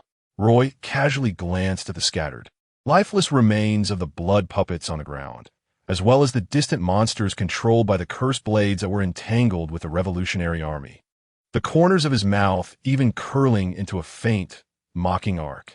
In this moment of despair, Rosward's peripheral vision suddenly caught sight of the coastline in the distance. He saw Rob Lucci, drenched in blood, dragging a makeshift large plank made from broken doors and ropes, step by step, struggling toward the small CP ship that had miraculously not been completely destroyed. On the plank lay the unconscious and barely breathing Kaku, Gabra, Bruno, and Khalifa. Lucci himself was also heavily injured, leaving clear bloody footprints with every step, yet he gritted his teeth and continued to drag his companions without looking back. "Lucci! Rob Lucci!" Rose Ward, as if grasping at the last straw, shouted with all his might, "Hurry! Come save me! I command you! In the name of the celestial dragons! I command you! Kill this lowly scum! Hurry!" However, in the face of this supreme command from a creator, Lucci did not even pause his steps. His cold, beast-like eyes were fixed firmly on the coastline, not far ahead, his hands dragging the plank bulging with veins from exertion, ignoring the shouts behind him. In his heart, the only thing that mattered at this moment was the lives of his comrades beside him. The life or death of a celestial dragon. The rules of the world? All could be cast aside in the face of his companions' lives. Waste. Traitor. You CP9 are all untrainable dogs. Hope shattered. Rose Ward completely went mad, cursing Lucci's departing back with the most vicious words. The sound abruptly stopped. Roy did not give him another chance to speak. A sharp punch swept through, raising a bit of dust. Rosward's face, filled with terror, despair, unwillingness, and disbelief, along with his transparent bubble helmet symbolizing his supreme status. And the bloated body beneath it burst apart like an overinflated balloon under the impact of the punch. There were no screams, no struggles. There wasn't even time for screams or struggles. Only a burst of rich blood mist mixed with flesh and bone debris exploded in the air, briefly spreading before being slowly blown away by the night wind. The purple gravitational halo that had confined him also quietly dissipated in the air as it lost its target. Once high and mighty, viewing all living beings as mere weeds, the celestial dragon Rose Ward thus completely vanished from the world, leaving not a trace behind. In the distance, as if sensing all of this, Lucci slightly paused in his steps, but he still did not look back, only tightening the rope in his hands even more. Roy slowly retracted his fist, his face showing no joy, only calmness and a hint of relief. A part of the blood debt of this land had finally been reclaimed. Fujitora still sat there, silent. Only that hand gripping the cane, sword loosened slightly. After a long time, Fujitora's voice echoed in the ruins. "Lord Taro, the celestial dragon is dead. What will happen here? What will happen to this country and to the residents living here?" His voice paused, as if he had answered the question himself. "I will stay here. I still have some abilities. Let the celestial dragons take their revenge. Roy did not respond to Fujitora's words, only looking towards the end of the ruins and the distant battlefield. The sea breeze swept through the ashes, making the tattered hem of Roy's clothes rustle. In the distance, the surviving populace was emerging from their hiding places like a gradually converging stream, approaching the battlefield that had just ended in slaughter. The blood puppets would not deliberately rush into the rooms, which allowed them to survive. Closer in, a team led by Revolutionary Army North Army Commander Karas was crossing the smoke, each person bearing the scars of battle, but their steps were firm. The remaining blood puppets had been cleared away by them and the incoming swordsman. "You are wrong, Mr. Ishao." Roy spoke, his voice calm, as if stating an established fact. "This country does not need your or my protection. What it needs has never been protection." Fujitora listened attentively. In his extraordinary perception, the gradually clearer footsteps held no excessive fear, only the relief of surviving a calamity and the determination to rebuild their homeland. A hint of a smile slowly appeared on his wrinkled face. "I see." At that moment, Kuina approached with the crowd. When she saw the two standing in the center of the sea of corpses and blood, her pupils suddenly contracted. The blind uncle who had saved her in front of the tavern, and the Roy who always wore a calm smile, were actually the ones who had just crushed the blood puppets with overwhelming force. She instinctively tightened her grip on the hilt of her sword, her knuckles turning white. As the heir of Yasaku, she was confident that her swordsmanship had reached a certain level, but the atmosphere lingering on the battlefield before her made her shiver. Each of those blood puppets, shattered by pure physical skill, exuded a dangerous aura that made her heart race. And Roy stood there, just standing there, as if all the blood puppets had turned into insignificant ants, and these ants included herself. "Taro, is this your true strength?" Kuina murmured to herself, suddenly recalling that Roy had once casually mentioned he had some understanding of physical skills. At this moment, she finally understood the insurmountable gulf that lay behind that seemingly easygoing smile. Crow Karas stepped through the crowd, walking one step at a time to stand before Roy and Fujitora. The North Army commander solemnly said to Roy and Fujitora, "On behalf of the Revolutionary Army, I thank both of you for everything you have done for the Sorbet Kingdom." His voice was hoarse from long shouting, but each word was pronounced clearly. The North Army Deputy Commander Jailan and some familiar Revolutionary Army soldiers were stunned. Their commander rarely spoke, especially not so loudly. Fujitora slightly nodded in return. Under the long-term operation of the world government, the Revolutionary Army had only left an average impression on him, but perhaps after today, he would need to reassess. Roy first saw Guena and was about to greet her when Karaz's thanks came first. He knew that this Revolutionary Army's crow didn't like to talk, so he just nodded in response.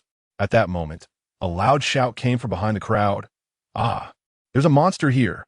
Everyone turned around and looked in that direction. Chapter 52, Beast in the Shadows of Broken Walls and Ruins. A massive beast lay sprawled.